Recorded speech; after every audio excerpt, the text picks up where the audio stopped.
화이팅! 시비 선수 화이팅! 데프트 선수 화이팅! 동생 화이팅! Hello and welcome to another day of the LCK. We are back here on a wonderful Friday to bring you a couple of matches. First one going to be Nongshim up against KT Rolster. I am Valdez, with me is Ox today. And that was a really cool deft alpaca with the chainsaw on his forehead. Man, coming out. Yeah, I'm not sure if there's like a reference going on there or what the deeper meaning is, but it looked pretty cool. So I rate it. Yeah. Well, what are you thinking about these games today, Ox? We got Nongshim up against KT. You think Nongshim have a chance? I think prior to KT beating Gen G earlier this week, I would have thought this was a lot closer. Even though they are quite far apart in standings, KT looked a little bit hit or miss.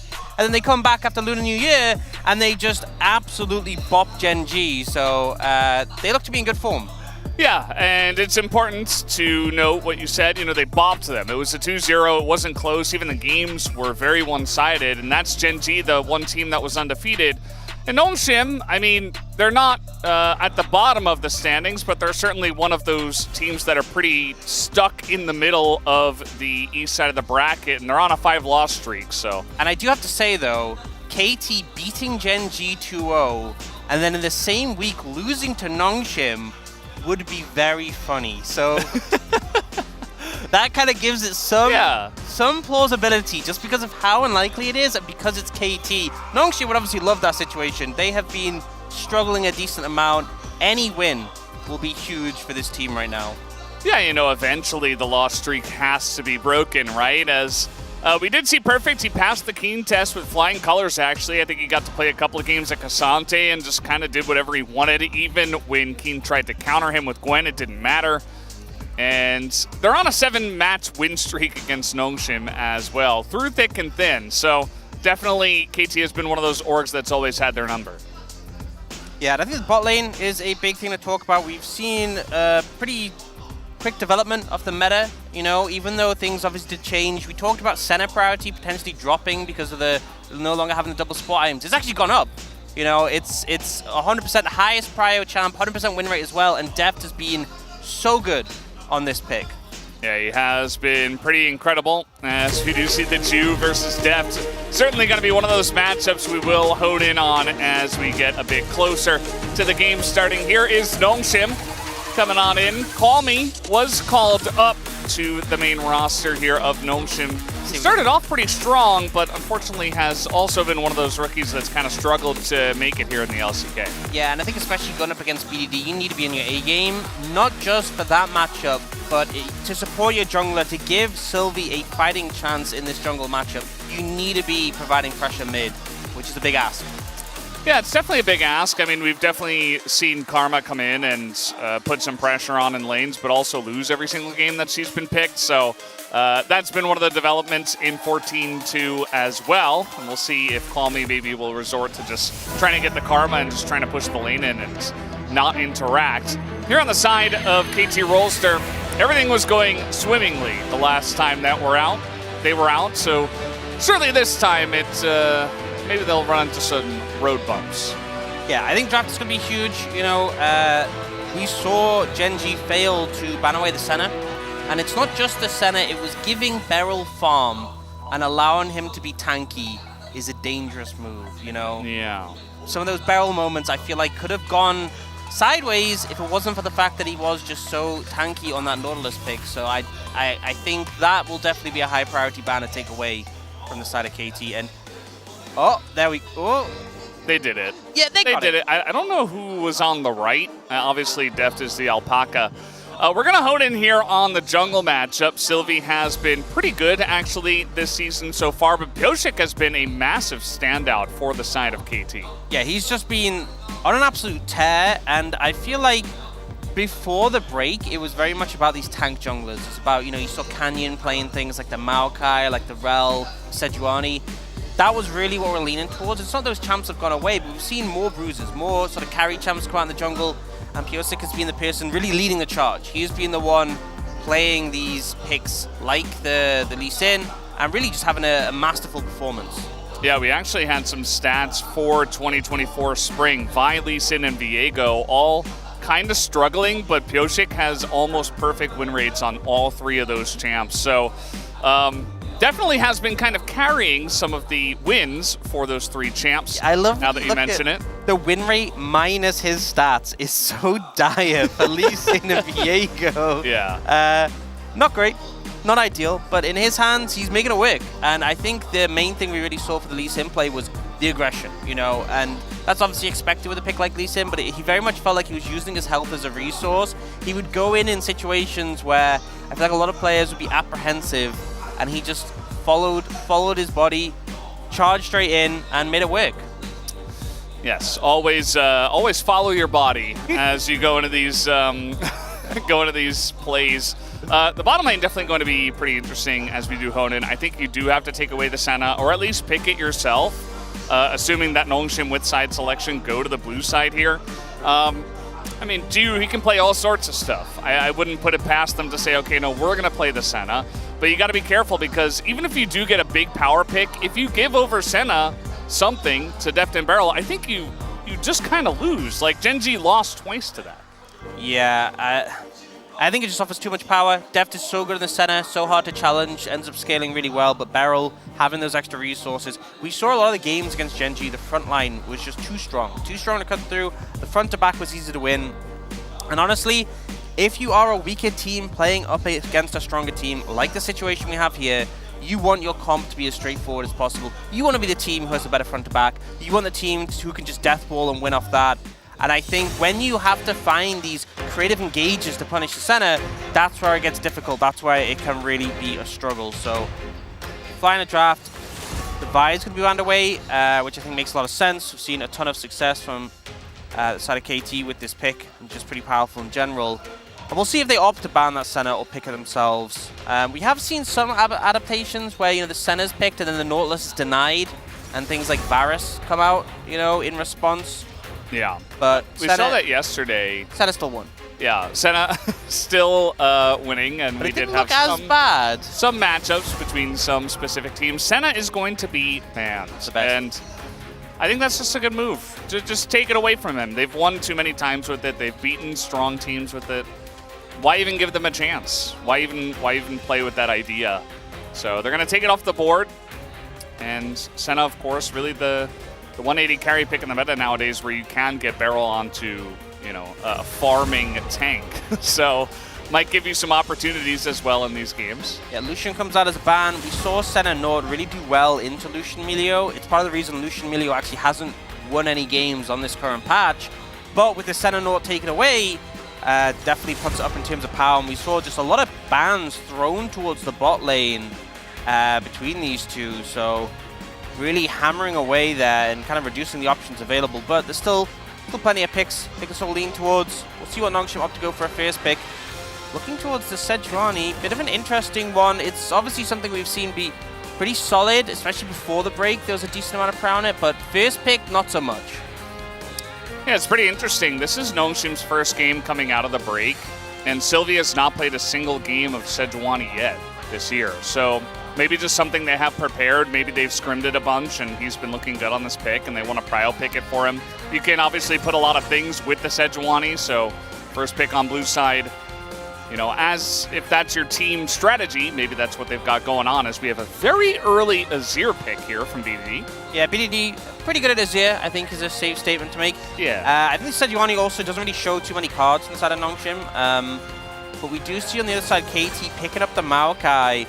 Could potentially be in the jungle, could be in that support role, so keeps it open as a flex. Pretty strong in this regard, and also it just makes it very hard to really reach this Azir with those two champions combined. So strong backline already picked up for the side of KT. We are going to see the Talia being hovered, something we've seen matching up pretty well into the Azir so far this season. Yeah, especially from his opponent, BDD, on the other side. And essentially that was his calling card whenever Azir was being picked into him, generally denied away from BDD. So BDD just found a new answer for that because it kept on happening all the time. And now this is basically just meta. So Talia will be the response. And Aatrox, another big pick in the top lane. There have been no top bans yet. Cassante available, you've got Udyr available. But Aatrox is the prio pick. Yeah, and I think Aatrox has just been so strong recently. Also interesting, Nongshim opting to go for their entire top side here.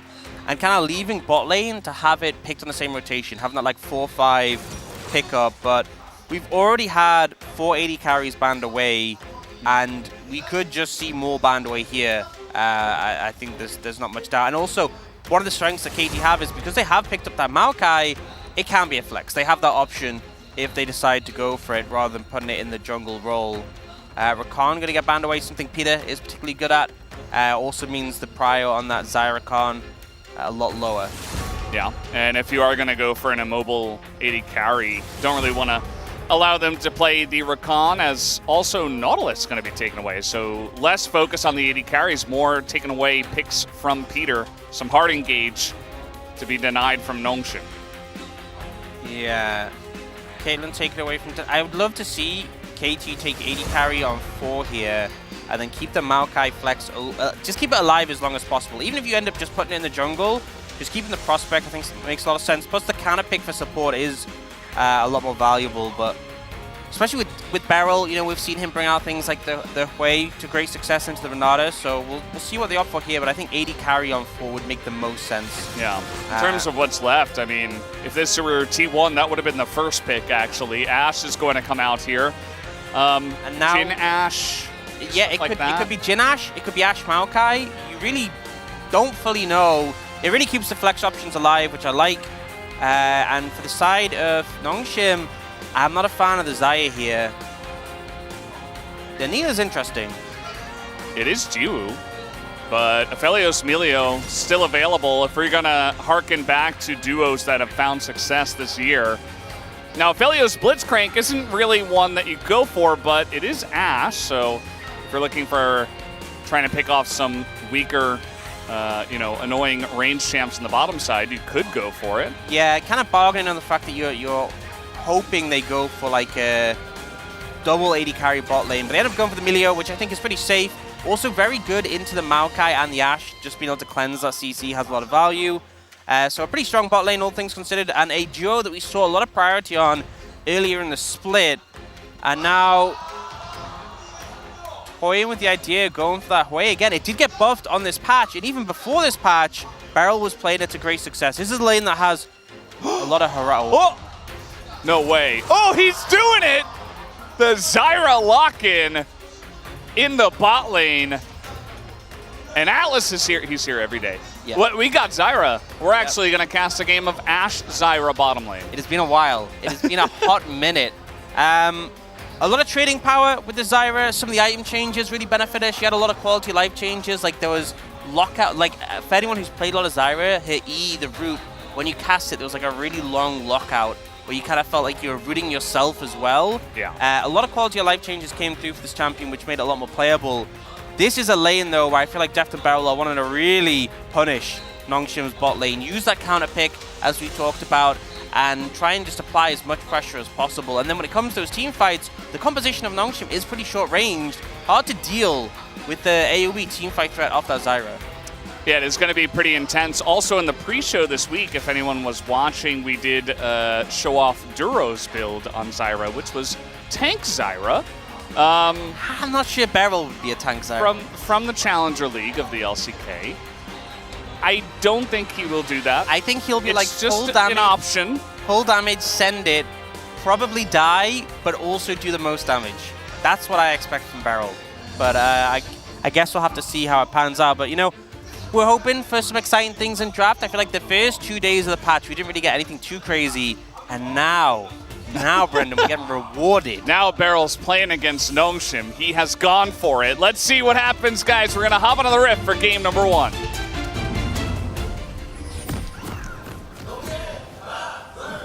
소환사의 협곡에 오신 것을 환영합니다.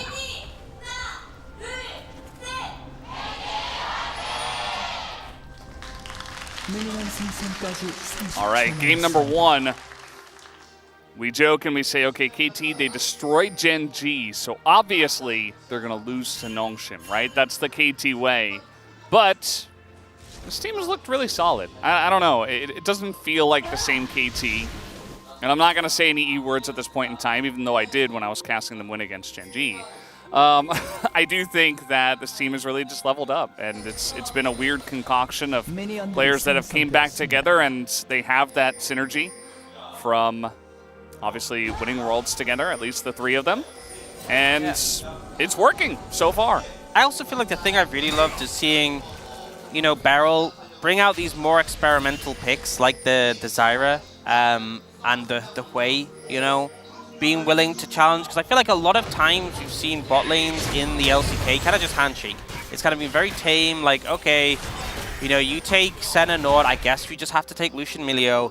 It's cool seeing teams be a bit more innovative and actually try and punish, you know, use counter pick more effectively on that red side. We do see an early invade coming out, using that level 1 power off the Ashe and the Zyra to back up the Maokai. You can see so much vision already placed in that boss side jungle. And the question is going to be, are we going to see a cross-map develop from this, or is Yossi going to move back up to his top side and try and defend that? Yeah, we've been seeing a lot of this, actually. We even saw it in the KT Genji series as well, just invades from actually the blue side jungler into the red side blue buff and stuff like that for early ganks in the bottom lane. Take a look at this. Last person to play it was Horewan Prince Secret 1,315 days ago. A while. It lost. That team wasn't a very successful team, but, you know, it is what it is. Jiwoo trying to get it, and he doesn't, but he's getting some of these. But it's still a really rough position to be in, because Jiwoo and Peter are kind of just defending the Krogs here, but they have to kind of give up the wave bot. Oh, so he is a level up. Hello? Yeah, Pushik denied his level 3, and you see that BDD is going to step forward and take a pretty nice trade, and they don't really commit to it. I think Sylvie could have just killed him. You know, I think BDD was a while away from moving over, and Piosik didn't actually have his W. He actually only had Q and E, so he was really vulnerable. But Sylvie doesn't want to push it, wants to play it safe. And now Sylvie's in mid, and Call Me just dies. So Sylvie trying to help out, but Call Me just electing to, I mean, he had his flash, just thought he wouldn't die to the last auto, but that's just a straight up mistake, and Random help, you know, will benefit. Yeah, that is. Not much to say on it. Let's just move on. Sylvie trying to threaten some of these jungle camps on the top side. We'll be able to move towards the scuttle. And there is Prio mid, so should just be able to pick this one fairly easily. But we can see the bot lane is struggling so hard in this matchup. 30 CS to 17 right now. Oh no. Oh, they don't know. I thought they backed. The root is only going to hit the Emilio, though, as Jiwoo will move away. But they get the heal out of it, and just continuing to put on the pressure is good enough. Yep, just keep applying pressure, keep going for these trades. The thing is, Emilio is really good at blocking damage and trades with the fact that you can use your shield twice. Your W's got a decent sustain, but it takes quite a bit of time to get both shield charges back. Your W's a very long cooldown early, and it feels like KT have just been hard forcing. Oh, they thought he backed. Peter in a lot of trouble here, no heal. That's the Ignite to take down, but Sylvie was here, so they should be able to get one kill back, as Def just trying to trade it onto Jiwoo will not be successful. As Beryl still around, Jiwoo's just going to back away. Yeah, it's, you know, it's good they got the kill, the one kill on a Def, but it still feels so rough that you end up trading when your jungler shows up in here. Got him. Yep, you get him.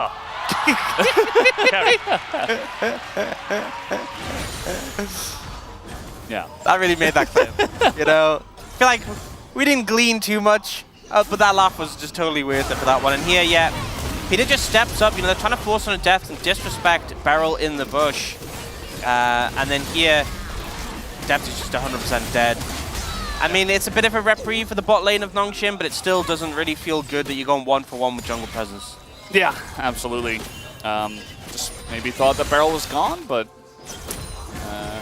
not the case, as Def probably wouldn't have been standing there if Beryl was actually gone. You see some poking already beginning to get pretty annoying down on this bottom side in the pushing power. Jiwoo and Peter just not able to match, so already losing some plates as well. Piosik with bot lane Prio is just going to take a Drake. no look at the Void Buffs just yet.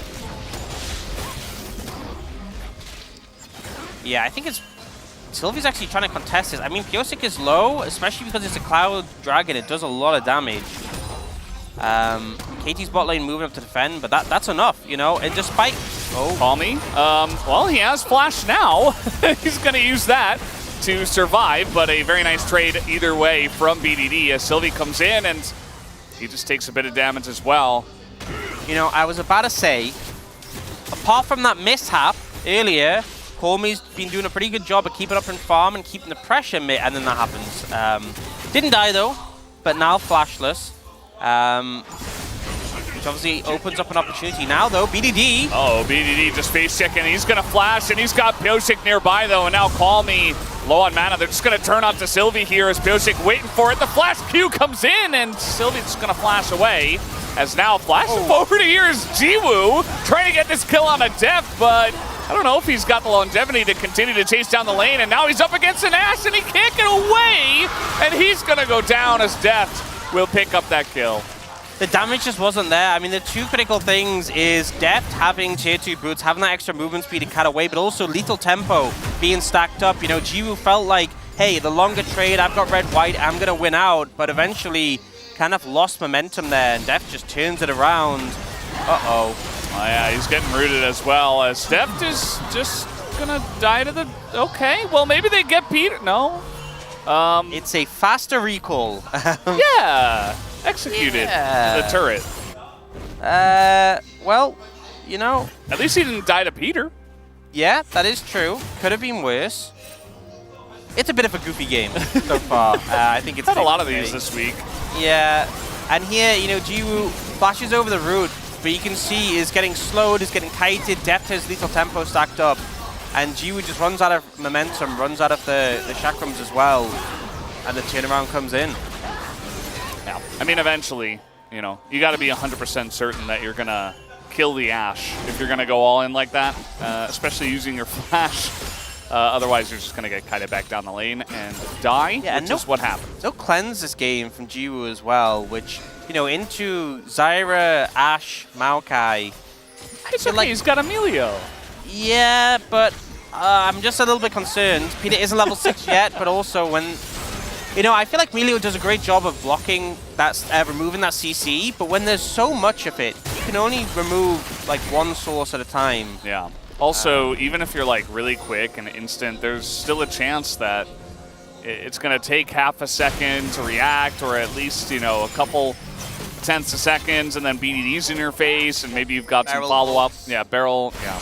It's going to be rough as nice stun from Call Me, but now he's got a tree right on top of him. Nice seismic shove, actually, in the phase rush helping out, and he's actually just going to run this one off for now, as here comes little Sapling. Little Deft's getting in there. And it's Call Me Stalia, so he's just going to use his passive and surf away. Yep, manages to get out of that one. Sylvie making his presence known, I think is what he's done that quite a lot this game. Yep, he's there. You know, maybe not always able to contribute too much to the play, but he definitely was there. And bot lane, you know, considering how rough it was going, it has recovered a bit. The CS difference isn't too big right now, considering, you know, it was like...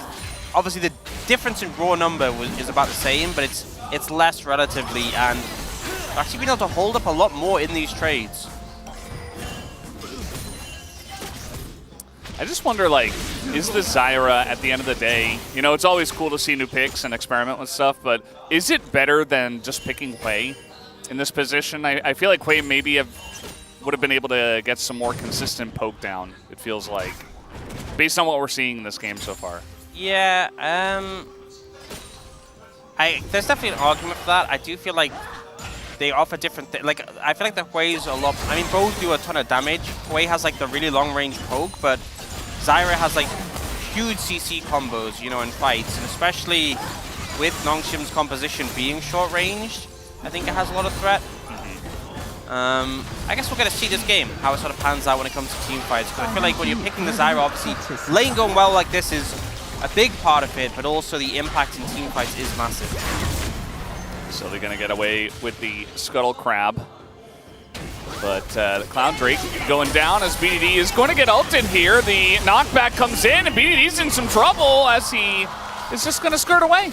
Totally fine. Doesn't even flash, actually. Just totally fine in the play. Says, you guys don't have the damage, and in fact, they didn't. Call me not in position really to do much other than the initial knockback, and then it was kind of like, okay, there's a wall in the way.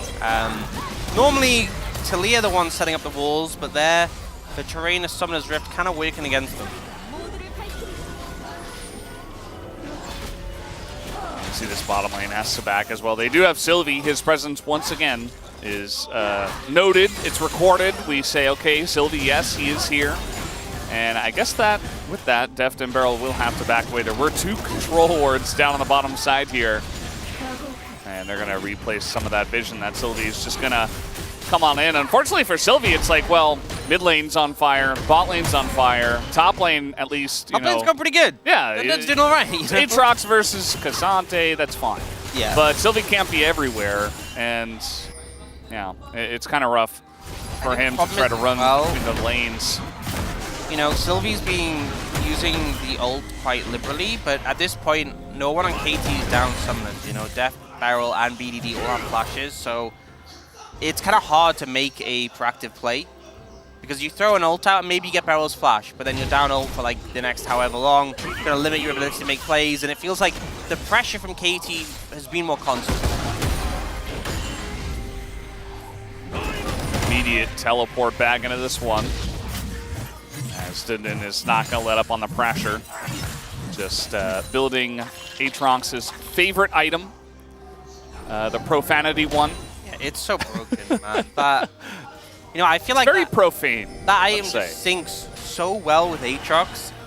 Like, the damage it does is just disgusting when he's ulted. Yeah. It does feel like they've added some items this year that are like, okay, that item is for this champion. Yeah. Almost only. Yeah. Like experimental hexplate with Nocturne, right? Yeah. Other champs do use it, but he's going to build it every single time, and it's definitely really feels nice for those champs, but others can certainly feel left out in the dust. Yeah. In comparison. And we're going to see kind of a similar situation we've seen a lot of before Lunar New Year, where both junglers just go in the like, let's build the 2 broken tank items and be very bulky. So when it does come to the team fights, there is a lot of bulk to cut through on both sides. I feel like obviously more on the side of KT with the fact they have the Xante and the Maokai, but I think both sides, thick front lines.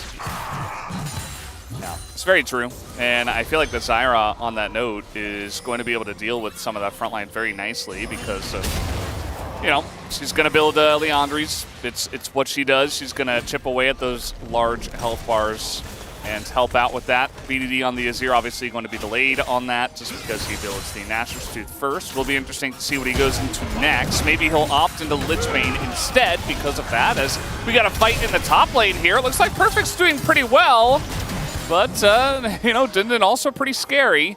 And Perfect just elects to say, okay, you win this time. And I'll just wait for the world to stop ending. Yeah. And I'll fight you next. Oh. Ult is going to miss. And BDD doing a little shuffle, just waiting to see if Sylvie would assault forward, but he did not, because he used it already. Yeah, it just gets out. The ult's now going to be down for this Mountain Dragon spawn in about a minute. And, you know, as we were talking about the bulky front lines, definitely a dragon that can help contribute. Ooh. You know who needs cleanse? When you can just ghost and sidestep. Just ghost it, yeah. Just move faster. Pyosic's certainly taking that to heart, as Call Me is dead. This time you're not getting away, as it seems like BDD and Pyosic are able to put 2 and 2 together with their ultimates. Flash on in, as Sylvie will flash away.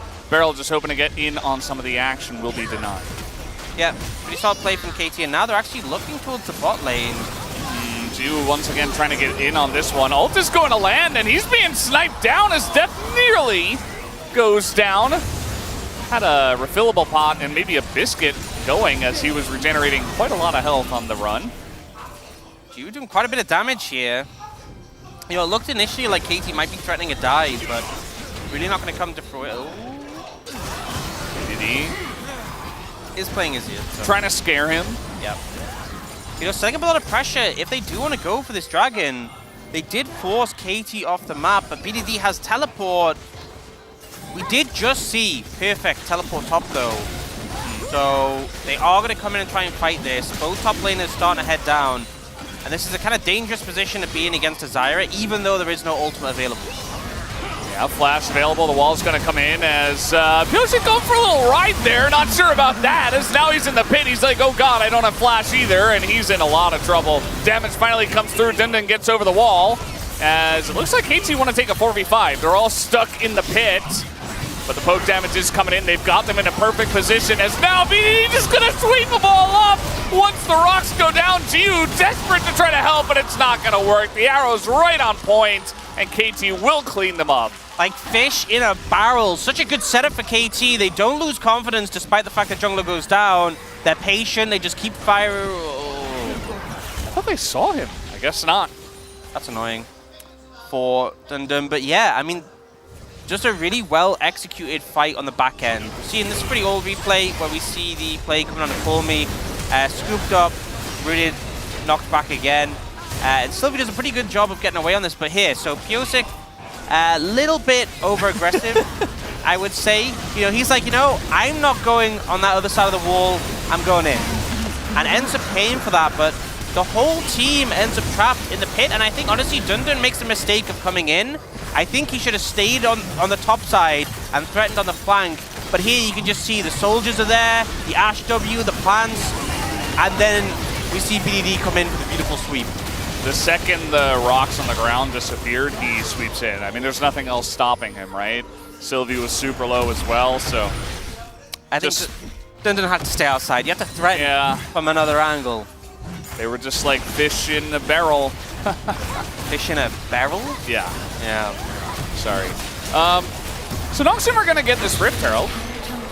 That's pretty nice. I guess they just got those quicker backs and were able to just run straight up to that objective.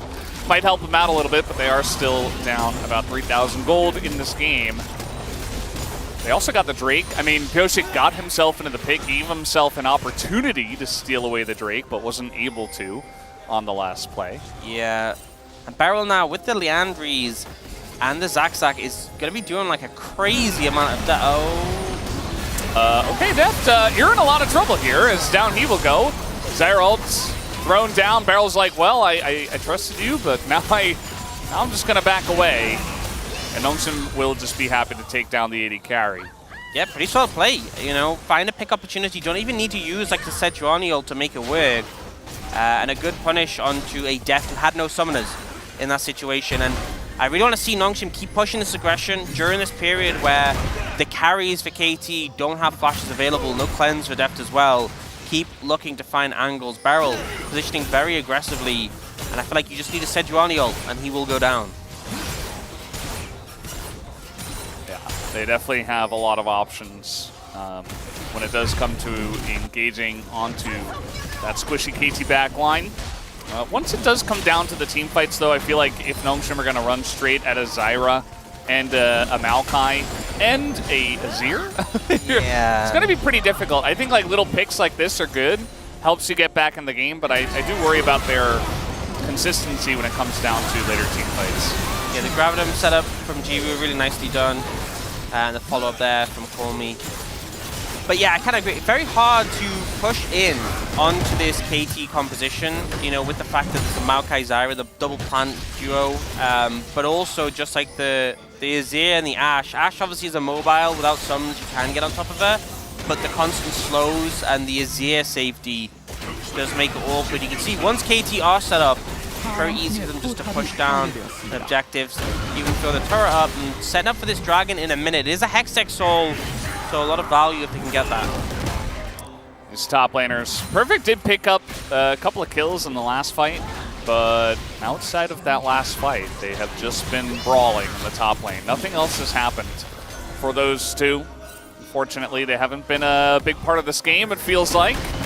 As once again, a nice little 1v1 going on. Perfect's got that Q stacked up. He's looking for it. Gets the flash at a Dindin. And that flash now is going to be down for this Hextech Drake, which is spawning. It's kind of a... And now the wall's down for the Hextech Drake that is spawning. Not being burned. Looked like you saw the Maokai coming in, potentially threatening a gank there. We can see the control. If you look at the bot side jungle, so many wards already down. You got saplings as well, which just make it really hard for Nongshim to even approach. So I think their response is, why bother? Going towards the top side, looking towards this top tower potentially. They do have the Herald in pocket still, so they could maybe make a good push of this. And it's still only second dragon for KT if they secure this, so it's not a huge issue.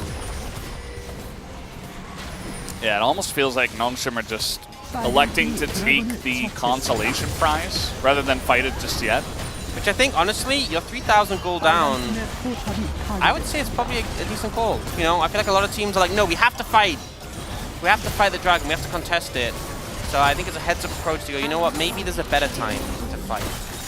Maybe we don't have to fight for once. Yeah, I think there definitely is, especially when you've got Nephelios in your pocket, but Double Leandri's finished for the KT carries, including Beryl, who is a carry in this case. Probably going to end up going Rylai's next, I would imagine. But let's see. Maybe he builds some weird tank items. Still potential to do that. Their damage to the Baron, by the way, is obscene. Yeah. Like, it's actually disgusting. They just one-shot it. So, especially the control as well you have from having Maokai saplings in like every brush. Very easy for KT to get a good setup on this objective. Also, your turn is like S tier. Like every part of taking objectives for this composition of KT is actually pretty good. Insane. Insanely good. As this Rift Herald existed, I guess. It's gone now, so it's dead. Nongshim say, well, we're running out of time. Might as well just drop this down. You can see that Nongshim's approach to this game is quite passive now in the mid game. Yeah, it feels like they're just trying to wait for KT to make a mistake or find a window. They can just do the Baron. They are starting it. They want Nongshim to come into them. They want to force a TP from Dundun, most importantly. I mean, look at the damage. It's already halfway done. Sylvie is right here, though. And the control is there as well. And Jiwoo just going to get arrowed down. Melio ult force. The wall comes in, though, and they are trying to get this knockup into perfect. But the K'Sante is so tanky, they can't do anything. Double knockup from Beryl as well. As now in the back line, BDD just going to peel as down he will go. But Nongshim using so much to just take down BDD, and they will pay the price for it. Such a strange passive passage of play from Nongshim, like Jiwoo flashing onto BDD to kill him, but the fight just ended up completely falling apart. KT managed to make that one work for themselves, and now moving onto the Baron again. Formie gonna try and stop this, but this is a hard ask. Yeah, I don't think this is happening. I mean, he doesn't have Leandri's. That's a nice knockup, though. Okay, some rocks in a dead flash forward and call me. Yeah, getting a little bit over-aggressive with that one. Nice try, I suppose, but that's going to be the Baron. Going the way of KT, plus a little bonus kill. Must be so frustrating. It was so close there, but not respecting, not having the right summoner timer, I guess. Def going for the flash play onto him and getting flashed away again. But here, this was a very strange fight the way it played out. Dundun doesn't even use ult. He kind of just gets CC chained here. And Nongshim, you can see Jiwoo starts to threaten BDD and then flashes in here. Crazy. And Formie and Peter are just like, guys, what just happened? Yeah. Well, the answer is you lost the fight here. You know, I feel like Formie was in a really good spot, but kind of saw blood in the water. Yeah. And just ended up trading flashes. You gotta know whether or not the Ashe has flash, and ultimately, you could have just kept doing damage to the people on the Baron. Yeah, I mean, even if he doesn't have flash, like, let's say you kill him, you probably just immediately die anyway. Yeah. So you're still trading one for one. Like, Perfect was quite low, and yes, he is K'Sante, so he's basically unkillable, but, you know, maybe you chip him down a little bit more, maybe you clean up afterwards, after the Baron goes away, but... I can't be too critical, because, you know, it was a 2v4 situation. The mistake was the fight. I feel like, but even so, just definitely feels a bit frustrating for me. I feel like despite the scoreline, has had some decent moments in this game, but it really just hasn't come together. And it certainly has not. KT have played mostly a clean game in this one, and haven't given too many opportunities over to Nongshim to really take it, especially BDD has had quite the experience in this one, as ult is going to hit the Melio. And BDD is nearly dead, as maybe I cursed him, and Jiwoo nearly going to take him out. BDD just escaping from that. That's perfect. He's got other ideas. Gets the knockup into the... Oh, God. Wait, he still got pulled in even after the flash. What even is this champ? Like, how did he manage that? What even? What you know, I don't even know what to say to that. Unlucky. And then you just got Casante'd. But he skill issue. away. Yeah, tough. Didn't matter. Yeah, unlucky. Here's the thing, right? Aatrox was updated a lot earlier than Casante was brought out. Yeah, true. The knockup's not going to happen. And now BDD has just got them again. A fish in a barrel. As everybody's going to be swept up here once again. And Sylvie, no difference for him. Def just gliding his way to a quadra kill. Yeah. As easy as that. Just feels like Dongshim, you know, after Dundun going down, they kind of just lost all the wind in their sails. There was definitely moments in this game they put up a decent fight, but quite honestly, just outmatched. Well, Dundun's got his Edge of Night finished. Wait, where'd it go? Oh, it's gone. Yeah, they're just gonna throw a Maokai ultimate at him. He's just gonna leave. He's like, okay, actually, never mind. You guys can end the game. Classic Dundun. Oh wait, he goes in and gives over a free kill. And then the Nexus is gonna go down as KT win 18-4 with the kill score. And the time was like 27 minutes. A clean sweep victory from KT. Yeah, I don't think we expected too much otherwise in terms of the game score. I think there was kind of like moments where Nongshim put up resistance, but it just wasn't enough. And KT, once they got control of the game, it's pretty stompy. It definitely was. Yeah, especially that fight on the Dragon. Big oof, I feel like. You've got everybody stuck in there, and then the Azir comes in, sweeps everybody up. The Cassante looking more powerful than ever, as unfortunately Dundun wasn't really able to find a good Aatrox angle at all in this game either. He felt very subdued in team fights, and the Cassante kind of just felt like it wasn't even the star of the show, and yet it still seemed like it was just so broken. I think that's just a consistent theme of this champion. You don't have to do anything, you just have to exist. As he did. So you see a massive drop off there towards the end as they team fight win into ending the game. Certainly will show you a graph like that. This says, who's going to stop KT? Oh, it might not be Nongshim today. Guys, we are going to take a break, and we will have the space to break down that game number 1, and we'll be right back.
형 미안하다.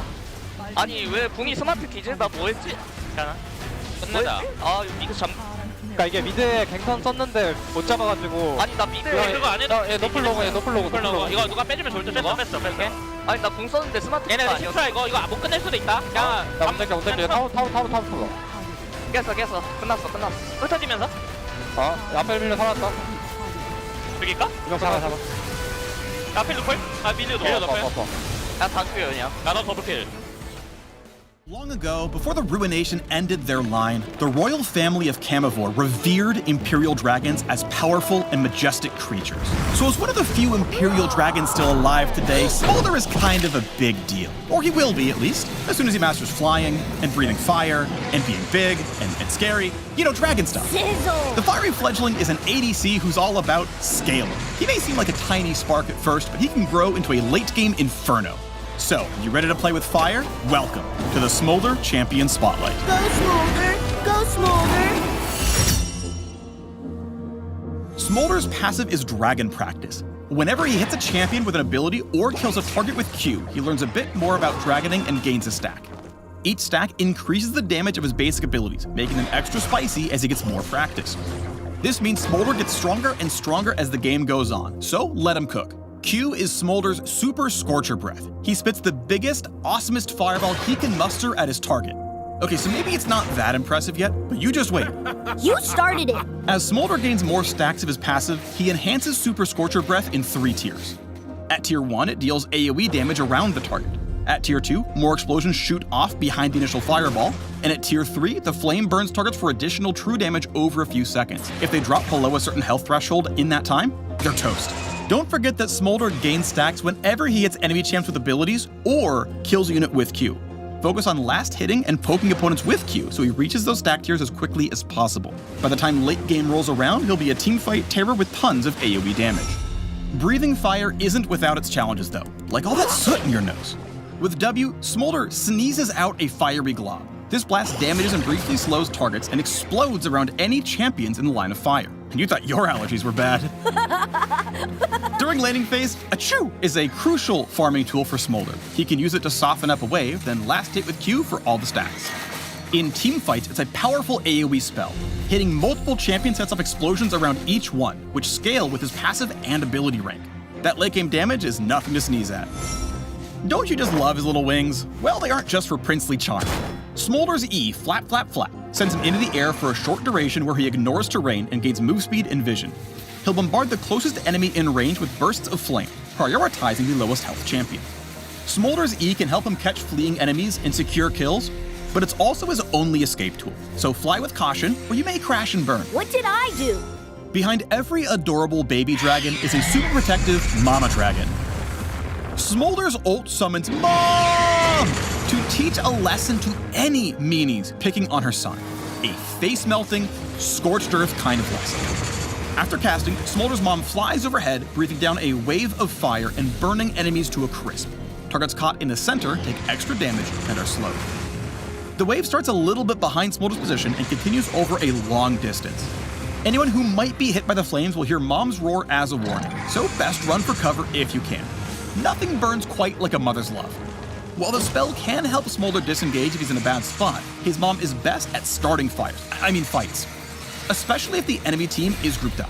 Slow them down with the center of Smolder's ult, then go full blast with the rest of his AoE damage. Smolder's Dragon Practice stacks are the fuel for turning this glowing ember into a roaring blaze. He needs to farm safely in the early game to stack his passive and improve his Q before he's ready to take on the world. That means he'll need a more lane-dominant support looking out for him while he grows big and strong. Champions who can zone opponents off will make great lane partners for this Widow kiddo. On the other hand, he may struggle against lane bullies who can force him to retreat and lose out on stats. Without much dragon practice, his ability to trade is limited, so enemies with lots of poke and engage tools are blistering counterpicks against Smolder.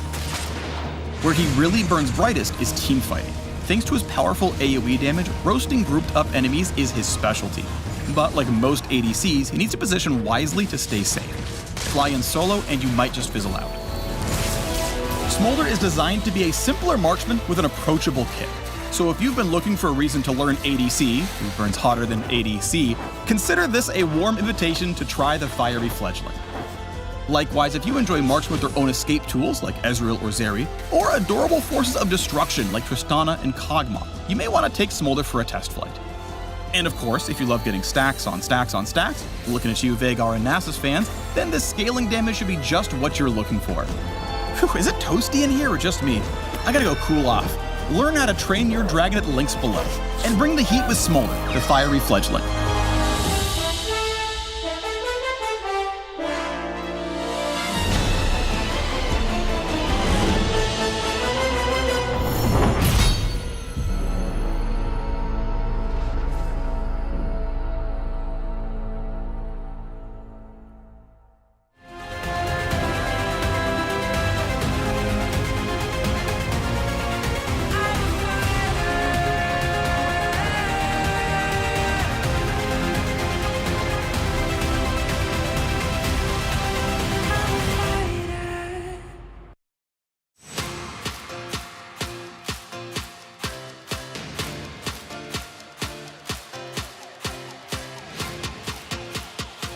Welcome, ladies and gentlemen, to the space. We're here to break down game number 1 between Nongshim and KT. I'm Atlas. I'm joined by Huni and Wolf, my huge-brained friends, to really delve into the intricacies of these two compositions and these two teams that just wrought destruction to Summoner's Rift. Let's dive into the draft first off, and I want to say one thing.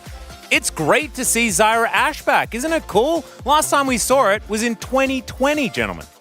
Yeah, it's fun to see it back. I think there was it felt like there was kind of a game of chicken being played between these two teams in the bottom lane. Like, are you going to play Karma? What's going on? You know, and then when I saw the Caitlyn ban, I was like, oh, okay, they're taking Caitlyn away. Maybe they want to play Karma Ezreal on the side of Nongshim. Then they banned the Ezreal, and they just opted into playing Aphelios Milio into the Ashe Zyra lane, which in itself is not horrible, but it's going to have a bad time in the laning phase. They didn't know it was going to be Zyra, but it could have been any other type of pushing champion down there, besides Varus, obviously, which we've seen in the past. And this composition, Atlas and I were talking about it during the game itself, like, it's very difficult to actually pilot for Nongshim if you don't have really good coordination, because you have to have good Aatrox flanks, you have to have really nice Talia control, you need to be spacing well with that, you need to have good Weaver's walls and not be using them for escapes, which unfortunately didn't happen this game.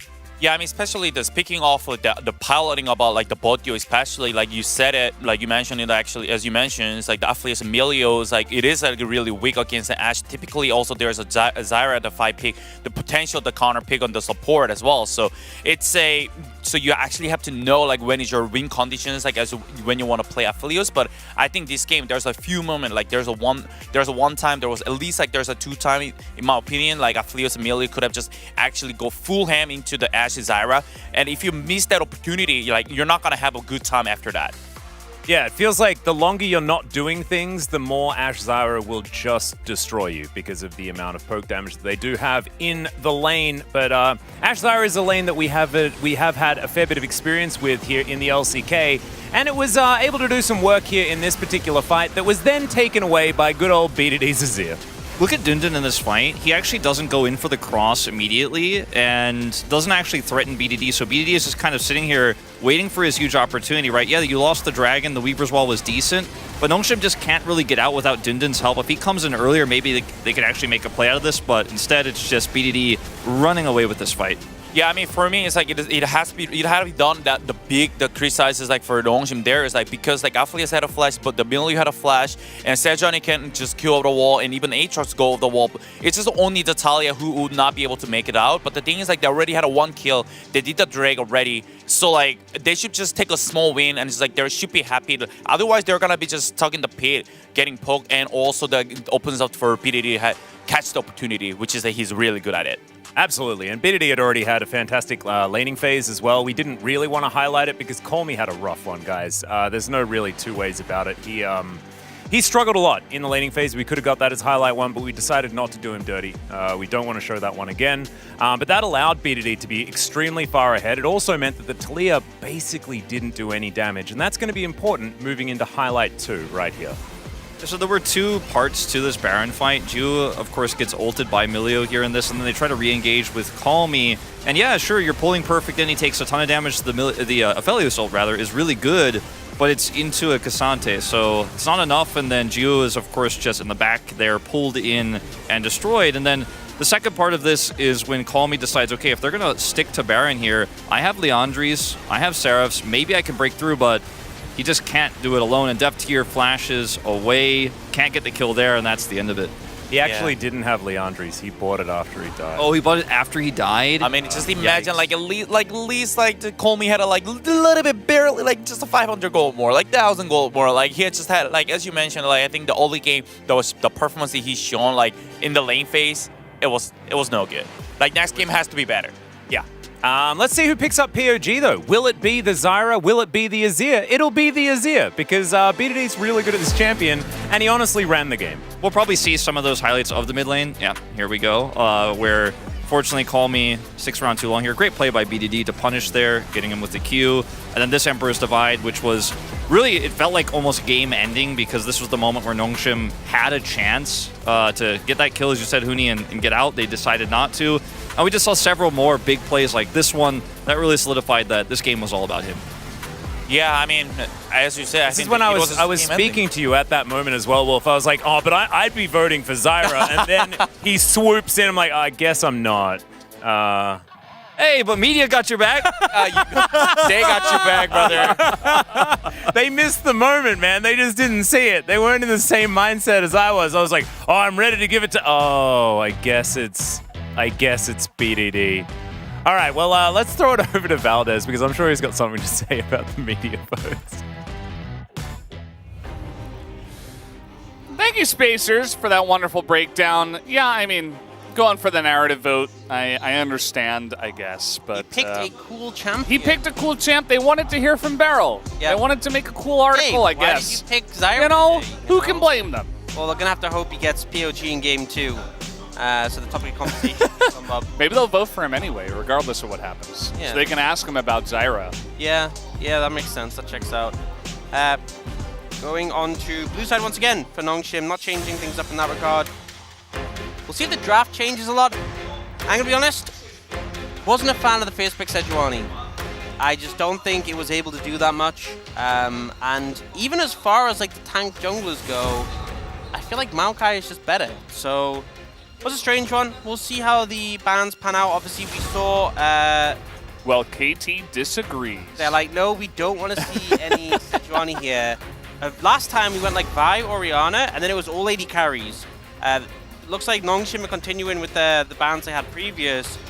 KT though, we'll see if they opt to go for the Orianna ban here.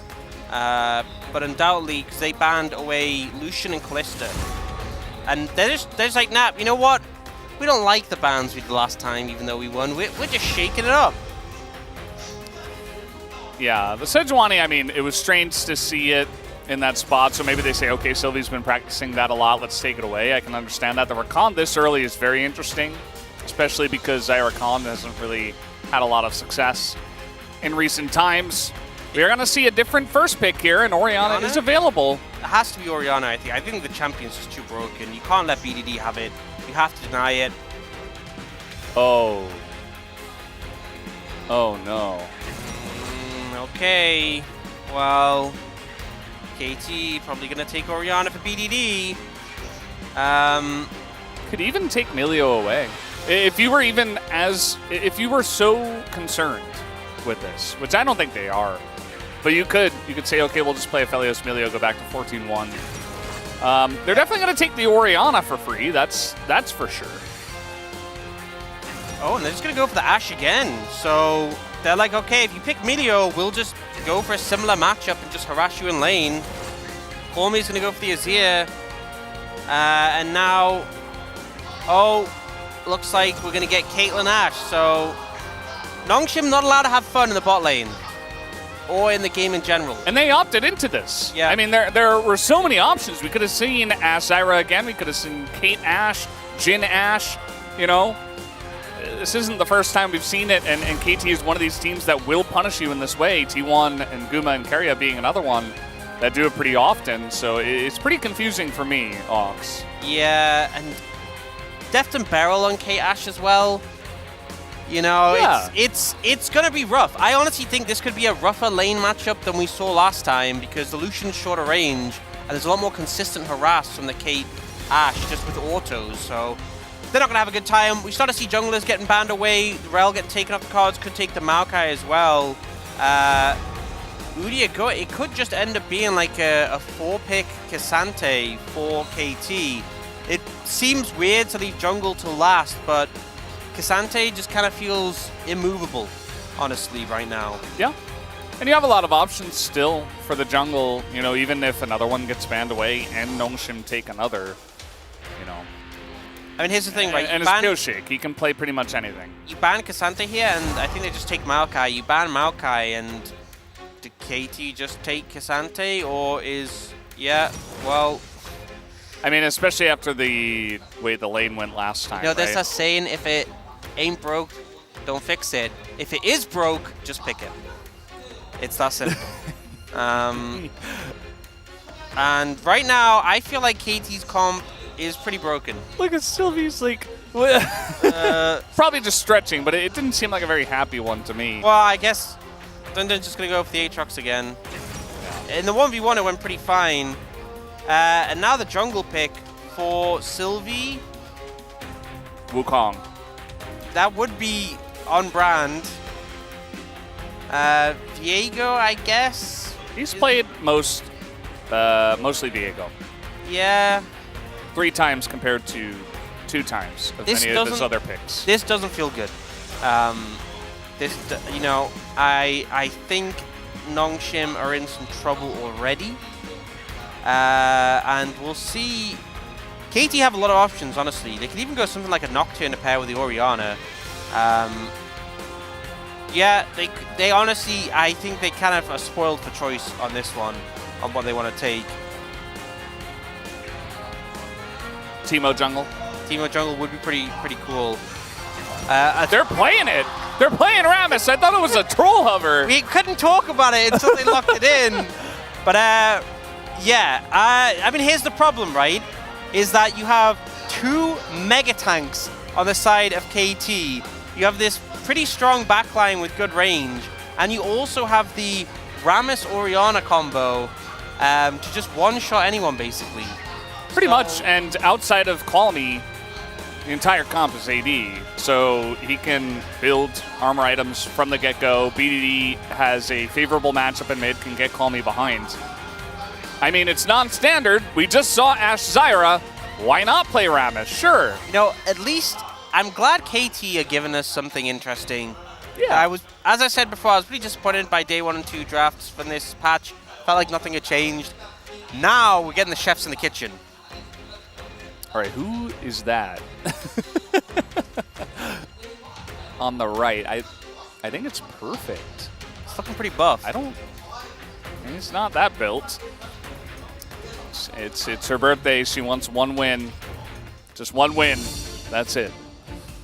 We'll see if it happens. Is this the game, Ox? No. I'm not optimistic. But you know what? Nongshim are a team who never give up. And they need that energy right now. Yeah. Desperately. They do.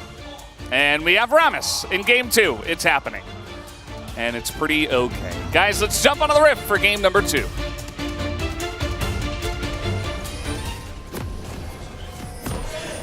소환사의 협곡에 오신 것을 환영합니다.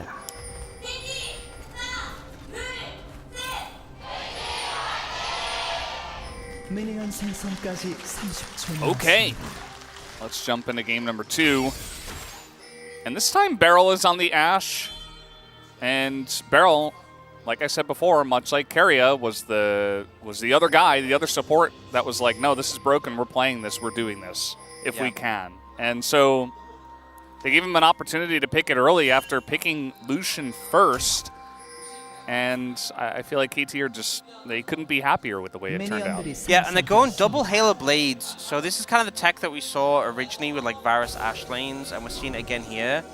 It's just, like, Halo Blades is a rune that doesn't scale in the same way a lot of other runes do. You know, like, Lethal Tempo, the attack speed goes up over time. Halo Blades is just 110% attack speed early. It's so much early power, which is kind of what these double AD carry bot lanes would use. There's no way Nongshim's bot lane can trade autos. And with how short range they are, like you think about how Lucian Milio wants to trade, right? Lucian uses his combo, has the shielding for Milio. You lose every variation of that. I don't think there's a way they can actually trade and win unless KT massively misplay or Nongshim's jungle is there. I mean, kind of see already. Yeah. Also, Sylvie is going here to Pyosik, and Pyosik had a ward in that bush, and they knew it. So Pyosik is going to be pushed out of the jungle, but he's totally fine with that. Gives us the shot, Seraphy. And he's just going to go to his own jungle. And it's been 3,700 days since we've seen Rammus. 2013. LCK Winter. That was a thing. Round of 16. It was a tournament format, okay, Ox? Is that the longest this is when we've last had this champion that we've had? I mean, I guess didn't we have that? So. Didn't we have that Garen where it'd been like never played? Well, yeah, that happens too. Yeah. But that is a. And quite a while. Nofe. It was against not seen white. Nofe, who is currently casting on the Korean desk. That is hilarious. I feel like I'd be very impressed if you remembered that game. I don't know, man. That was 11 years ago. Yeah, I don't. What were you doing 11 years ago, Ox? 11 years ago. How old are you? I was 17. I would have been at school. Yeah, I guess. I guess so. Not playing against Rammus. It feels like Nongshim bot lane getting schooled right now. Jiwoo is still level 1. Yeah, I don't really know what's happening here. Peter's just going to flash away. They were just farming in between the turret because why not? Oh, don't worry. Jiwoo finally hit level 2. Yeah. He's remember the Lucian level 2 power spike? He's there. No, I don't. Actually, I don't. I've forgotten. It's been so long since I've seen him have any power at all. Yeah. For anyone who wants to know the stats, we were kind of... Okay, an opportunity. Oh, jungle here. Jungle's here. And Barrel's in trouble. He's dead. Deft is going to get away. And they should be able to give this kill over to Jiwoo. Okay. First blood, all right. Okay, he only has 8 CS, but he has a kill. Yeah. You know? Jungle gang coming in huge there. I think as well, also, the fact that the heal was burned earlier definitely put Barrel in a more uncomfortable position. But yeah, good punish. Which is needed because, as I was going to present, Lucian Emilio on patch 14.2 in the LCK are 0% win rate. Over 5 games. Yeah. 5 games, 0 wins for this duo. Yep. And a lot of those games were against Senna Nautilus, or Senna, you know, Tank. Senna Nautilus, But doing mostly pretty Senna good. Nautilus, yeah. In comparison. You know, and that's not to say that I think Lucian Emilio is really bad or something. I just think teams have started to bring up ways they can punish him. Although here, the punishment went towards Barrel, and you can see trade is pretty heavy, but it's redeemable for KT until Sylvie turns up. As soon as he arrives, Barrel knows he's dead, decides to go chill in the alcove, and ends up going down. And mid lane, it looks like, has been kind of a bloodbath in the trades. Both mid laners at like 10-20% HP. Yeah. But it is going in favor of BDD, and I expected this as well, so I feel like, you know, in terms of putting down the one EP threat on the enemy team when you're playing Rammus, it's going to feel pretty good. As he's going to dash in and, you know, do what Lucian does, but it's not going to look too good for him. Yeah, took a pretty rough trade on the receiving end. It was barrier burned by Death to keep the trade stable, but now we actually see Barrel's heals coming up soon. So if Jiwoo goes in for a trade like that again, there's no chance of them getting a kill, but you could really get Speaking of punish. Palmy's about to get flashed on. Oh, God. Well, the ult's going to come out, and Sylvie's here, and they're just going to back off. Well, he survived Yeah. thanks to the ults. Okay, mid laner ults. No. You know, BDD's like, you know what, I'll just give you mine as well, I guess. He's making it even. Handshake, you don't have your ult, I don't have mine. It's really been a duel to the death, and he's trying to keep things even in this game. Yeah. Well, that happened. We got flash out of Calmy. That's basically the biggest thing. That's the takeaway for this situation. Yeah, I'm sure that Pioshik will follow up. He'll have Ghost next time. And I was saying he was going to flash on him, but didn't even have flash, so. That would be impressive if you pulled that off. Yeah. Never before happened. The hidden Rammus tech. Yeah. Oh, you know, when he hits 6. Yeah. It's not going to be a flash, but it'll be similar. It gets pretty hard to deal with. You know, the Rammus. Because what normally happens is, like, I guarantee we'll see a situation where someone in Nongshim will throw out CC. Like, maybe it's Peter with the fire kick to, like, block the Rammus. And you just ult. And you just ignore it. You're unstoppable. You land on top of them, Oriana Ball. And it's quite over from there. Perfect's just sitting here taking a huge beating, and he doesn't care because he's Cassante. Dindin is going to pop his World Ender, and he's got a long lane to go in on this, but Perfect with multiple dashes, just going to get away with not a care in the world. Yeah, they just kind of, you know, like, I just feel like it was quite obvious Perfect wasn't going to kill Dindin, but they just trade ults anyway, and they just have to fight, you know? We'll see if really any of them are able to find something more, because Perfect did have a really good game. Despite the fact laning phase was pretty even, for Nongshim. Game 1, Perfect was in a really good spot. Our junglers have remembered the Void Grubs. Sylvia's going to take one. Yep. That's all you do. Nobody's taken a Drake yet. Yeah, so for anyone who's wondering, you get extra XP when you kill a camp as a jungler for your jungle item. For Void Grubs, you only get that extra XP for the first one. So actually the first Void Grub is worth the same XP as both of the other two for a jungler. So Sylvie takes one, he's like, I'm not interested after that. I got my XP, the buff isn't worth my time. And now he's going to try and steal camps from KT. Yeah. From Rammus. And Pyosik eventually might come by and... oh no. That's fine.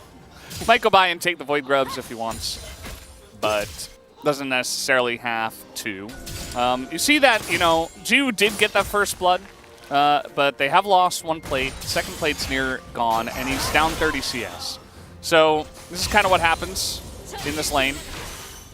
They should have known this was coming, right? Yep. The first big Lucian. So, you know, you reap what you sow. Oh, no. And now we got junglers here again as the fire kick does come in, and Pyosik is not going to use that ultimate. As now he's in a bit of trouble. Might have to ult out of this one as he will. But in fact, you know, Sylvie does a pretty good job of nearly taking him down. As the kiting is coming out from Barrel, and they do avoid all the traps. So nobody will die. Yeah, kind of a weird one from Pyosik there. I feel like you kind of need to use the ult if you want to reliably go for the play, dodge away that Q. But I guess you're just trying to burn things from Nongshim, and with the ult still being there from Peter, you can't really get a good taunt off, so... not too much comes from that play, although Sylvie did end up burning Flash there, so... which I think hopefully KT will get a chance to abuse later, but it's still 30 CS lead for the KT bot lane. And Sylvie's been trying to put a lot of attention here to give some sort of reprieve, but it's not really done too much. Yeah, it feels like Sylvie is playing like game... What is happening in the top lane? How did this even happen? Where was Dindin? He was just in there trying to do the Krugs or something, and Perfect's like, no thank you. I cannot comment on this until we see the replay, because I have no idea how or why. I mean, I assume he was trying to proxy a wave, but... I mean, the Krugs are down it. No. Well, the Krugs just came up. They so just came up. Think no, he must he's have just been trying to proxy. And he forgot that Cassante can just do that. He's not playing Udyr. Like, this isn't...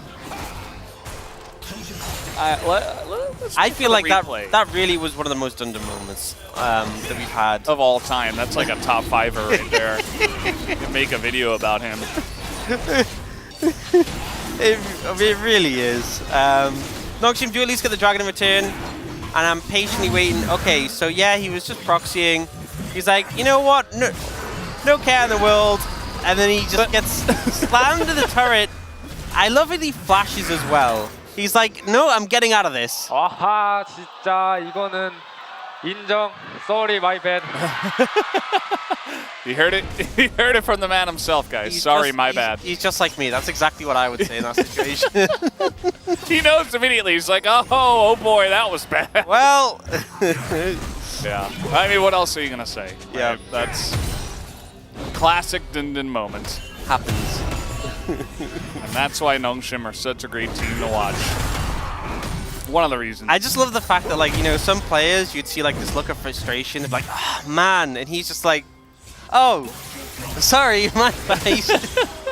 Seeing the light of the situation, it was pretty funny. Dindin's always having a good time. And speaking of having a good time, Deft and Barrel having a good time in the bottom lane. Ghostblade from Deft, so a lot of damage on the ult and those Qs. And that tower, you know, I remember you saying like a couple of minutes ago, yeah, it's like a plate and a bit. Not so much anymore. 4 plates. Yeah, that's quite a lot. Oh no. Oh no. Hey, Sylvie's here again. Maybe he'll help out, and Pyosik gonna get the ult out, and he just ults away himself. We got TP coming in now from an Aatrox says, Milius is gonna die, and now Dindin has to run away. Remember, he doesn't have his flash. It's now Perfect. Oh no. Is here, and he's pulled Call Me Over, but it's Azir, and he will be just fine. Cassante trying to do Cassante things will be denied this time. Yeah, BDD actually sniping a kill on a Peter there was pretty nice. Confident enough to get that and get out, so ends up being a favorable trade for the side of KT. You know, it could have gone worse for sure. Nongshim do manage to avoid losing both members of the bot lane. But you can see here how non-committal Gusik is. He just kind of uses the taunt, jumps away, BDD snipes the kill, and then Nongshim just have to back away. And Perfect just says no to his ear. Yeah. Could be used aggressively, defensively. Oh, maybe he was just using the ult so he could get to mid lane sooner. It's used as a mobility tool. Yep. What can't Cassante do? Nothing. He can do everything. It's a rhetorical question. Yeah, and I pondered for a moment, realized I was never going to come up with an answer. So. There's no right answer. Oh, no. Uh-oh. Deft has He's got ult. Yeah, I mean, he's just going to use it as, okay, nice ult timing here from Call Me. Especially doesn't quite have his own. Yeah, honestly, a lot of patience from... I would have flash autoed and then gone for the ult. But Deft is like, no, I'm going to trust in my jungler. And what a mistake that was. Oh, look at that! Predicting it, and now the arrow comes in, but Melio is too strong. You know, even though Jiwoo didn't die there, the mental damage from that play, I think, very severe. Yeah. I mean, they got 3 summoners as well. Yeah, so. the fact that, oh man, just getting caught by the ult after the dash, and then flashing and still eating the ult, I couldn't handle that. Yeah, 43 CS down between 80 carries. Quite a substantial amount. Yeah. Mid lane is down by about 15 CS and a kill. Top lane is up in farm, but against a Cassante, who I just don't think cares. No, he doesn't mind. He's having a good time. He can do anything, and he can go anywhere. We have sent the bottom laners to the mid lane as the turret is gone. And so KT probably going to make a bid at this Rift Herald, you would imagine. Still a lot of lane pushing power with their bottom lane. Yeah, and Deft is really going for this heavy lethality route on the Caitlyn. And I think, you know, with Nongshim, every member of the team is squishy. You really have freedom to do this. It's going to get to the point where his ult will just be a very effective poke tool.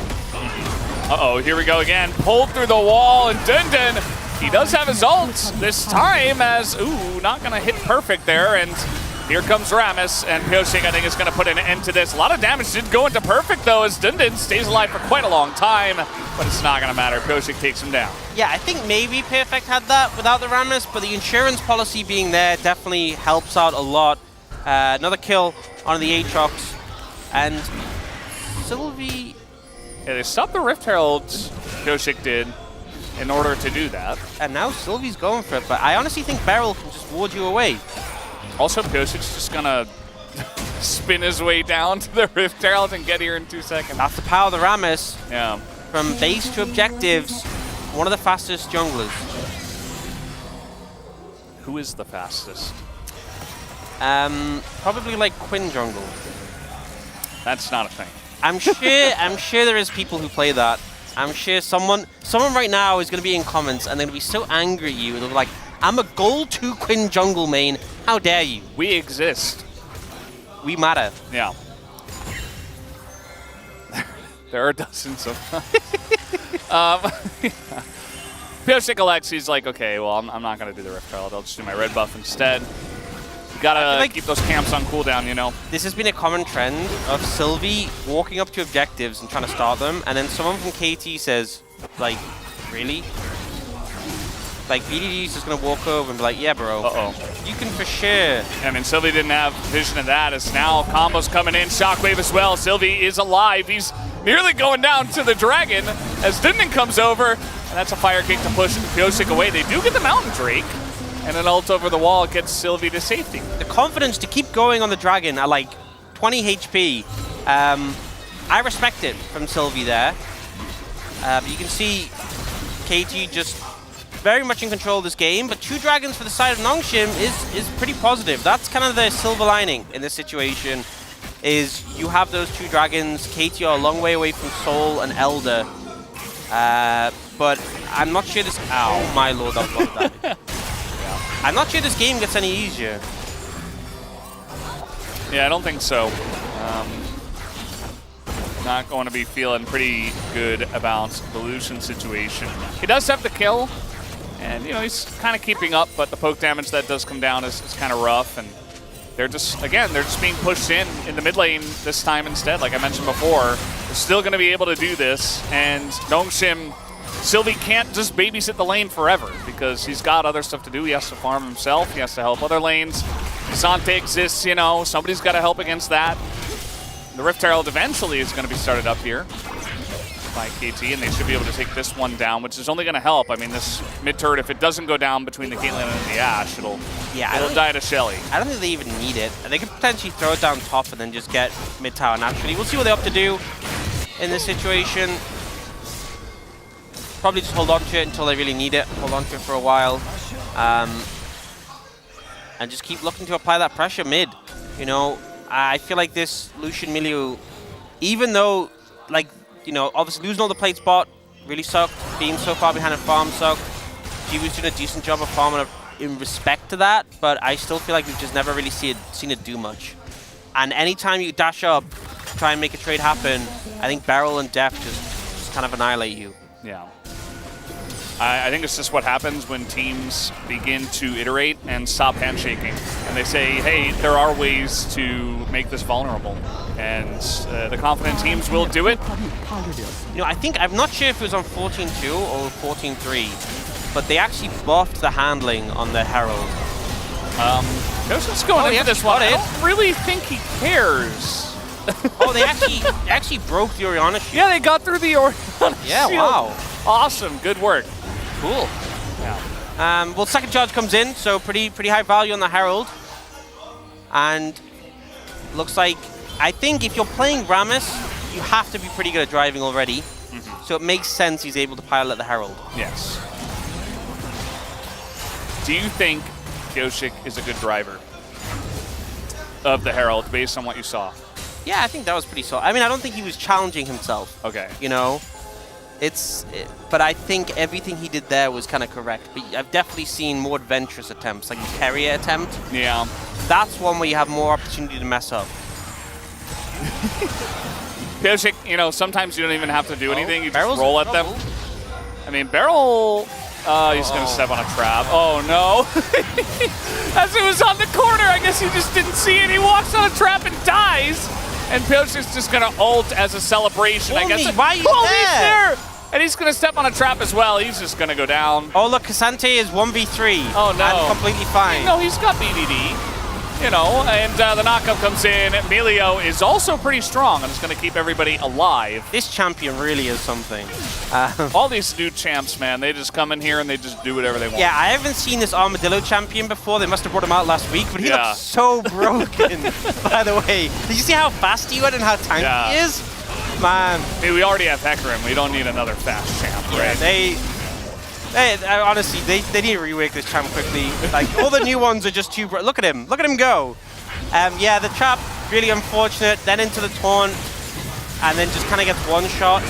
And we see Cormy ends up getting very split here for the rest of the team, which is cool, and he gets chased down. But I kind of want to focus on what's happened on the other side of the fight, where we just kind of had the Cassante being immortal. 1v3, no fear. We don't get to see that, probably for the best. I think they had to censor that one. We shouldn't show that off too much. That's not good, I would say. It is Cloud Soul, and we have Rammus in the game. Oh. So... imagine if KT just stole the game out so they can get 4 Cloud Dragon Cloud Soul. They should, honestly. That would be pretty fun. That would be worth it, That would be worth us being in a 42+ minute game. Hello. Yeah, he's just going to taunt him out of the turret as Yu nearly dies to that alone. That Caitlyn Q did a pretty ridiculous amount of damage. Yeah. I want to see the ult. Oh, there it is. Somebody, okay. Okay, that was with shield, and it did still did half of Peter's health, so. Bounty Caitlyn, it does some big boom boom, especially from ahead. Oh. Yep. Hits the net, hits the headshot. Dindin in a lot of trouble here as well, as he is down 2 levels. As, even under the turret, Perfect does not care, and he'll pick up his second kill. As KT might be making quick work of this one. Piochik just doing another victory lap behind the turret. Wait, where's... What? Okay, I guess. Yeah, perfect. No ult. Yeah, take him down. Got him. Right? Yes. He's losing Right? health, isn't Okay. he? Yes. Did it. It was dropping. They did it. Very incrementally, but it was going down. I was scared. Oh, we'll see the replay. Yeah, this kind of just looks like Cassante things. Under tower. He's up 2 levels. He's very tanky. It's not like he even stacked armor either. He has a hollowed radiance after his Iceborne College. I really love how when he ults, the tower hits still do 0 damage. You know how his ult's supposed to make him squishier? He's all out. Yeah. He's all out of cares to give, you know? Exactly. That's what it means. That's what the ult is. Yeah, okay, well, we're just going to stop the back. Have fun, Jiwoo. Yeah, and it's so hard to interrupt this siege. Oh, that did not very much damage, actually. Yeah, Emilio's pretty good. Gonna keep Call Me alive. Yeah. Well, I'm not sure how much of a difference blocking that ult will make. You can see the base starting to take some hits. The mid inhibitor is obviously down. Lost that bot tower. KT's Baron's going to time out. Not really under any big pressure, I feel like, to close this game out quickly.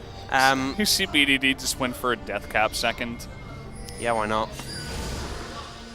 It's honestly crazy when you actually look at the numbers. Because one of the reasons Orion is so strong now is they kind of buff to, like, you know when a champion's not meta, they're like, oh, we're going to give it a little buff to get it back in the meta. Yeah, a little tap. But it didn't work, so they just kept buffing Oriana. And the numbers on her ult and W are really absurd. Like when you get to like 3-4 items, you can literally do like 2,000 damage just with ult W. Yeah. It's pretty disturbing. And obviously going Rabbit on second means you're really capitalizing on that big AP ratio. What? Okay, well, yeah, Perfect's just running at them now. Is he gonna die? Yeah, they do take him out. Sylvie's now got Sylvie's the reset. Cassante. Oh no! They got Cassante on their team. Oh, it's fine. Oh, he doesn't have ult. Yeah. Can't go all out. Yeah. Yeah, what a shame. He unfortunately had some cares. Now, here comes Piosik just rolling by. Yeah, he's taking damage. Sure.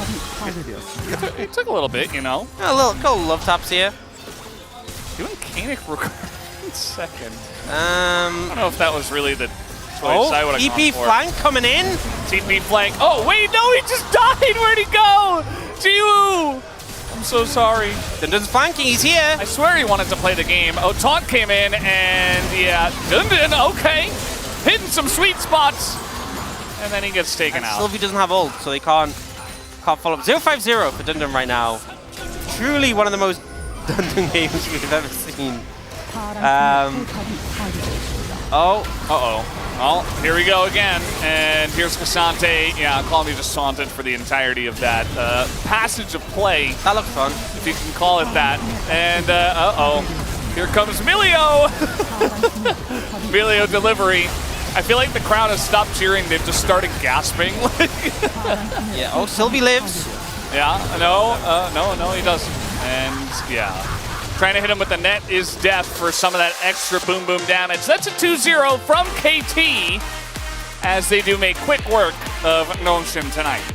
Well, you know, I said earlier how it would be very KT move to win against Genji and lose against Nongshim, but they decided, nope, they're just going to beat Nongshim, which I don't think anyone's really surprised about. Some interesting picks. I think that's the big takeaway from the series. We're seeing some innovation. We saw the Zyra, we saw the Rammus. Zyra looked pretty good. I think there's other champions that could have done similar. The Rammus, though, looked cool. It looked pretty okay, Yeah, I think, is what I'll looked say on okay. that one. And Cassante looked more than okay. Looked very strong. Yeah, I mean, Dundun playing the Aatrox, it's not really there to dominate lane against Cassante. Nobody really can, especially after Rumble nerfs. So he was going to be there for team fights, but the team was just never in a position for team fights. And when he tried to flank and do stuff, he just kind of slipped on a banana peel and stepped on a trap and then died. And it was like, okay, well. Honestly, he needs to get some Mario Kart reps in. He's going to avoid that in the future. Especially losing a Bowser in this way. kind of rough. Yeah, yeah. Which is maybe where Pyosik got his driving skills, you know? Yeah. Maybe that's been what he's done over the Be break. surprised. Played a bunch of Mario Kart, got inspired, playing Bowser, and was like, yeah, I'm going to hit it. I'm also never going to miss a Herald again. And he was great. We got the camera on him after the game, I think because he picked the cool champ, so he'll probably get 3 media votes this time unless they're feeling bad about the barrel incident from game 1. It's kind of hard for POG this game, because they were kind of just winning the whole time, and then they won. I think they'll probably just give it to Deft. Yeah, I mean, Deft had a pretty good game. So Caitlyn was great. A lot of people stepped on traps. Yeah, which, you know, one side of it is maybe people shouldn't step on traps, but the other side of it is the trap placement. Yeah. That one that was like round the corner, so Dundun just walked into it, that was pretty good. Yeah. We'll see the replays. Obviously this one, Sylvie tried his best to really make things happen in the bot lane, try to make these ganks. I think it's hard though, you know, playing a Viego when you don't have setup from the laner. Oh, man, this was... It's one of the plays of all time. It certainly is. And I love... Pyosik just kept going for this play where he'd like just walk on a tower and then just like jump away and not really commit. I mean, he got a lot of summoners. I guess that's what you want to do as Rammus. And then eventually he started rolling at people, taunting them. I think I've hit my point, you know, where I'm tired of seeing Cassante. I think I was kind of enduring for a while. I hit that last week. Yeah. With that King game. I was. That was it. That was the one that broke me. Solid. Yeah. Yeah, Nongshim not really finding a good opportunity to team fight. I don't think they got really a good team fight in this game. They managed this pick on Perfect, which was nice. But aside of that, it was kind of just KT were ahead. They stomped them. Call me a little bit oopsie there. Not the best series from him. And Sylvie had that brief moment where he was Cassante. 바지를 공 있어? That must have felt great. 공 없어. 공 봐볼게. 말았어. 도발. 더 나이스 끝내. Just yelling, taunt. 루시안 붙여. 비에공 공 없어. 뭐야 이거? 잡아. 이거요. 그렇지. Get him. 굿바이. 아싸. 나이스 킬. 굿바이. 깔끔한. 야, 루시안 나왔어. 헤이, 비에고 와줘. 때려줘. 아, 내가 날 때려줘. 죽어. 때려줘. Pyosik is begging them to hit him. You know, if he shouts loud enough, they might be able to hear him on the other side. If he shouts really loud. He is Rammus. I mean, that's how Rammus does damage. Yep. A lot of the time. At the Thornmill as well. Yeah. Just trying to get that value. Yeah, pretty strong game from the bot lane of KT, just the team in general. That was one of the series of League of Legends that we have cast. A very fun one from KT as they take the 2-0. Let's hand it over to the space and see what they had to say about that one. Thank you so much, gentlemen. That was indeed one of the series of League of Legends that you have cast, possibly one of them of all time. I'm Atlas. I'm joined by Huni and Wolf here as we bring you through the breakdown of game number 2. This one with a different chef in the kitchen. We allowed Pyosik to enter and see what he could come up with. Do you think if this was an episode of MasterChef, would he have won the cook-off versus the Zyra with the Rammus pickup? I think so, yeah. I'm going to give it to him on this one. He did a lot of fun stuff. But look, clean 2-0, nothing to see here, as they say. But actually, and the Lucian and Amelia we highlighted because this pick, or this duo, is just not finding success in so many different scenarios. It's struggling against the Senna in the late game. It's struggling against pushing lanes in the early game. And this is basically exactly what happened in game 1 with a different bottom duo. They could have just played Ashe Zyra again, but they decided to go for Ashe and Caitlyn and push even harder. And then they denied farm, and like if they hadn't gotten first blooded, this game would have been even more one-sided than it actually was. Yeah, I mean, it is like really one-sided.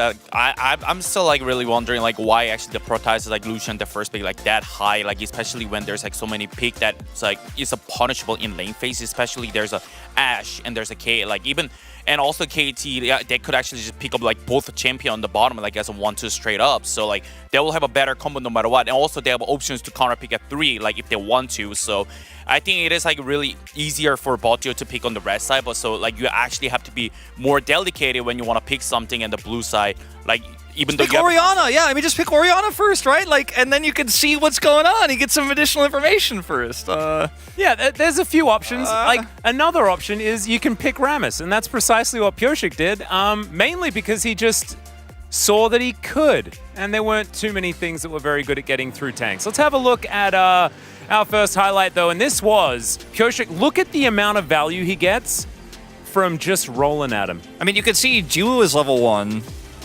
so he gets a flash straight out. And then he goes away. Pioshik did this several times where he just comes down and either like ults or ghosts away, but gets summoners, it gets value. Once again, here, gonna look for something on Call Me. Wait for it. Oh, forced him to miss his ultimate and then flash. We won't talk about what happens with BDD next. Yeah, that's a little bit of a frisbee there.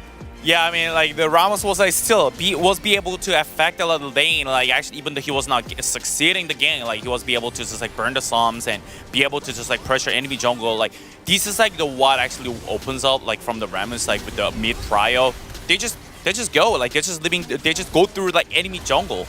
Yeah, he just sets up the taunt there so BD can get another fadeaway kill, presses W and blows him up, and then he just ults away. Pioshik's just like, see ya, my job here is done.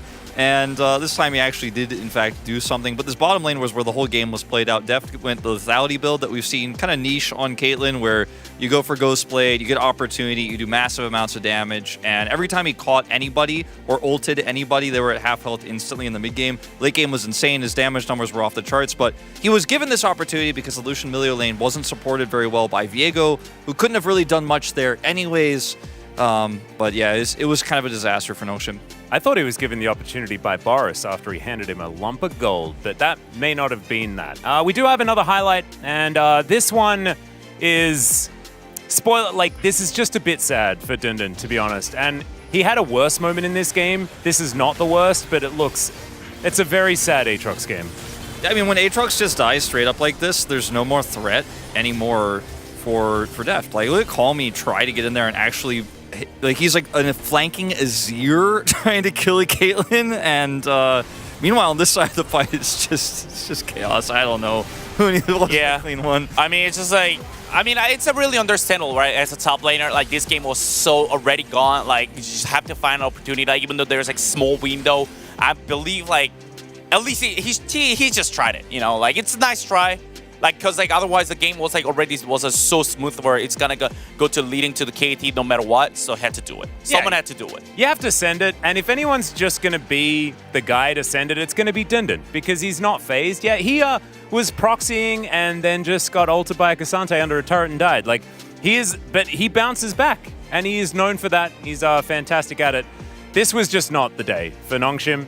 They didn't quite find it. And KT, what an incredible week. 2-0 into a 2-0. The first one against Gen G, now against Nongshim. And now it is time for the POG. Who's going to pick it up? Is it the opportunity, Caitlyn? It is. 300 points for Deft, 3-0 and 6. Yeah, I mean, as much as we kind of wanted to vote for Pioshik because he played Rammus and it was really fun, ultimately Deft, he and Barrow won the game by pushing lane. And they had some support from Pioshik, but Deft did the boom boom damage. He put the trap that killed Dundun. You know, I mean, did a lot of cool stuff this game. 3-0 and 6. Enough said. You know, just a lot of damage. I mean, it's just like solely play, right? Like even though it was like Caitlyn could have just got ganked, like there's a potential. Like surely Barrel also died one time, but he played really carefully in the lane and like not actually making mistakes, not giving the enemy opportunity. Even like in teamfight, as we see, like there was a trap playing, like actually just playing like map control, pushing as much as he can. I think these things are actually kind of well deserved for him.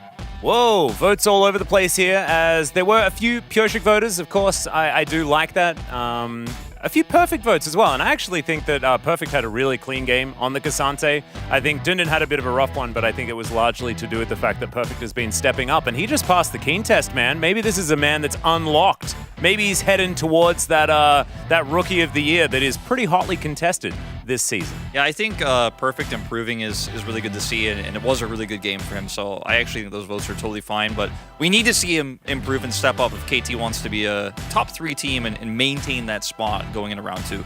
Yeah, it looks like they have held onto their spot in the West pretty comfortably, though, here this week. I wonder what happened in their break as well, because I don't know. It seems to be working out extraordinarily well for them. I believe we do have the interview almost ready, but I don't quite have it in my ear just yet. So one final thought, Huni, anything that you've got from this game? Do you want to see more Rammus? I mean, Ramos is good. I missed him, you know. And also there was the Edge Zyra. It was like really fun. I think it was a huge stuff for just KT. Like they are also winning like really easily. At the same time, they tried out actually on the stage and they know it's working. So and also the patch as a patch note wise is like I think those picks could be easily used like for next patch as well. So I think it's really good for them. Yeah, I think it's pretty cool. Still waiting on that interview. So Wolf, I've got a question for you. Do you think that Nofe remembers playing Rammus into Elise in 2013? No, honestly, I don't think he probably... Well, I mean, he probably will be like, yeah, I did play Rammus a few times back in 2013, but I doubt he remembers the specific game. That's what we were talking about a little bit. Like, does he remember? I doubt it. And then the English casters, of course, Ox and Brennan were like, I don't know if he remembers that specific game, but... I'm glad to see that he was casting when it happened because it is very fun. Yeah. And I'm glad that we got the little pip as well with his face coming up. But now it is time for the interview. So here's Ji-sun for the translation. Take it away. Thank you very much, guys. This is Ji-sun for the PUG interview translation, joined by BDD and Deft on the side of KT Roaster. Congratulations! KT Roaster is on the up and up. How do you feel about the win today, BDD? Last time we were able to take down a bit of a top tier team in the LCK, and today we were going up against a relative weaker team. But most of our teammates were actually pretty worried about today's match. But I'm so relieved that we were able to get another win today. Yeah, because last time we achieved a very tough win. So if we lose today, it's gonna be really miserable for us. So I was really desperate to win another match today. So I'm so glad that we were able to pull off a clean 2-0 win. But I think we still have to work on our minor mistakes. And Deft, we had Zyra making her presence back at the LCK after more than 1,300 days. Tell us about the pick. We've been practicing Zyra a lot, especially in practice game and scrims. So today we wanted to give it a go, and it was pretty decent. Then, are we gonna see more Zyra games in the LCK? Well, Ashe got spent really a lot, so as long as we can get Ashe together with Zyra, yes. And BDD, you went for a blind pick Azir after seeing the Sejuani lock-in. So tell us about the Azir-Talia matchup on the mid lane. How do you have to play out the laning phase? I think Azir and Talia are both really strong in different ways, but I'm pretty confident in both sides of the matchup. And I really wanted to go pretty hard on the laning phase, and I think it worked. With the Ashe Zyra comp on the bottom lane, getting the lane prior was really important for KT Roaster's comp. So let's take a look at this replay where you are able to secure a kill up against two opponents. What was on your mind at that point?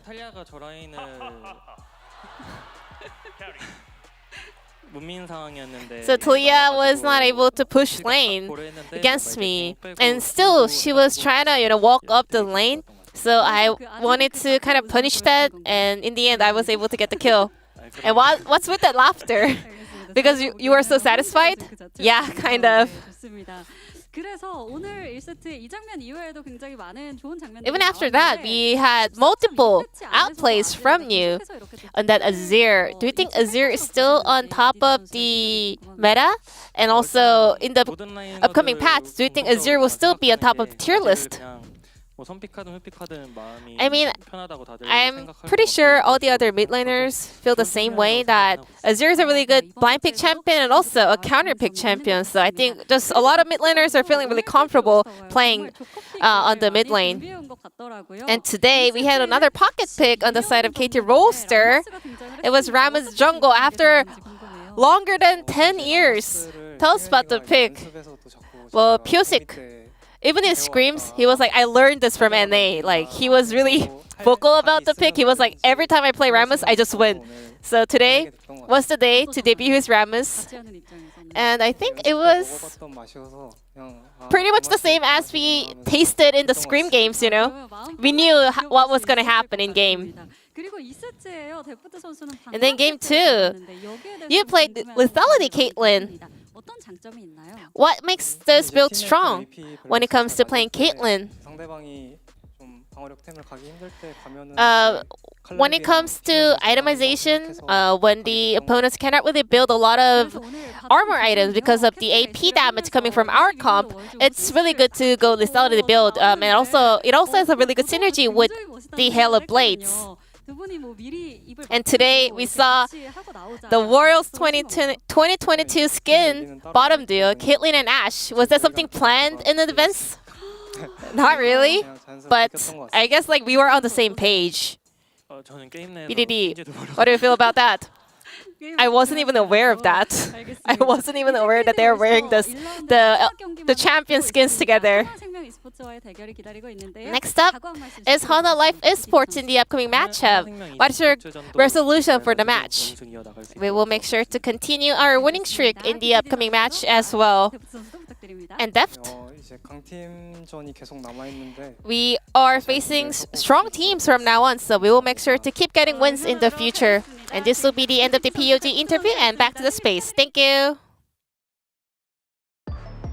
Thank you so much, Jisun, as per usual, for the phenomenal interview translation. Great to hear from both BDD and Deft. BDD, a very happy version of himself here today, which is what we always like to see. Let's have a look at the standings as KT moved to sole possession of 4th place, or at least retain it. And Nongshim still somewhat struggling, are going to remain alongside DRX there. KT, I mean, they've won so many of these series so dominantly, and that 2-0 over Genji is really important because really it's just one loss that separates them from the top 3. And in terms of game score, they're very close. They're right behind everybody else. So, I mean, if KT can maintain form and take some big names again in round 2, maybe we could see them slide up to top 3, especially with Hanwha Life still looking a little bit rough around the edges. They're actually guaranteed, unless it's a Hanwha Life 2-0. No. 2-0, they still get 3rd place. If it's a Genji 2-1, then they're tied for 3rd alongside Hanwha Life Esports. So they're basically 3rd. Yeah, I mean, congratulations to KT. Yeah, I mean, KT, they are really high, and also, like, I mean, it could be really sad for them as well, as like one loses against, you know, the bottom team wasn't really great. So I think it's gonna be up to just round 2, like whoever actually have a better form. Yeah, exactly right. But that is not all of the LCK that we have for you today. We do, of course, have FearX taking on Kwangdong Freaks, and a little bit of an unfortunate situation as well. Andil will not be playing for the Kwangdong Freaks in this match. It is going to be a bit of a substitution based on his health issues that we saw earlier in the week. So we'll see how they do with the substitution. FearX will see whether they can get back on the horse. But we're going to go to a break. When we get back, we'll have that matchup for you and some secret boardroom while you wait.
기억이 남는 것 같고요. 작년에 좋은 기억 가지고 있는 팀원들을 상대편으로 만났는데 제가 잘 혼내주도록 하겠습니다. 이미 뜨겁습니다. 페이지와 딜라이트. 정신 똑바로 차리고 잘 받아쳐야 될 것 같고. 찬스가 쓸어담습니다. 동부학살자가 아니다. 한화생명 이제는 확실히 달라졌습니다. 한중이 형 잘 잘해줘요.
자, 오늘 시크릿 보드로웨이 시작해보도록 하겠다. 지난주에 에이전트 마크가 와서 이 선수의 스토리도 들어보고 여러 가지 생각들을 들어볼 수 있어서 굉장히 좀 유익한 시간이었어. 맞습니다. 뭐 리그에서 활동했던 이 현역 선수가 또 얘기해 주니까 이게 배울 점도 많고 너무 좋던데요. 그렇지. 그런데 오늘은 좀 색다른 시각을 보기 위해서 준비를 해봤어. 감독이 생각하는 선수. 와우. 감독이 생각하는 팀. 지난번에 북전드가 온다. 북전드. LOL의 개갈량. 맞다. 여러분들이 생각하는 그분이 바로 시크릿 보드룸을 찾아주셨어. 감독계 레전드 레퍼드 박수! 야! 미쳤다. 웰컴. 웰컴. 나이스. 앉아. 와우. 너무 반가워. 반갑습니다. 레퍼드 북한규입니다.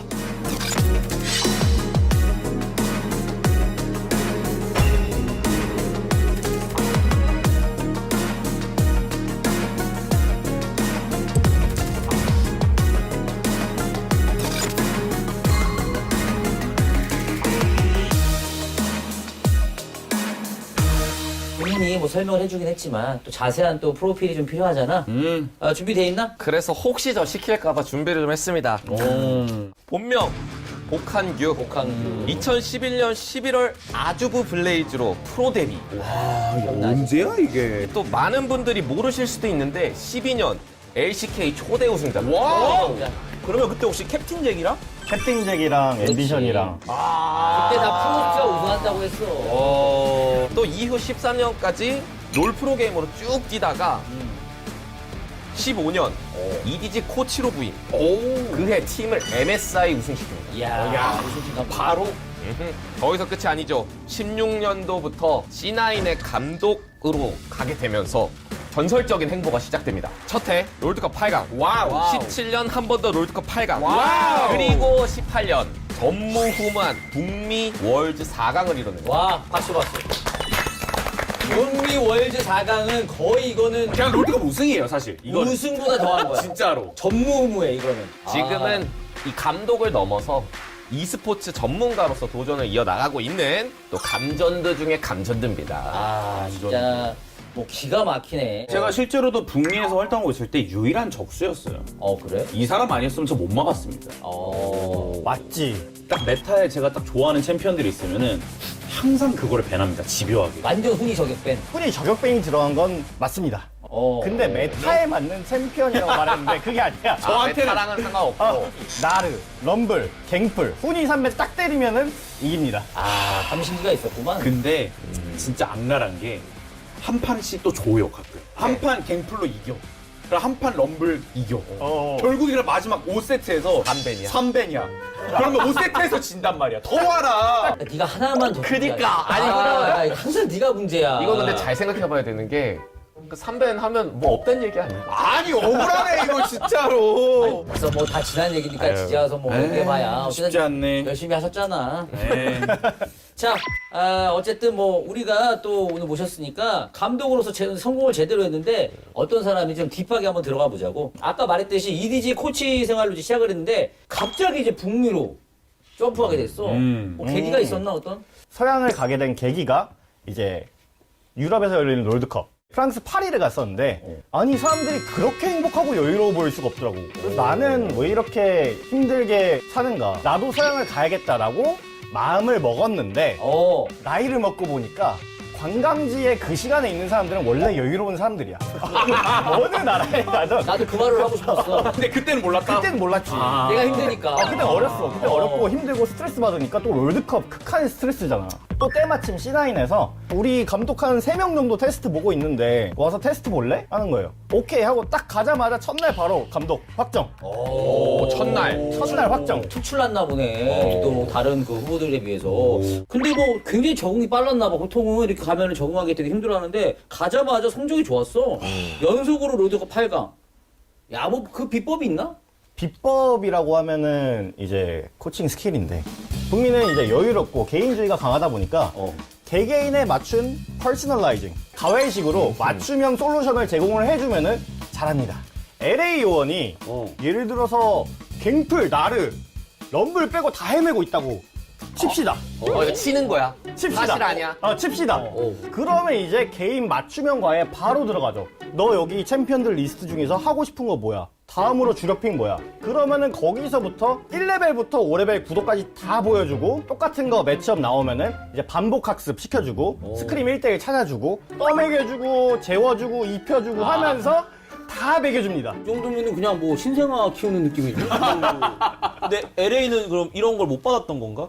뭐? 그거 알고 사실이잖아. 아니야고요. 그거 아니야? 저도 딴 거 할 수 있었어요. 딴 거 하면 지는 걸 어떡해요? 다른 거 지니까 그 말이 이 말 아닌가? 아니! 우리 팀원들이 못한다고! 알겠어. 뭐 다 지난 일이니까. 그럼요. 근데 뭐 코칭법을 얘기하다가 떠오른 건데 레갈량이 피드백을 굉장히 또 살벌하게 하고 유명한 말은 되게 또 부드럽게 하고 착해 보이지만은 엄청 살벌하다는 얘기가 있어. 오해입니다. 오해인가? 오해입니다. 오해입니다. 레갈량의 검은 방에 대한 지금 증거가 있어. 내가 지금 자료를 준비했단 말이야. 와, 가져왔어? 증거가 있어, 증거가. 이걸 보고도 한번 반박할 수 있나고 보자고.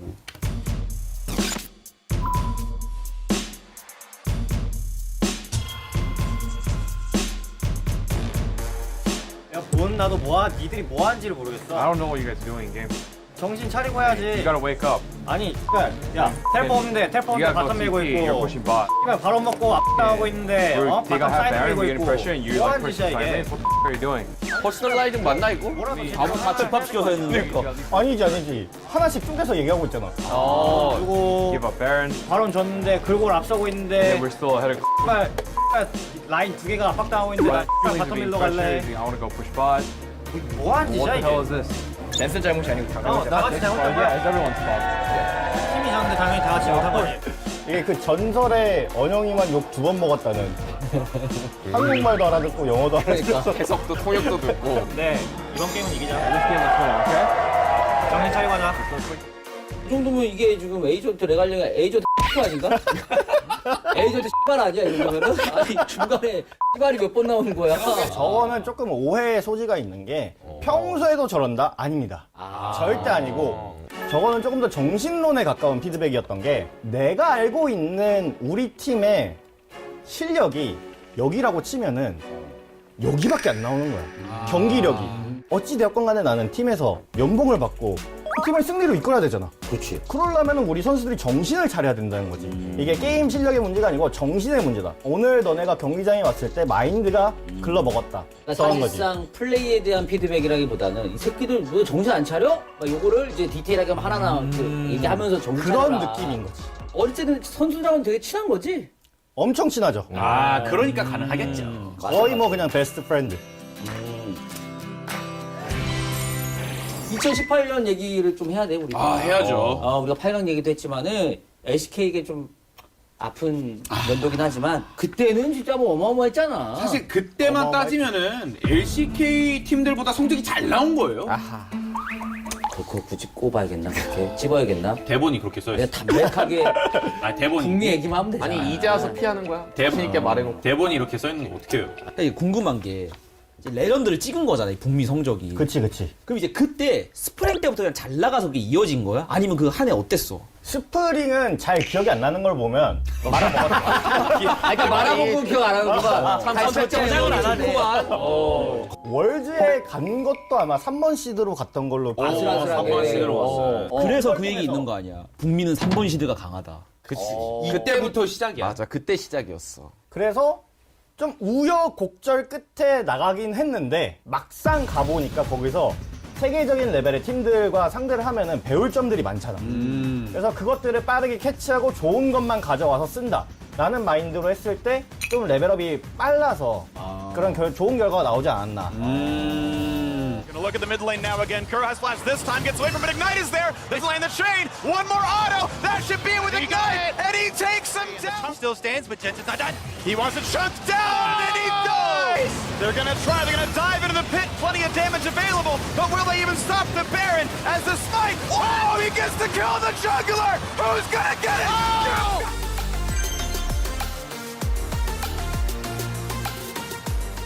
Cloud9 will make it to the semifinals. A 3-0 sweep.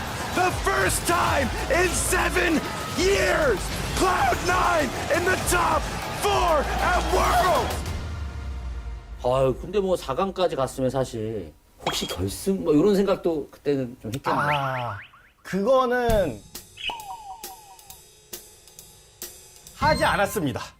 왜냐면은 그때 그룹 스테이지부터 8강까지 올고즌 3벤이 똑같았어. 우리 경기를 분석을 하면은 무조건 진다. 자전제 가면 상대가 바보가 아닌 이상. 그쵸. 벤이 고종이기 때문에. 그때가 이렐리아, 우르고, 나트록스, 아칼리 막 그 절대 은신 그때거든요.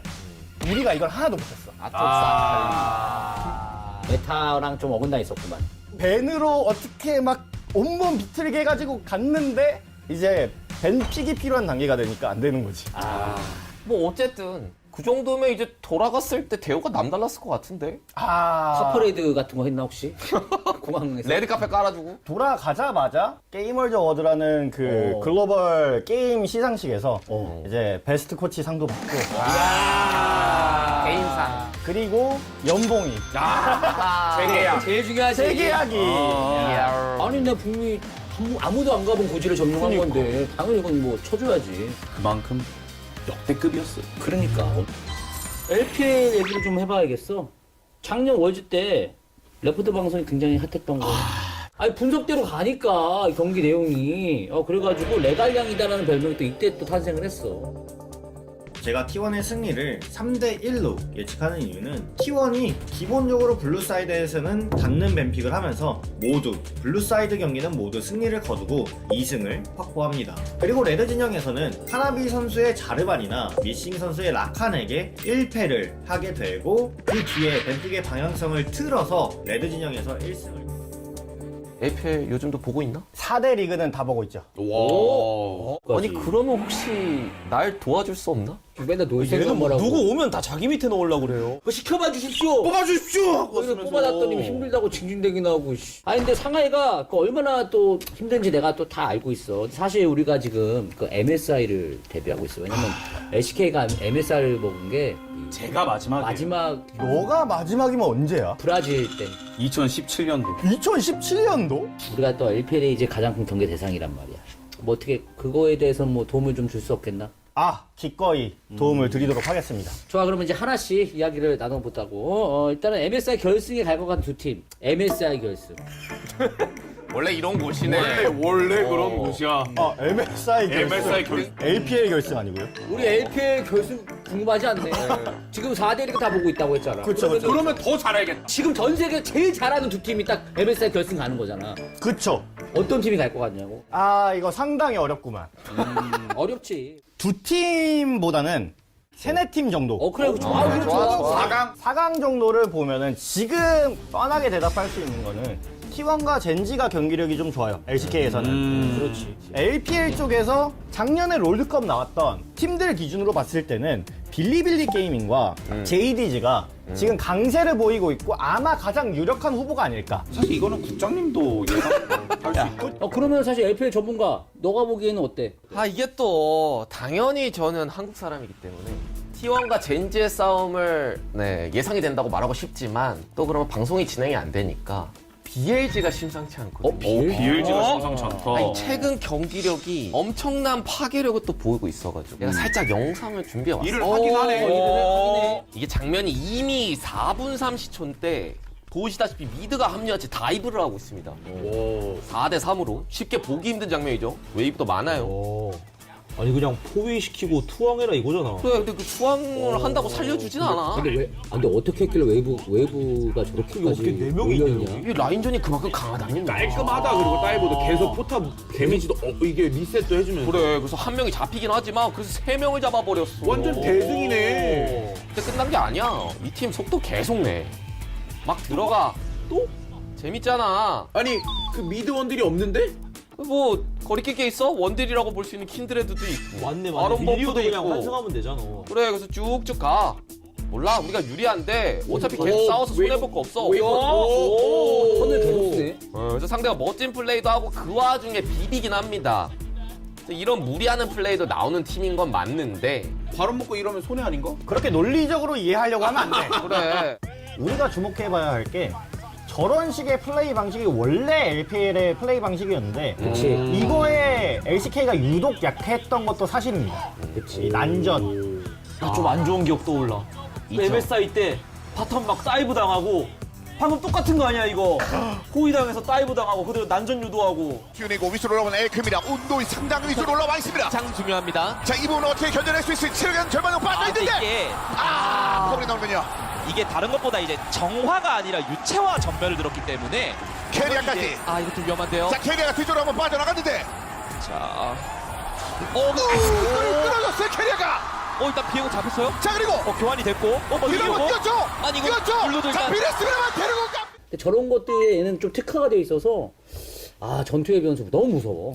그리고 또 이제 주목해봐야 할 게 야거 선수가 나가고 나이트 선수가 들어오지 않았습니까? 이 나이트 선수가 들어오면서부터 이제 뱀픽부터가 좀 달라졌어요. 코르키, 아지르 이거를 고민하던 팀이 이제 르블랑, 아칼리 이쪽으로 선회를 하는 거야. 뱀픽이 조금 더 다이나믹해지고 그 국지전에 특화된 챔피언들이 많이 나오게 되면서 교전 승률도 올라가고 그걸로 또 굴리는 그런 팀으로 조금 느낌이 바뀌지 않았나. 그럼 아지르 코르키는 어디 갔어? 이제 JDG. 너 잘 맞는 대로 갔어. 나 괜찮은 대로. 아니 뭐 이렇게 없는 거야 이게? 아니 뭐 나이트라고 뭐 안 하려는 법은 없으니까. 자, 그러면 JDG 진동은 어떤가? 최강팀의 느낌이 나죠. 나이트 선수가 나가고 야거 선수가 들어왔는데 조금 더 안정감 있는 경기를 앞으로 보여줄 것 같다라는 기대감이 있고, 하지만 조금 아쉬운 것은 메타 자체가 탱정글이 대세 아니겠습니까? 그렇지. 네, 카나비 선수라는 선수 자체가 워낙에 또 공격적인 챔피언을 잘 다루는 선수인데 그렇지. 지금은 조금 메타에 국한되어 있어서 조금은 JDG의 원래 풀파워보다는 낮게 나오지 않을까라는 게 저의 예상입니다. 메타와는 조금 더 어긋나 있지만 어쨌든 뭐 기본적인 체급이 워낙 좋고 잘하는 팀이니까. 상하이는 어떻게 뭐 이 의견에 동의하나?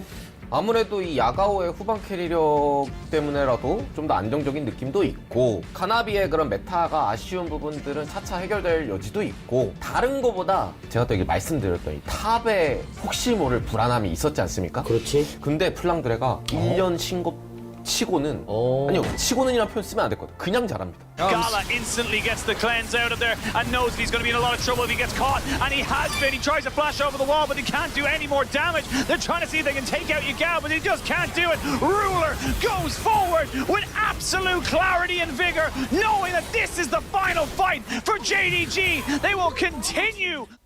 여전하구만. 유관력이 터져 나오는 건가? 그냥 이미 잘해요. 그래서 이게 생각한 것보다 진동 게이밍 더 잘하겠는데? 불안감들이 많이 좀 해소가 된 그런 상황이구만. 예. 그러면은 말이야 작년 월드 이제 결승까지 간 또 웨이보는 어떤가? 구체적으로 기대감이 있기는 합니다. 그런데 웨이브가 탑과 정글 선수를 교체를 했거든요. 이 선수들이 결정적으로 아직 단 한 번도 플레이오프를 경험을 하지 못했어요. 큰 무대에서 아직 잘할지 안 할지 모르겠어요. 정규 시즌은 잘 소화할 수도 있을 것 같으나 미래를 봤을 때 플레이오프라든지 MSI라든지 이런 토너먼트는 그래도 하던 애들이 잘하지 않을까. 익스피리언스가 중요하다. 그쵸. 또 LPL은 토너먼트가 워낙 또 빡세잖아. 거기서 경험치를 싹 쓰면 또 모르긴 하는데 지금 이제 레갈량이 말해준 것처럼 이 샤오하오 이 선수가 긴 기간 동안 엄청난 기대치를 갖고 있는 선수긴 했어요. 근데 기존에 있던 팀이 워낙에 하위권이라 빛이 좀 못 보다가 드디어 오랜만에 빅팀에 온 거거든요. 그래서 혹시 모르지만 말한 것처럼 아직 검증은 안 됐다. 하지만 다크호스 느낌은 분명히 나오고 있다. 올해 당장의 성적을 내는 거는 조금 무리가 있지 않나. 올해 성적을 낸다고 한다면 썸머 플레이오프 정도를 바라봐야 하지 않을까. 또 후반기 때 기간이 필요하다. 아무튼 좀 여파가 있으니까 계속 좀 부딪혀보고 경험치가 좀 쌓여야 된다. 또 기대치가 높은 팀이 있다던데 그 TS 말이야. 로스도 좋다며. 여긴 좀 어때? TES가 굉장히 슬로우 스타터의 느낌이 나죠. 로스터는 슈퍼팀입니다. 여기도 또 다른 슈퍼팀인데 그렇지. 슈퍼팀이기는 한데 스타팅이 굉장히 느린 느낌이 있어요. 첫 경기부터 우리는 바로 스탯이 상대할 거라고 딱 줘버립니다. 그리고 바로 깨갱 해버리죠. 거기도 기억 삭제. Puts Tian into check and he goes down for the first death of LPL 2024. What a dominant early game. The hook is in a bad place too.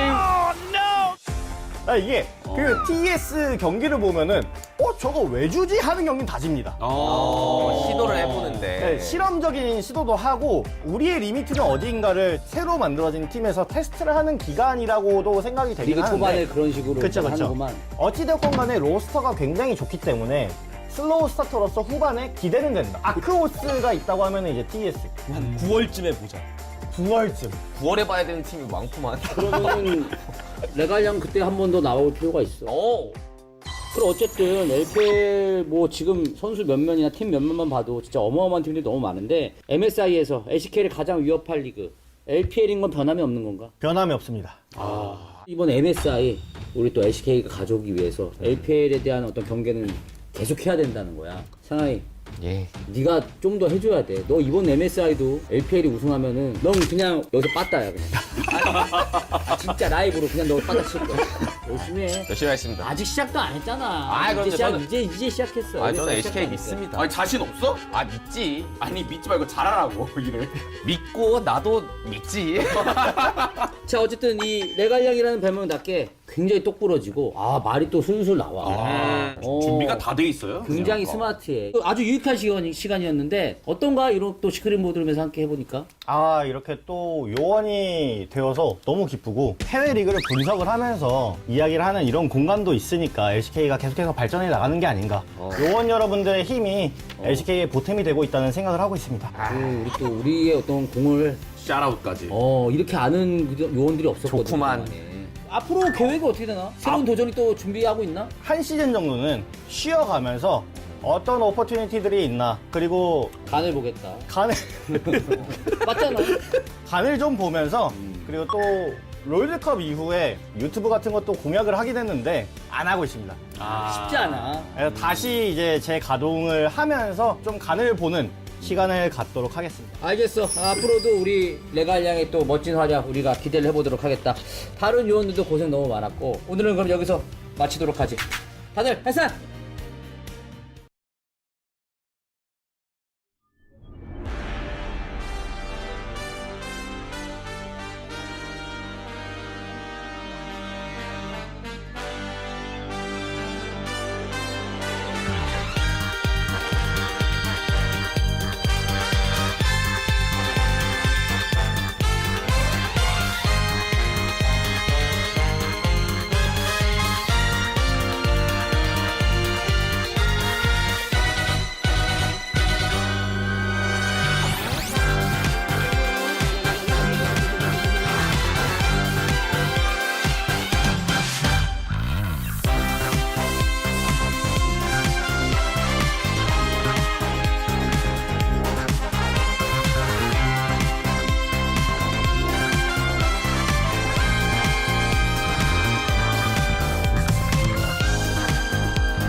Still inside my blood.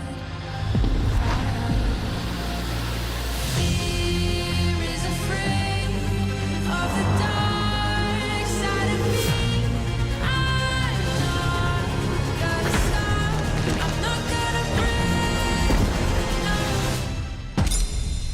I'm a fighter, survivor, awakened in the light. I'm a fighter, rising higher. I'm burning through the night.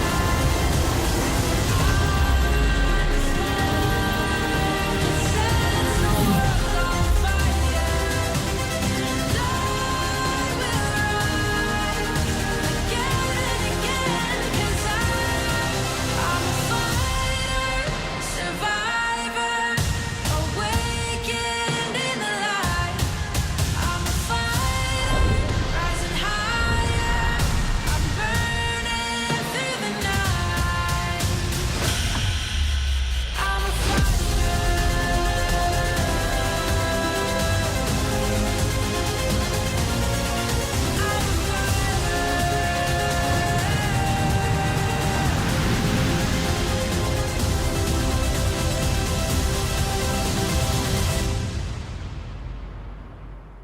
I'm a fighter.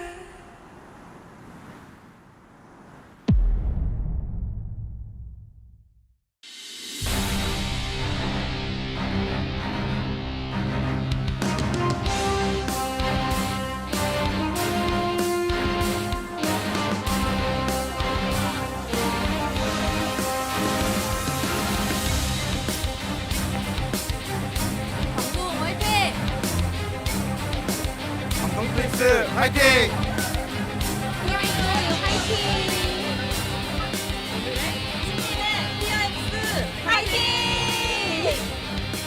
Hello and welcome back to the LCK. We're here for the second match of the night. We got the Guangdong Freaks up against Fear X, and this one is going to be pretty interesting. Both these teams right in the center of the standings. And before, a couple of weeks ago, I would have said Fear X have this easily, but Guangdong Freaks have been on quite the tear. Do they have this one tonight, Ox? I think based on the predictions, a lot of people were leaning towards Guangdong Freaks, which is fair. They had a huge resurgence, but I think it's going to be a close one. I expect it to go to 3 games, and I think it will be tricky to call. We also, having the break for Lunar New Year really has shaken up teams quite a bit. KT obviously came back on their A game. Gen.G maybe not so much. Where these two lie, that's what we've got to see. Let's take a look into this matchup. First off with the standings, because as I was saying before, they're very close to each other. Now, Guangdong Freaks have played 1 extra game compared to Fear X, but you can see the points different as well. So even if they were both at 4-3, and Fear X had a 2-0, they would still be in 6th place. So it's still very close, right, between these two teams. And Guangdong Freaks are going to try to hold on to their spot there in the middle. Now, if Fear X win in a 2-0 in this matchup, obviously that would change Guangdong Freaks, and Fear X would take 5th. So trying to, hold the gate, be the gatekeepers today. Yep, and I love when we have matches like this where they're close together in the standings and the win means so much. The fact that they can overtake each other. Guangdong Freaks, since the addition of Bull onto the roster, their form has just looked night and day, honestly. So much better. And Fear X, a bit more of a slow, bit more of a consistent throughout. I feel like they've been solid so far, but I feel like it's been higher highs for Guangdong Freaks, but we'll see whether they can display that today. Yeah, Guangdong Freaks, they just went up against Fear X. They played very well. They won that easily. Fear X went up against Gen.G, so definitely coming off of a harder one. This is important to note, guys. So Andel's still having some health issues, unfortunately. Quantum is going to be called up here. He is debuting in the LCK 1 month after he debuted in Challenger League. So this is a very new player. He played in Academy last year, and now he's got a chance to do a Bull. Yeah, and it's a lot of pressure because obviously limited experience. You're being thrown into the deep end essentially because it's a match, a close one, and a lot of people's eyes will be on this because they'll be thinking, hey, if Andal was here, if Andal was feeling better, maybe they would have won this because obviously he's been really good with Bull. But I think all Quantum can do is come in and bring his A game, and obviously paired up with Bull. It's a good player to sort of make your debut with because he exudes confidence. Yeah, absolutely, and they have played together as well. So this is also really interesting. Cuz is approaching his 500th game in the LCK, the third jungler to ever do so, and he will get it tonight in game number 2. So that'll be a fun little milestone that we will celebrate when we get there. As Quantum, there he is. Quantum on Kwangdong. Not going to be difficult for us at all. We're professionals, right, Ox? Yep, I've never misspoken in my life. If I say something wrong, it was intentional. Or it was someone else's fault. Yeah, absolutely. I'm glad we can clarify that. And as you were saying, you know, because trying to achieve that sort of huge achievement in terms of total games played, but definitely a player who's been really a big star for this lineup. Obviously, the addition of Bol made a huge difference because it's just been absolutely on fire and making us really wonder how he didn't end up on one of the top teams, but I'm sure Quantum Freaks are very glad he's with them. Yeah, that sign just says Quantum fighting, hoping that Andal also is feeling better. As here's Fear X. This team, I feel like, could not be more different from Quantum Freaks in play style. They are incredibly over the top. You can see Execute here just having a great time on camera. And this team, if they're ahead, if they're behind, it could be 10,000 gold gap, doesn't matter. They are going to play aggressive. They are going to try to run you down. They're going to play aggressive picks. They're going to flash on top of you. They'll end the game in 20 minutes from behind or from ahead. Yep. So, and then Quantum Freaks are the team that are like super safe, taking it very slow. And honestly, I love the playstyle of this team. I feel like Execute has been such a good addition with how he likes to play the game. And I much prefer when they put him on an engaged champion when he's able to make things happen. But speaking of matchups, we can look towards top lane. Dudu has honestly been tearing up a storm. It goes without saying. Yeah, I think the thing about Dudu is we knew he had it in him. Unfortunately, towards the end of last season, the team was just in a really dire spot. And I think Dudu kind of lost his passion, to be honest. And he's coming back. He's like, okay, the team's back. Everybody's playing really well. I'm going to play really well. And he's also stated in interviews that they're practicing a whole hell of a lot. So that helps as well. Clear started off a little bit slow, but I feel like he's getting better and better every time we see him.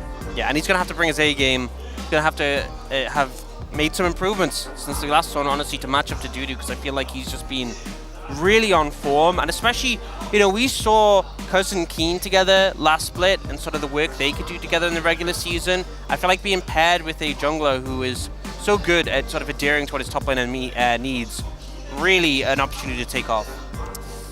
Yeah, it's going to be interesting to watch this top matchup. I know a lot of eyes will be on the bottom side to see how Quantum is doing, but certainly Dudu versus Clear is kind of, I think, the closest matchup potentially, if you're looking on the side of Fear X, for one guy to potentially pop off. If I'm being honest, it'll be a race to who can pick Cassante first. Or they'll just ban it. I mean... Oh, I hope so. Dudu, a very proficient Aatrox player, so I wouldn't be surprised if Fear X try to just ban Cassante, or just ban the Aatrox and pick Cassante themselves. Try to get themselves a nice matchup like that without having to worry about Dudu's Aatrox.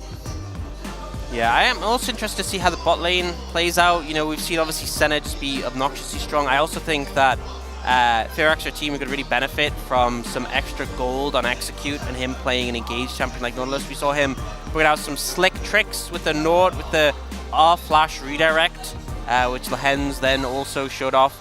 And then Beryl attempted. You know, I think he's definitely a player who, when he's on form, can play really well, but has definitely been a bit hit or miss, I think. And going up against Quantum, I want to see him on a pick that he's playing where he has confidence. I don't want to see him stuck on Melio duty or Renata duty or something like that. Put him on a playmaker. His Renata was also kind of over the top, let's say, in terms of, she's not a very aggressive pick, but he made it look aggressive. You know, even Carrier has made the mistake of trying to play a non-aggressive pick like Braum aggressively, so it does happen sometimes. And Quantum, I feel like this is the thing to talk about, because when we saw Bol come up, he had such a track record of playing in Academy and Challengers, a lot of experience there, whereas for Quantum, I mean, it has Quantum Freaks Challengers there, but it's been such a short time since that debut. Yeah. Really kind of slingshotted upwards for when the team needs, so. It's interesting, too, because Quantum's around the same age. So Bull, I guess, starting off his pro gaming career a bit earlier, whereas Quantum kind of getting into it a bit later. just having less time, as you mentioned, less experience in the scene, but has played with Bull before. I think that was at the beginning of this year, before Bull was called up, which would make sense because that's when Quantum was called up to Challengers. Yep. So just a little bit, you know, a couple weeks, but better than none. CV Max is going to give him the nice little rookie treatment. The shoulder rub, confidence, you know. You got this, you know. No pressure. None at all. It's simple. If you win, we're in a good spot. Yeah. You don't. The alternative doesn't exist. Yeah. Don't even think about it. Don't even conceptualize. True. Yeah. Quantum Freaks on the blue side. I feel like, honestly, you know, last few years, blue side has definitely been heavily favored. I feel like it's been more of a toss-up recently as to which side has the edge. The rift change has been one thing, but at the moment, I feel like there's been so much value on counter-picking on the red side in a lot of situations. So we'll see who's able to find the advantage here. Starting off with some jungle bans, just some of those tanks taken off the cards. Sejuani and Poppy, Varus coming through. A lot of the big ones you often see are things like Orianna the Senna, Callista, all frequently taken off in this first rotation. Karma as well. Something that slipped through in the last series, and it's still 0% win rate. Yeah. If anyone's tracking, still has not won a game on 14-2. Yeah, at least in this region. Oh, yeah, very valid. 0-4, I believe. Yes, I do believe you're correct. Alongside Lucian Milio, which is 0-6 now. So, you know, some things not working out so hot. Yeah, so Orianna left open, but Callista also left open, and looks like they are trying to pick something up for the bot lane immediately. A lot of confidence in Bull and his ability on this pick, which I think makes sense. That's the thing. I mean, Bull proved he can play Senna, which is, it just ups his power even more because he is such a proficient Callista player. He's great at Draven as well. Those were his two that always got banned away from him in Challenger League. And with Senna gone, Varus gone, he's like, I'm playing Callista. And he doesn't give credit to Henna and Execute to try to counter it, as we are seeing, you know, the hovers of Draven, but they're just going to go for Lucian. Yep, and you have the flexibility of leaving your Milio till 3, but they opt to lock it now. So not interested in securing the Orianna, which, to be fair, if I think of players who are really keen on Orianna, Closer's not really top of the list, but the pick is just so powerful right now. Wouldn't surprise me if Quantum Freaks opted to take it themselves, and maybe secure a good support matchup as well. You can see Quantum nodding. He's not saying a whole lot. He's saying, nay, yes, yes. Oh, can we pick Cassante here instead? Yeah, sure. Yeah. Can you play Cassante support? Maybe. He doesn't really get much of a say as the new guy on the block. And if he picks Bard in his first game, he's going to get some fans. I don't think that's going to happen. But the Callista-Renata combo. Well, yeah, we just get a matchup of the sort of matchups we tend to see with Lucian and with Callista. And we haven't seen him for a hot minute since the new patch. It looks like toying with the idea of matching up that Udyr into the Xante. Orianna just sliding through the draft phase so far. If we do see this locked in. And yeah, it will be taken. So jungle and mid still not really had a look at it in that. There's still a lot of these tank junglers available. Still Maokai, still Rel on the cards. Vi as well, something that's available, which I'm going to be honest, Vi into both Lucian and Callista, pretty good. Pretty good pick. Yeah. Just to lock down those close range targets, and Firax will recognize that and immediately dispatch that pick. Yeah, take that away. Wouldn't be surprised to see more of those jungle picks you mentioned go away. You could look for the mid lane. The Orianna's an interesting one because I feel like Bulldog, you know, he has played it a couple of times, but Closer, he's only played it once. He's not really a control mage player. Yeah. I mean, he can do it, and he got a win on it, but they're not going to prio pick it for him, let's say, as the Yasuo is.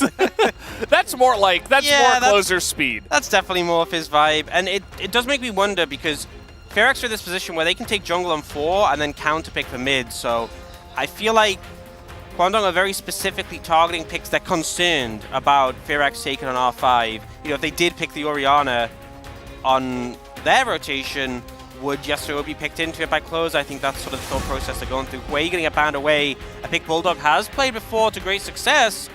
Did get buffed on 14.2 as well, so yeah, not letting him get his hands on that one. And yeah, I think honestly you could just keep targeting Close's pool in this situation. Maybe a Yone here. Akali's another one. Yeah. The Yasuo Gragas was played by Closer and Willer, so that was one thing where they're like, well, we don't want to deal with that, especially with Kalista, because then she just doesn't really get to play the game. But yeah, Akali, a big comfort pick for Closer. Expect a jungle pickup here for FearX. But actually going for the Orianna themselves, so it kind of set up like it was going to be Orianna going to Quantum Freaks in the counter for FearX, but Closer going to pick it up again. And we'll see what the response is from Quantum Freaks. Maokai is still available. Obviously a pick with quite a bit of power. The Milio does counteract the AoE route, but it's still a lot of strength. And for Bulldog, I think he's just going to go with old reliable Azir. Yeah. Azir, still in it. It's not the most fun lane against Orianna, but gets through it and is decently even. Any lane is fun against Orianna. Yeah, that's fair. Lee Sin actually going to come out for Cuz, so wanted to play something you can exert more early control on, have a bit more presence, look to have some aggression on it and make some plays. Not the easiest when playing a Lucian into like a Milio, playing Lee Sin into Milio Lucian, because you can obviously get blocked. And we're actually going to see Willa go for the Xin Zhao, so really pushing away from those tank junglers that we've typically seen, especially on 14-1. Yeah, pretty interesting. Cuz is a fantastic, I mean, he is like top tier Lee Sin player. Willer has picked up the Xin Zhao a couple of times. He has played 10 unique champions in the jungle so far, so he's definitely one of those guys in the jungle. And certainly is comfortable. I think that Xin Zhao is a great ball carrier as well, although sometimes can have anti-synergy, but still just provides a nice front line without having to go into a tank per se. Yep, and get on top of the Kalista, going to be pretty big. I feel like there's a lot of skirmish power is my takeaway in this game, especially towards the bot lane. And that's really where I expect these junglers to be putting their attention. You have Kalista, Renata into Lucian Milio. You have Lee Sin versus Xin Zhao. I expect to see action. I feel like if you're drafting these picks, it's because you want to be winning those 3v3s in the early levels. I think the Kalista definitely has the edge there, though, so it might be more preventative for the side of FearX. Looking at the future, saying that FearX is going to make playoffs. Still very early on here in LCK Spring, but, you know, it's time to start thinking about it, I suppose, as we near round 2, just around the bend next week. And it's actually going to be Closer, going back on Orianna, looking for a second win on this pick for this player. But guys, looks like we're ready to hop onto the Rift for game number 1.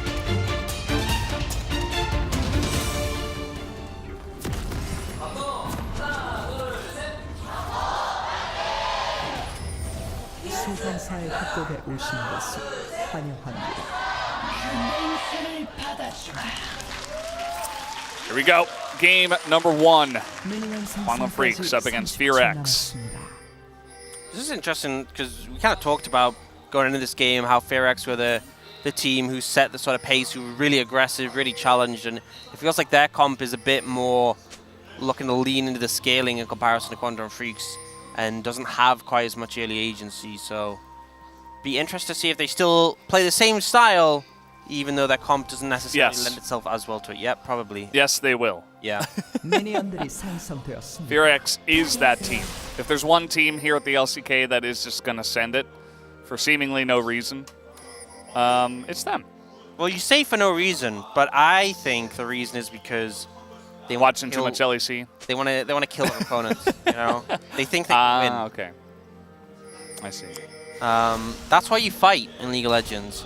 People think it's for objectives, for gold. No, it's because you think you can win.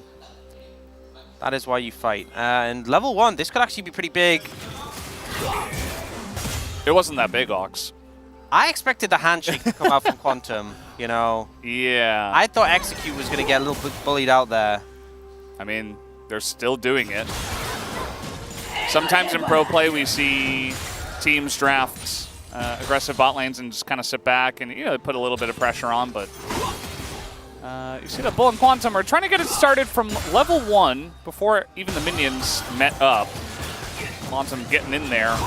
Kalista on a 6-game winning streak. Note the players that have played this champ. Yeah, those are some pretty good AD carries. And Bull too now, you know? You can see Henna and XQ being zoned out pretty hard.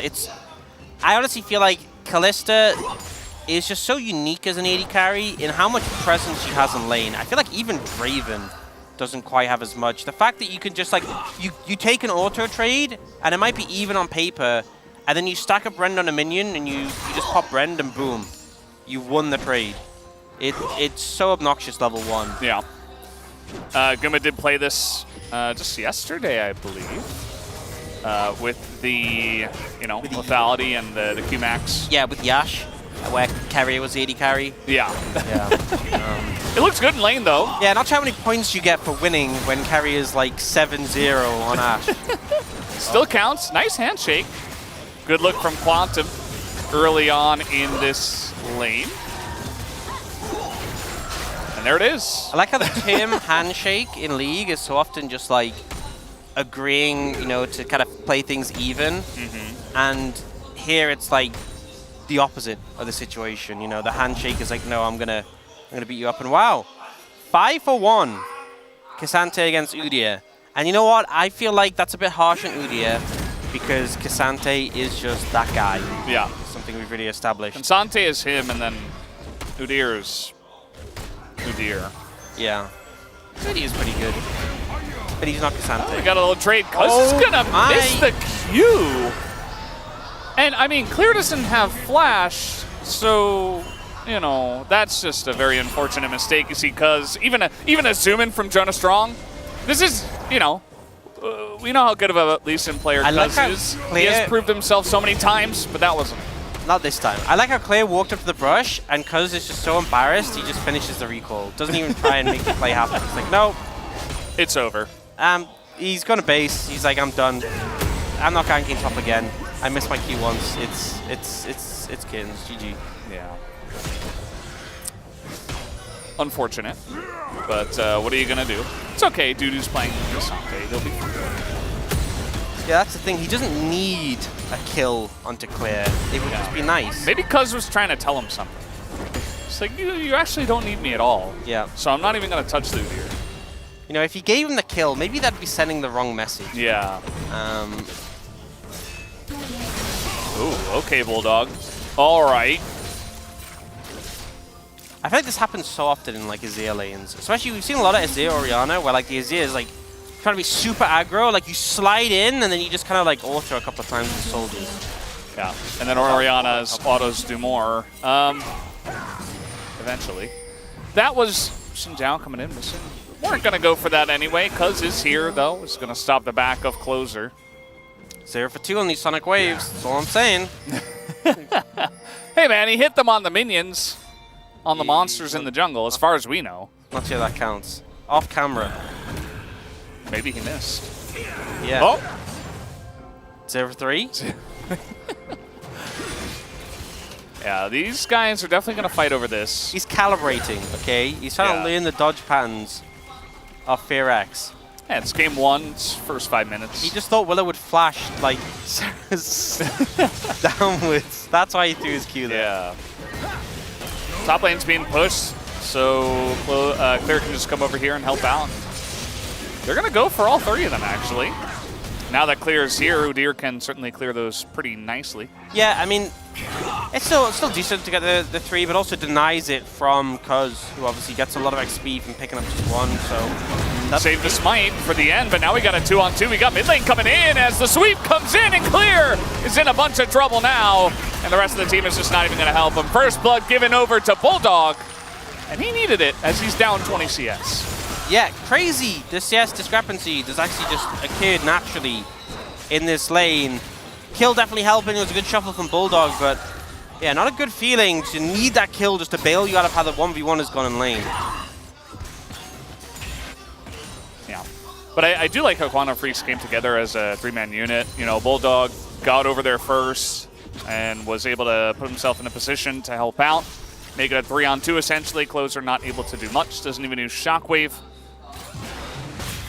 And gets them the first blood. Quantum Freaks are ahead on gold, even though they did lose all 3 of the Void Bubs. There will be more Bubs. Can't wait. Yeah, and I think Clear's already pretty low in this situation. And kind of just gets bounced around. There's no other way really to describe it.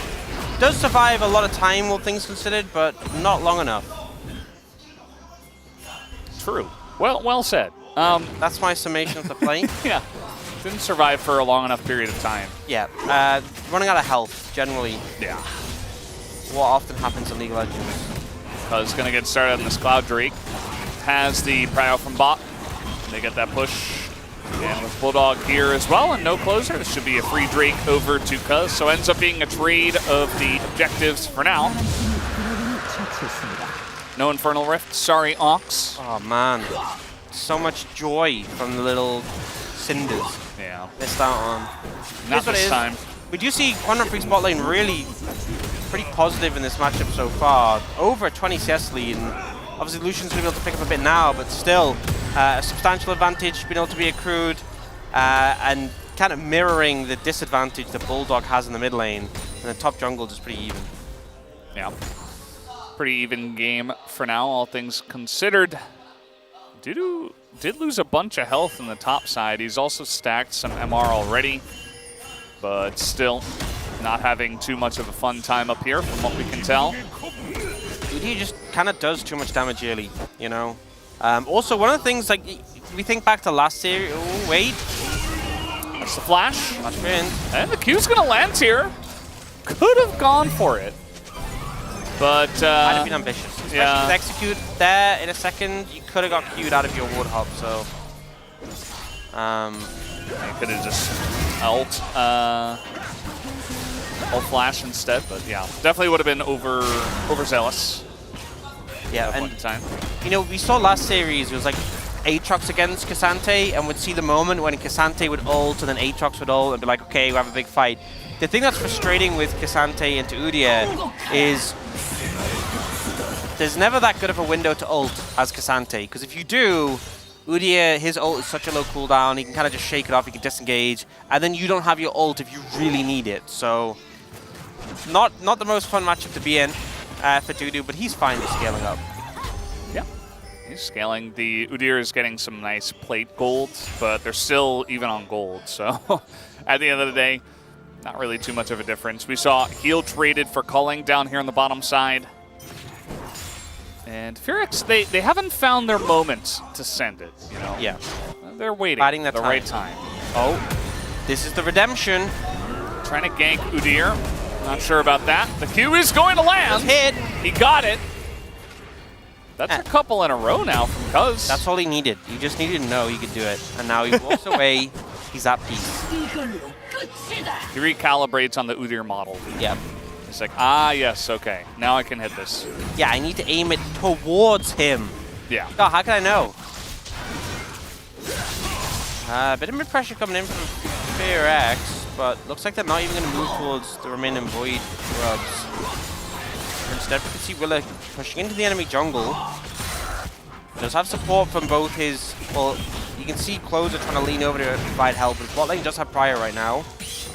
Yeah. Willer has just decided he's not going to fight over the second bunch of grubs. And now it's actually Dudu. I guess knowing where Xin Zhao is, he's just totally fine. Probably could ult someone away if he really got in trouble. And he's the one that's proxying.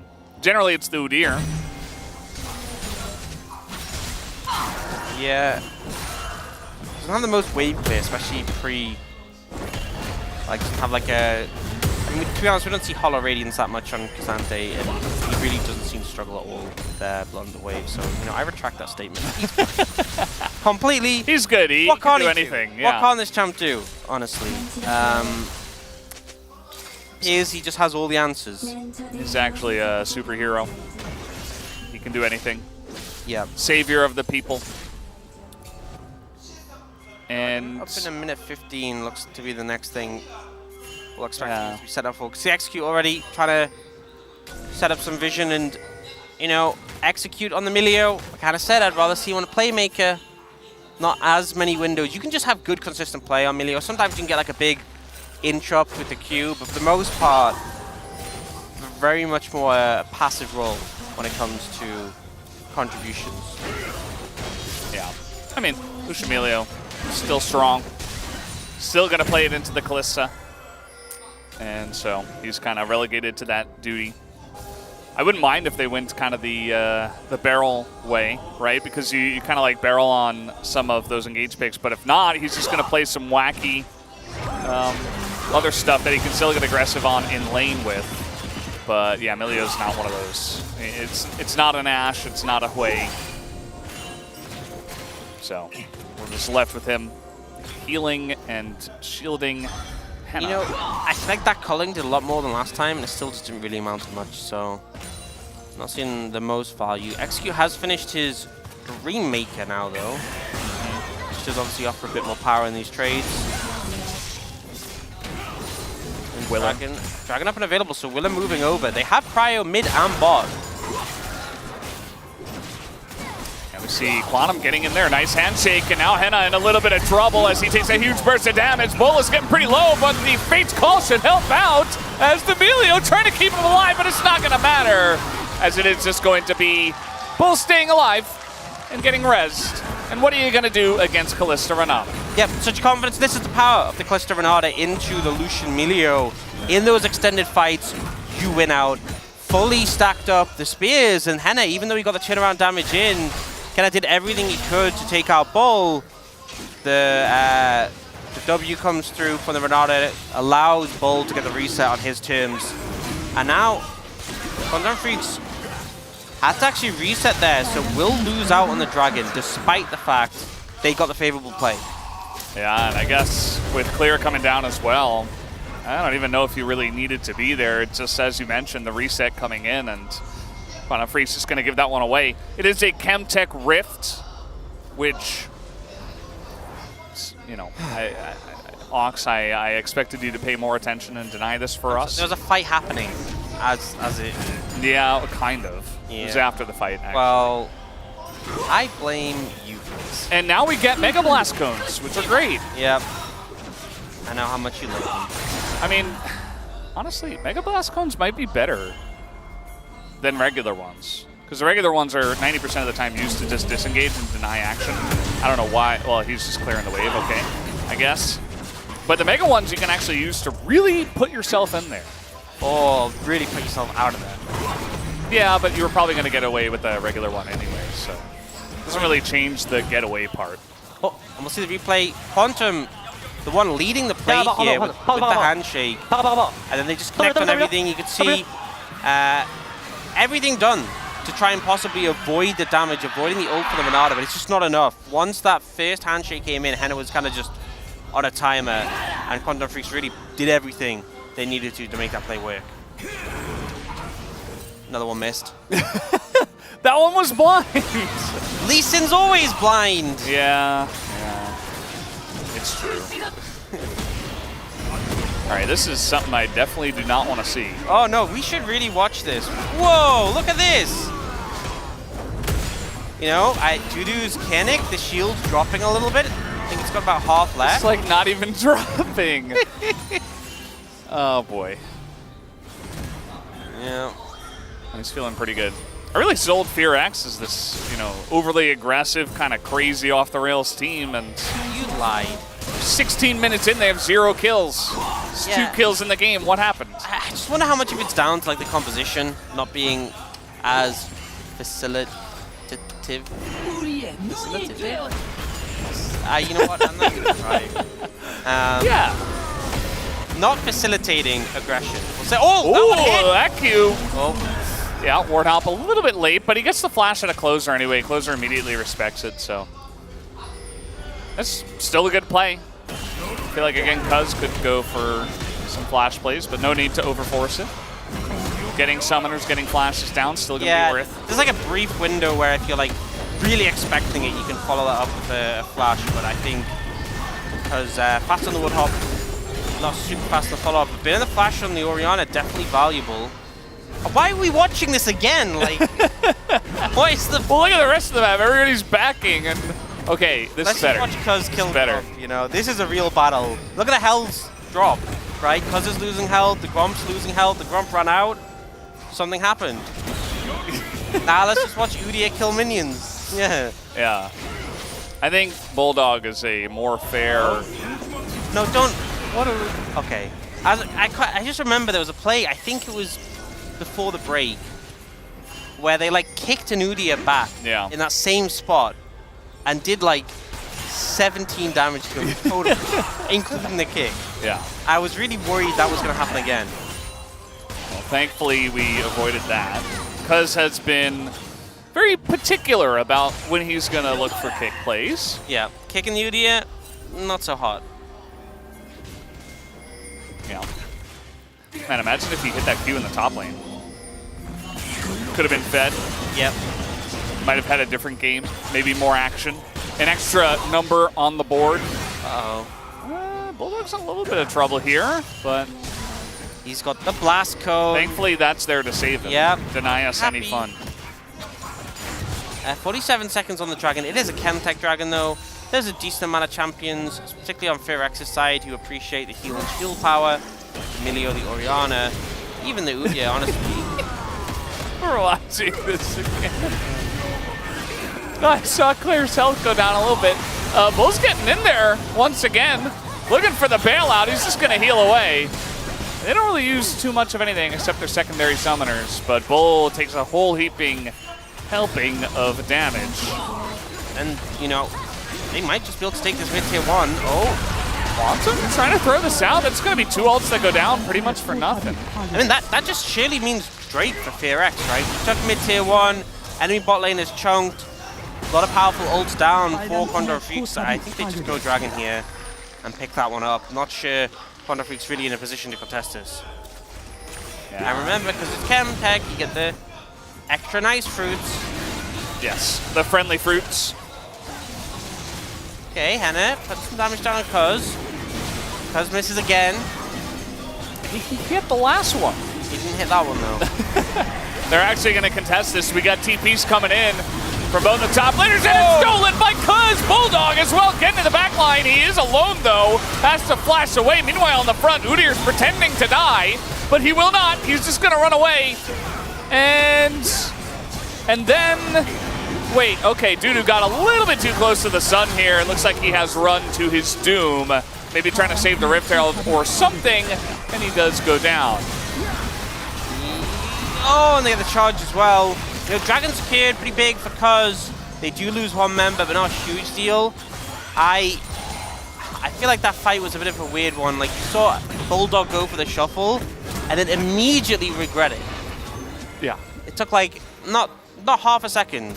You can see the replay coming out here, so the steal's great from Cuz, without doubt. And then look at Bulldog, ults Orianna, and then it's like, wait a minute, I don't want to be here. And immediately dips out. And then Dudu's like, no, we got it, guys. Guys, my ult's running, I'm going all out. And then he is all out. Of health. Yeah. Yeah, definitely some interesting decisions from the Quantum Freak solo laners on that play. But now, looking to just pick up this tier 1 top, and Fearx are going to rotate over, but aren't really in position to protect it. The Croaks, though, they're also not in position to. Yeah, because stole that away underneath the nose of the Orianna ball. I don't think the ball has a nose. I mean, it might. You don't know that. Have you ever seen the ball up close? It looks pretty spherical, you know. Might be a small nose. You don't know that. Okay. Bulldog has built a Lichbane. Yeah, we're kind of seeing. Why is this build coming to the forefront? Like, why is this the build now? Pretty sure it's to do with changes they did with Azir and his soldiers and stuff like that. The same reason why we've seen, like, I mean, oh, he's pressed the ZAR button. Okay. Quantum built log. I feel like we've had the most. He's fine. Most dissatisfying callings so far. It's kind of just in round like, 1, yeah. just being harassment and then nothing really beyond that. I do like how he's pressing his buttons. I think a lot of the time players will just be like, well, I'm not going to do much to him, so I'm just not going to use it. But, yeah, cause the reason we've seen Nash's rush so much and the reason you don't see the Andres as much is because they changed it. So, you know, the Soldier Auto applies the on-hit effect. Because you know how Azir always used to build Nash's anyway just for the attack speed? Yeah. It actually applies it partially on the first target, which is kind of why you sometimes see this Lich Bane if you got a more bursty build. But it does, you know, like obviously it's a stronger build right now, but one of the issues is it does delay a lot of your other items. Because let's say Bulldog wants to go Rabadons, wants to go Leandries, wants to go Void Staff or Crypt Bloom. Like that'll be, you know, once he's got that, that's kind of like his full build. But it means you're a long way away from those, and cutting through the likes of an Udyr once he gets Kenneguken is going to be difficult. I just keep looking at the bot lane and the tanks. This is like ruining me today. They're just really taking no damage. Why are we like, watching this? They can't even break through each other's shields. Clear has literally 100% HP. And you know what? Dudu has not ulted Clear once. I'm yeah, not that's saying probably he for the should. best. I'm not saying he should. I'm just saying it really sets the stage for how this lane is going. It's not. It's at a complete standstill. Neither of them can damage each other. And you know, fair play, they're getting grasp stacks. So maybe that's what we're looking for. Yeah. Yeah. You're getting something at least. And everybody's just kind of clearing waves. I mean, Quantum Freaks, I would expect this from them.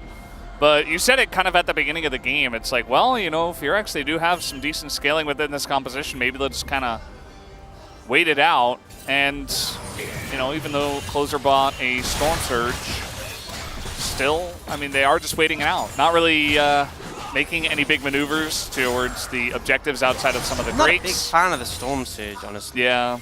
Like, it obviously adds burst, but the item got nerfed again. And I think Orianna already does enough damage without Storm Surge. I really don't think you're struggling to deal damage to the squishy targets. And Storm Surge is just objectively useless against the Cassante. Yeah. All right. What?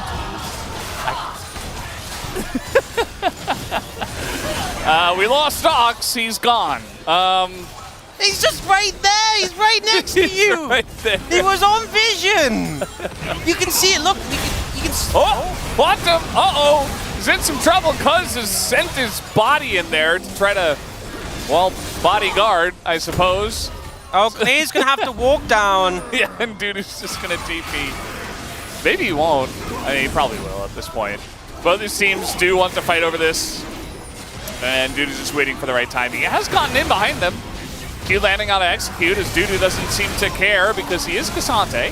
Yeah. And the damage is there. All the stakes are in the dragon, and down it will go. So Quantum Freaks, second Chemtech Drake. That was Chemtech's sole point.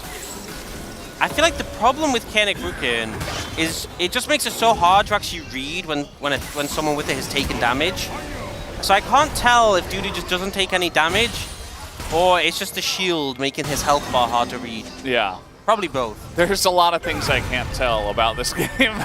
Like, right you have now. to look at the top left. He's not full health there. Oh. Looks like he's full health. Oh, they're just starting Baron. Yeah. I like this. This is a good play. This is a Fearex maneuver. Okay, Trinket comes in, but the damage is already being done, and Cuz is pretty far away. He's trying to get in. He's in range now, and Clear is going to try to push him away as now they try to turn. Immediate Zon just comes out from the side of Bulldog. He's in trouble, has to flash, but he gets a big sweep, and behind him is Cuz and the 3-man! Knockup with the kick is massive from Cuz! He gets the perfect angle behind the team! And that's going to be Guangdong with a big win, and they'll take the Baron. And Fearex, the Baron was going down so slowly. Cuz had all the time in the world to walk to Baron, start walking around it, take a little break to get a cup of tea, wander around, visit top lane, and then come in to land that kick. You saw them all try to jump on Bulldog, but that was a very high value Seeker's Arm Guard. And yeah, Cuz legit, I mean, part of it is they stop hitting the Baron, But great timing from Bulldog on the stopwatch to avoid the knockup from Xin Zhao. And then the flash in. The Orianna through the team. So well done. Yeah. I mean, that was a game changer. Bulldog was very low, and like this guy got 100 in geometry class. Like that could not have been a more perfect angle. Queued onto the Baron, jumped the wall, flashed for the angle, and kicked 3 of them, and that wins them the fight. I really thought the Baron would go down quicker. It was so slow. I mean, I know Lucian's not like a huge DPS carry. Maybe it's because Closer built Storm Surge. Ooh, that was cool. Willer's gonna press his R button. They're getting in there, and he gets swept up into the bin, and Bulldog is gonna help out with that one as Cuz is going to go a bit too far, as now Quantum Freaks have gone off the rails. What are they?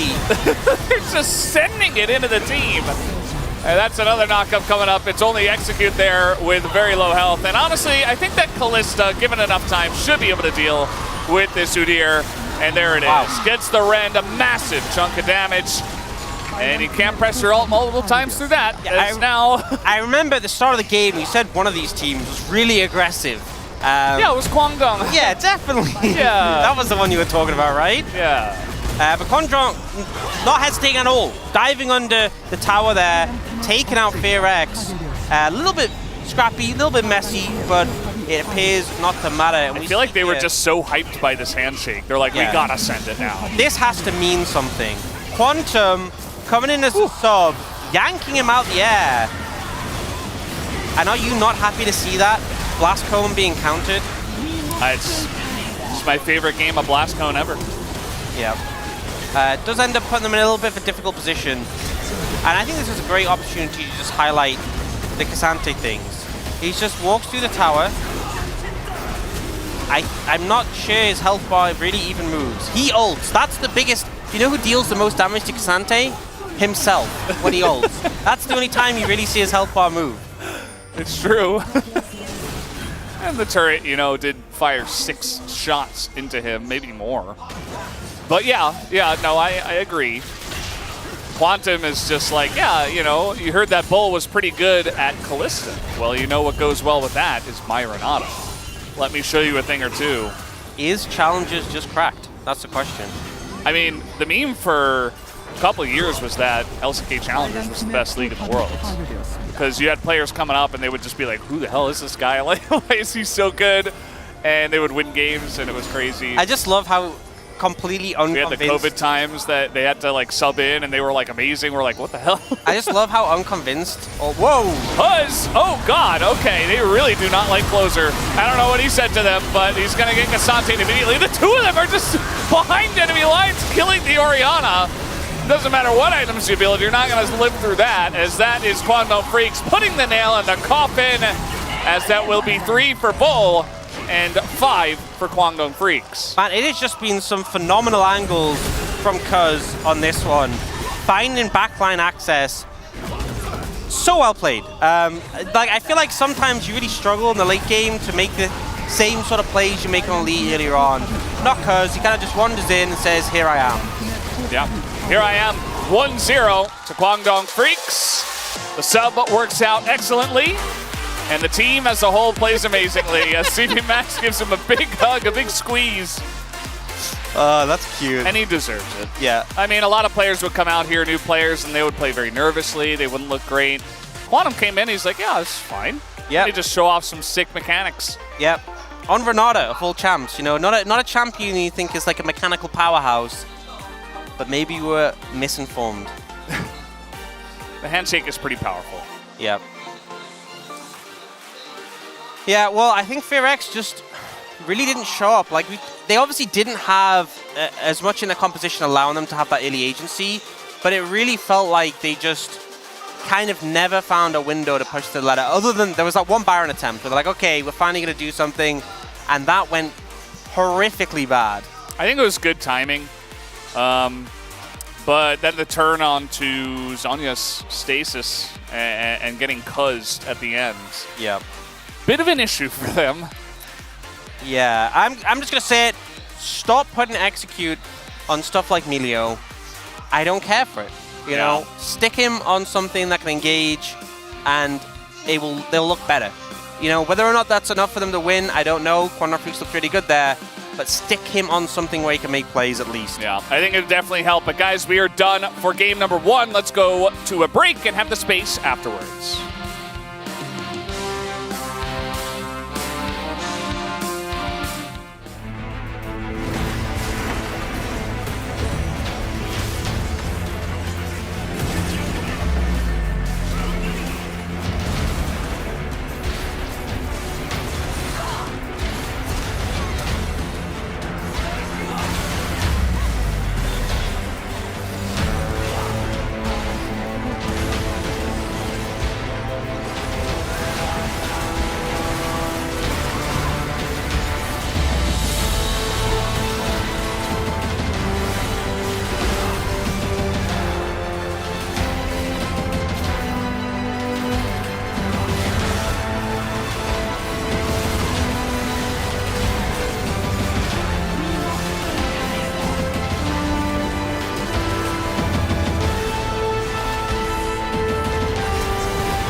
해봐. 나 위치 안 걸렸어. 갈게. 나 우리 나 이거 걸어.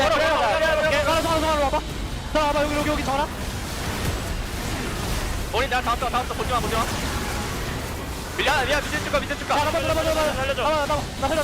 형 절단 좀 살려. 나 살려. 오케이. 나이스 얘들아. 나이스. 응징해버렸. 넌 실수가 많았던 것 같아. 축하한다. 좀 실수 많았던 것 같아. 집중해볼게 너. 네. 아니야. 이 정도 실수하면 원래 이기게 돼 있어. 성규 좀만 더 집중해줘. 이거. 나도 내 지금. 까비. 파이팅. 다들 너무 잘한다. 잘 맞춰봐봐. 나만 잘하면 되겠다. 너무 잘한다 상태. 연파 좀 잘 맞춰봐봐. 알았어. 좀 잘할게. 잘했어. 잘했어. 좀 더 집중할게. 잘해보자. 나이스.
Welcome back to the space, ladies and gentlemen. I'm Atlas, joined by Hooney and Wolf once again here for our second series of the evening. Here to break down game number 1 between Kwangdong Freaks and FearX. And Wolf did a thumbs up, but I don't know whether he'll do one of those for the draft. Let's jump into it here and see what occurred.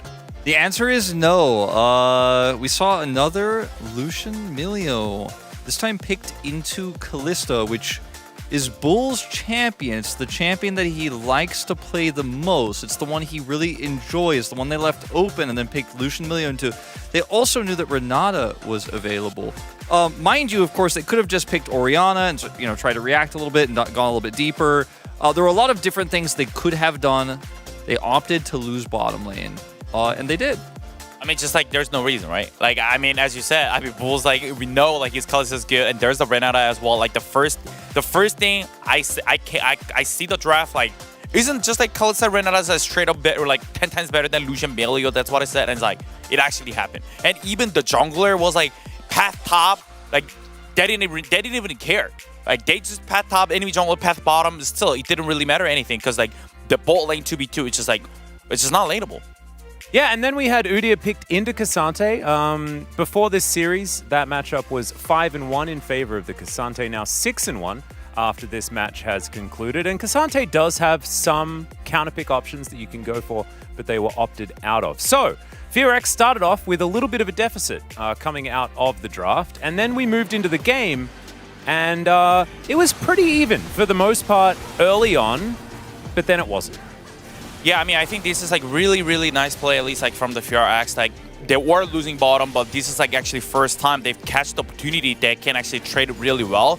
That actually caused from the Kwangdong Freaks losing just mid tier 1 and lose all the HP, and the being hands up actually have today base for tempo for the Drake. But the thing is, they are already late. They burned the Kalista ulti, they burned the Renata ulti. And it's like here, it's like they already got the first spot that even the Kwangdong Freaks got the bottom tier 1, it doesn't really matter as long as it's actually if they get the Drake done. Yeah, as long as they're able to secure the Drake, Hooney. But Cuz had something to say about it, right? And then Bulldog, his Emperor's Divide wasn't the greatest, but he's got his Blast clone. That's his Blast plant there that Valdez's favorite. He can flash and then get out of dodge, and then that's it. They already equalized things. They've already made it okay, right? And then Dudu here is gonna go get shut down, of course, because he's left alone.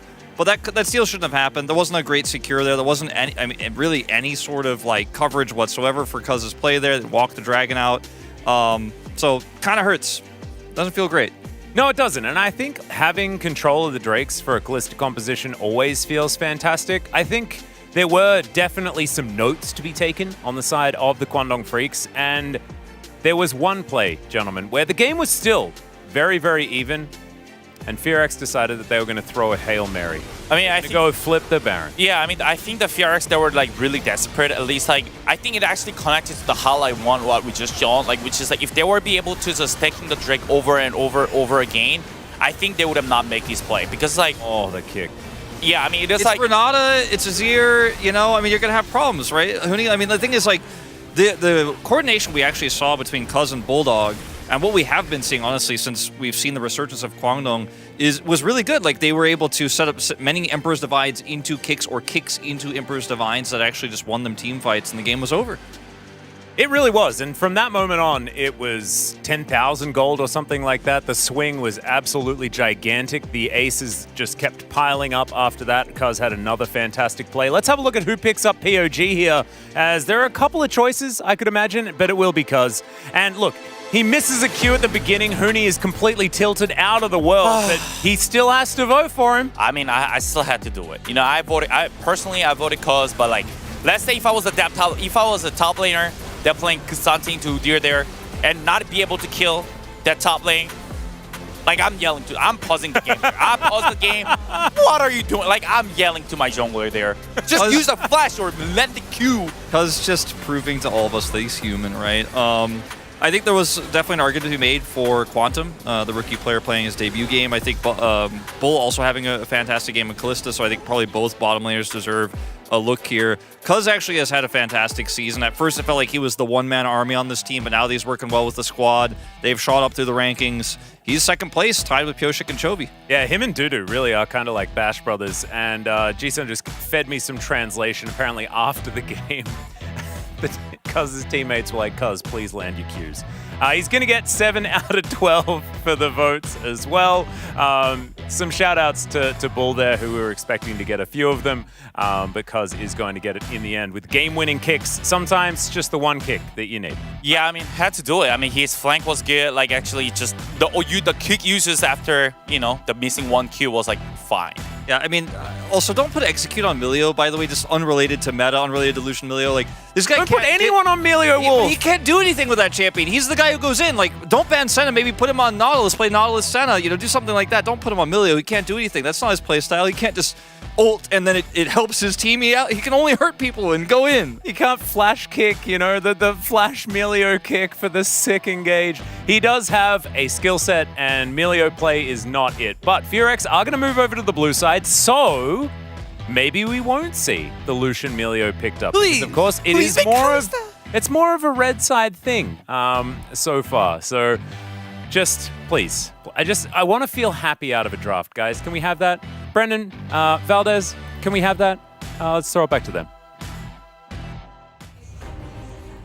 Thank you, Spacers. You know, I wish it were up to me, but... His name is literally Execute. He name changed to Execute, not to shield, not to heal, not to cleanse. Yeah, not to big protector. Yes, no, Execute. You know, what I think of him when he played in the EU.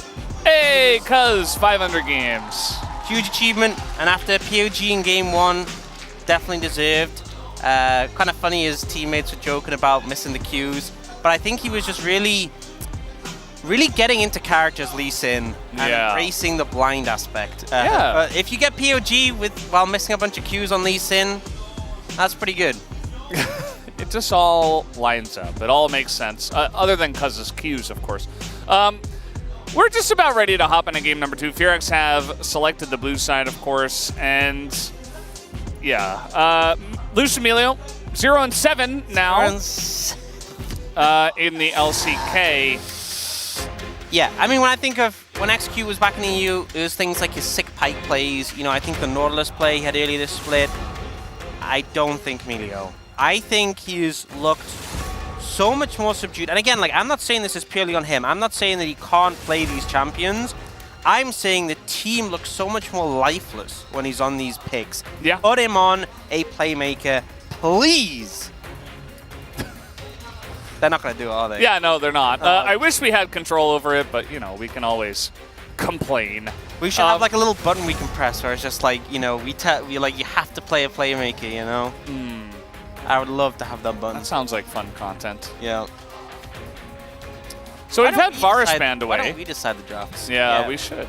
Varus, Lucian taken away. Karma banned again. Lucian being banned away might just be good for Furex, but the Callista being taken off the cards, which I think makes a lot of sense, as Bull had a really solid game on that. They banned the Senna. Henna Senna. He's played it a couple of times. He has lost both of those games, but I think in this meta, they would have picked it. Yeah. Oh, for sure. For sure.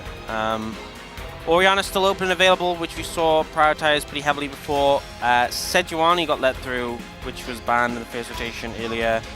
But they're looking towards the Ashe. Okay. Obviously, a flex pick can go AD carry or support. Want a bit more agency in bot.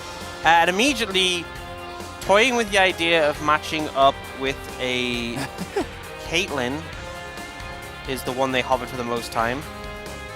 Yeah, I mean, if you're trying to match with range, you could go Caitlyn. If you're trying to match by trying to hit them overhead with a bowling pin, you could go for Draven. Instead, it's Ezreal. Oh, man.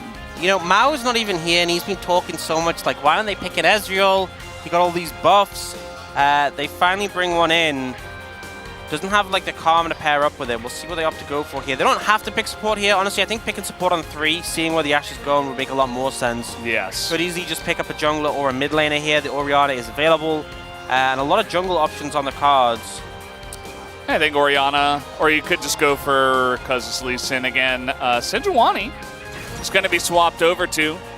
He's played it once to a loss. His Lee Sin is 4-0. But he says no, Sejuani. Yep, obviously has a lot of bulkiness. That's quite hard to cut through. And the engage potential.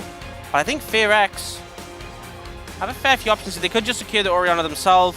They could look to finish off their bot lane. And they're toying with the idea of going the Jhin Ashe. So a lot of harassment in the bot lane 2v2.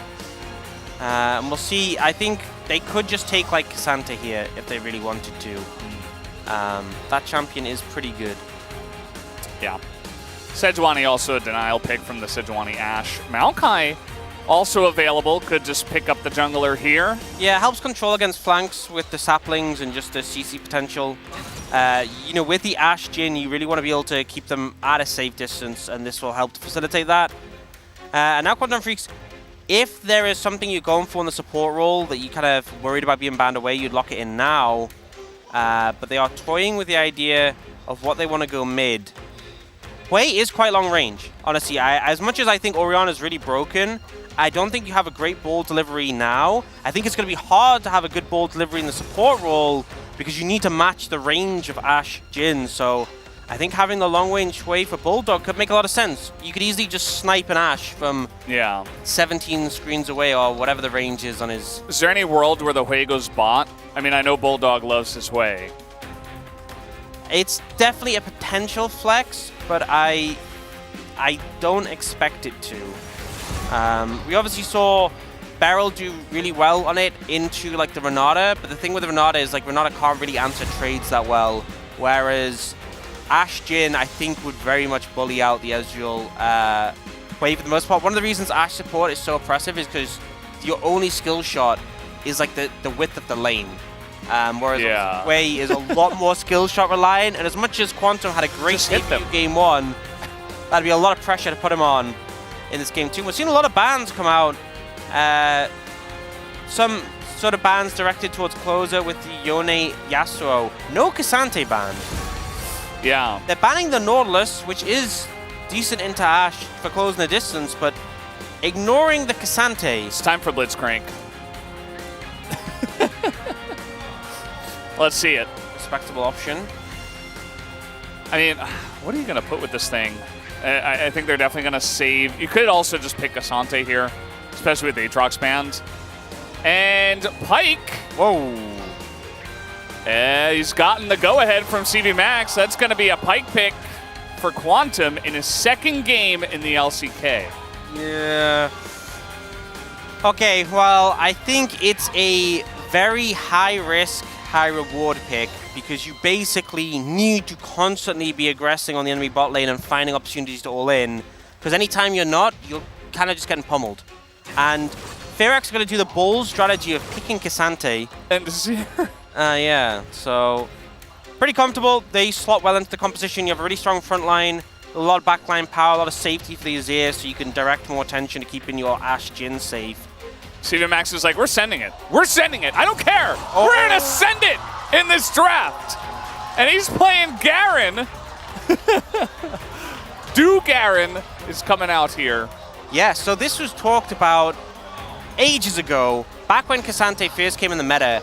I don't know if you know there was an NA player in the sort of challenger circuit called Moose Hater, who was like a Garen player, and he talked about how broken this matchup was. And the thing is, the silence is so good against Cassante, but also when Cassante ults, he obviously gets low, which just means you can ult him and do like 2,000 true damage to one-shot him. So it's actually a good matchup. Whether it's going to play out here favorably, I don't know, but that's the strategy, that's the game plan. Yeah, I mean, the Cassante, sure, you know, I don't mind it at all. I think that's actually a pretty good pick. I don't think Garen it should be, like, let's be real, there are better picks, right? But in this case specifically, yes. Maybe not for our feelings, but for the game.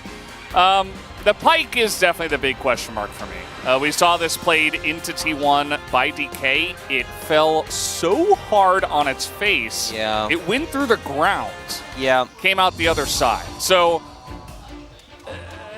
we're going to need to see a better performance. Honestly, I feel like from Garen, it's going to be very hard for them to handle if he gets ahead.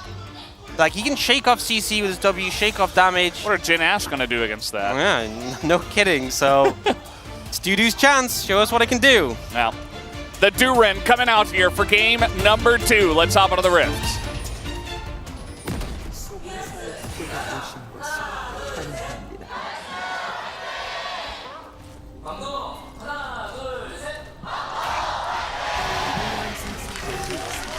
How sick is that Garen skin, by the way? It's Rare pretty good. that we get to appreciate Garen skins. You know what's even sicker than that? What? It's the first time that Garen has ever been played in the LCK. After 12 years, it's played. It's finally played, first time. Well, I guess because we were talking about the record for like longest time. Yeah. Since for a champ to be played, and I guess first time being played ever is quite a long time. It's a whole different category. Yeah.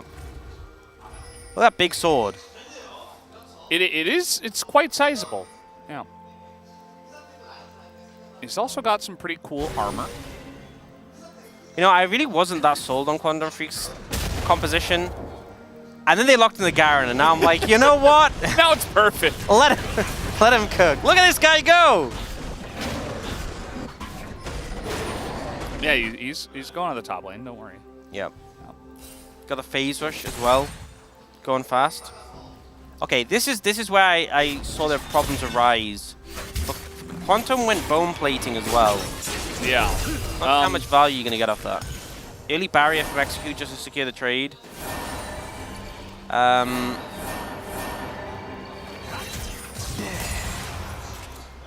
So obviously the all-in potential, very nice. You got Garen Pike. You're going to be looking at dive bottom lanes, or back lines, I should say, but also the bottom lane. Yeah. The issue is that your laning phase is a nightmare.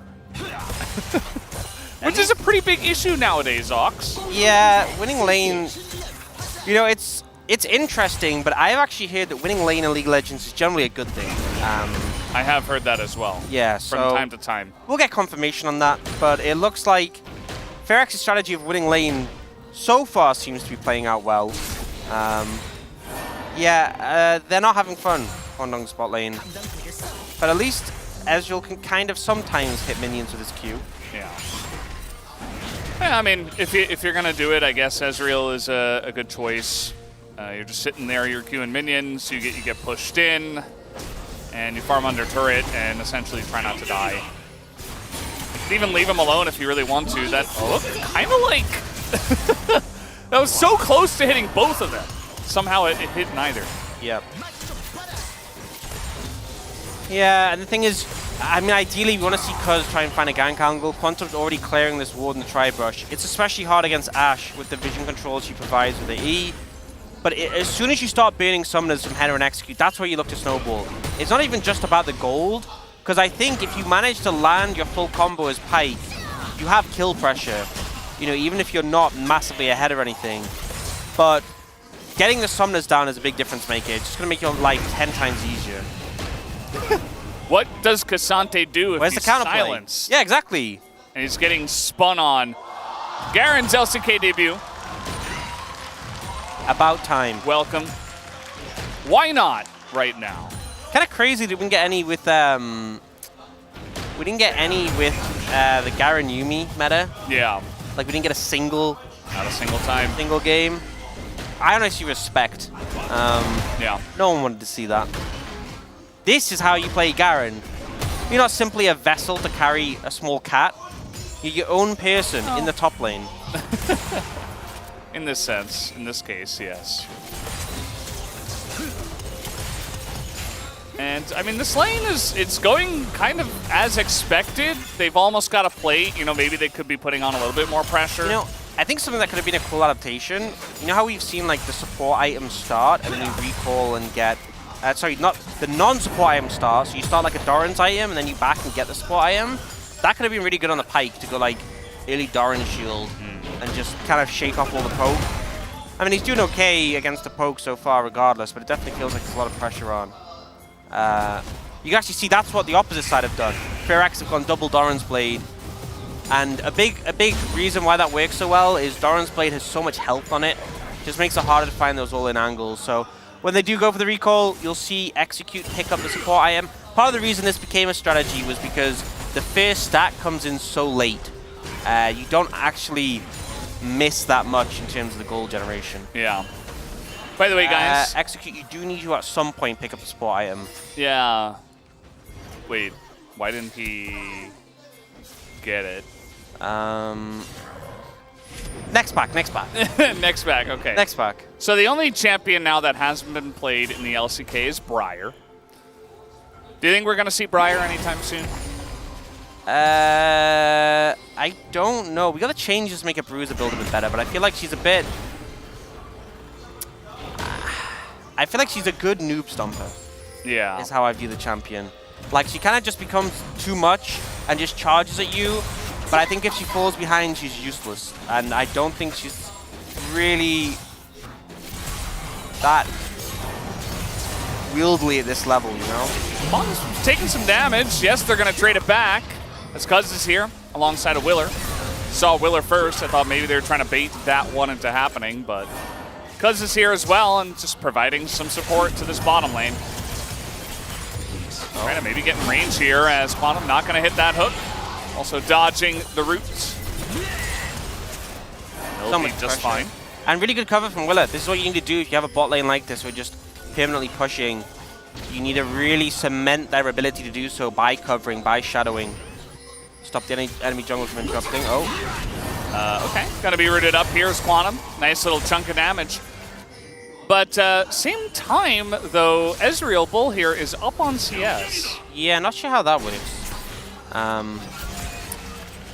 So they've gotten a plate. They put on pressure, yes. But they're not denying CS, and they're not winning lane, per se. Maybe Henna ran out of ammo, you know? I don't know. And top lane, Juju seems to be having fun. An 8 CS lead so far, 7 CS lead, 6 CS lead. So, you know, level 6 though is a big spike for the Garen. I actually think, genuinely, Garen's ultimate is really broken. It's just the rest of the champ that kind of holds him back. He's really fast. Yeah, that's nice. But his ult actually does just such an insane amount of damage. Like, if anyone's ever played a tank in a Garen, and you get low, and he just ults you and does like 2k true damage. It is a lot. Look at this timing. They're in here right on that blue spawn. Could you have done that without Garen? Probably. Yeah. But definitely, I'd say. Quantum's going for a little walk. He has run straight into Execute. And he is going to try to kite him out here. Cute procs, Quantum on vision, but not going to continue going on to that as Closer does back. Check the brush Execute. There's a control ward. Well, now has a support item. It has come through. Took a little while. Yeah. That's fine. He'll just build it up a little bit later than normal. I like the way that Quantum is playing this. Like, he's taking some damage, but he doesn't really care because he's always looking for opportunities. And the second that Deadly Flourish comes out, he just dodges it. Execute is not going to land an arrow. Well, okay. Let's assess the situation. You delayed your support item quite by a while, so you're down in terms of that. You've gotten one plate, great, but you're actually down in farm from the Jhin to the Ezreal. This hasn't worked out perhaps as well as I think they'd intended. It looked good when they were like harassing them, but this Pyke is kind of just brushed off the damage. Cuz sees Willer, and he is attacking him quite a lot as they're trying to fight over the blue buff here. Cuz now in a bit of trouble as the sweep comes in. He flashes, but it doesn't matter. Kill goes to Jhin as Willer will be taken down here by the likes of Bulldog. But a nice little skirmish in the enemy jungle here for FearX. Yeah, I mean, this is the power of this bot lane, is you don't even really need to be there to contribute. Jin's just so far away, connecting with the ult on top of the Maokai. It's just a shame Execute didn't have the ult as well, otherwise it could have been more, but good first skirmish for FearX. Yeah. Also looked like Cuz kind of opted into that one. And he was going pretty far into the river and then kind of got caught out. Closer got there slightly ahead of Bulldog, which, I mean, he's a Zir into Wei, so it's not to be too unexpected. How do we feel about Ezreal on this patch? You know, I feel like the other casters, like Mao has said he really likes him. It feels like he's really strong. I'm not as sold on him, you know. I know they gave him some big buffs, which were nice to like his ratios, but I feel like his itemization took such a hit. And particularly, like, in pro play specifically, we're seeing so many tanks. Like, look at the composition he has to cut through. And bear in mind, like, Serelda's got mega nerfed for non-lethality champions. The percentage armor pen scales with lethality, and Ezreal doesn't build lethality. You also don't have the slower every health level, it's only under 50%. I think that really hurt him. Some builds have even been going, like, LDR instead, but you also end up less ability haste with that build, so yes, the buffs were nice, but I just think with the amount of tanks we're seeing in the LCK, I feel like he might struggle in the later stages. Is my view. Yeah. But Mao thinks he's big boom boom down. Mao being Chronicler, of course. Yeah, oh, sorry, yeah, Chronicler's like, but look how much damage he does with his WR. And I'm like, that's true. He does a lot of damage. And in this game, I'm sure what will happen, because I've said this, he'll land a WR onto like the Ashe and one-shot them. And everyone will be like... They'll look insanely broken. And I'll be like, well, don't I look stupid? And Chronicler will be at home laughing. That will definitely be happening. We'll see the replay. Willet kind of ends up committing to this play, sacrificing his health to make it happen, but just the combo of the Azir damage and the Jhin connecting, able to take those two down. Not sure what happened to Quantum there. He was kind of in the front. He was level 5. He didn't even have his ult. Kind of just got caught out. And It's almost like collateral damage, you know. Pyke is such a weird one because this champion is simultaneously actually very hard to kill and also super squishy and gets one shot. Like, he's so slippery. You put damage into him and then he heals it back up very quickly. But if you do hold him still for like a second or two, he just pops. So yeah, Maokai feels pretty good into that. Yeah, I have to imagine. Maokai pretty good in the Pyke. Yeah, Jhin Maokai still really strong. Yeah, it's a solid combo.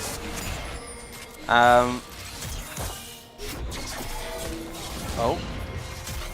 I mean, in terms of farm, Ezreal is very strong at farming under turret, even early on, because you can just queue the back minions that can get not low enough for an auto. But yeah, I mean, Bull's still ahead by 1. Still trying to keep that slight little advantage he's got going.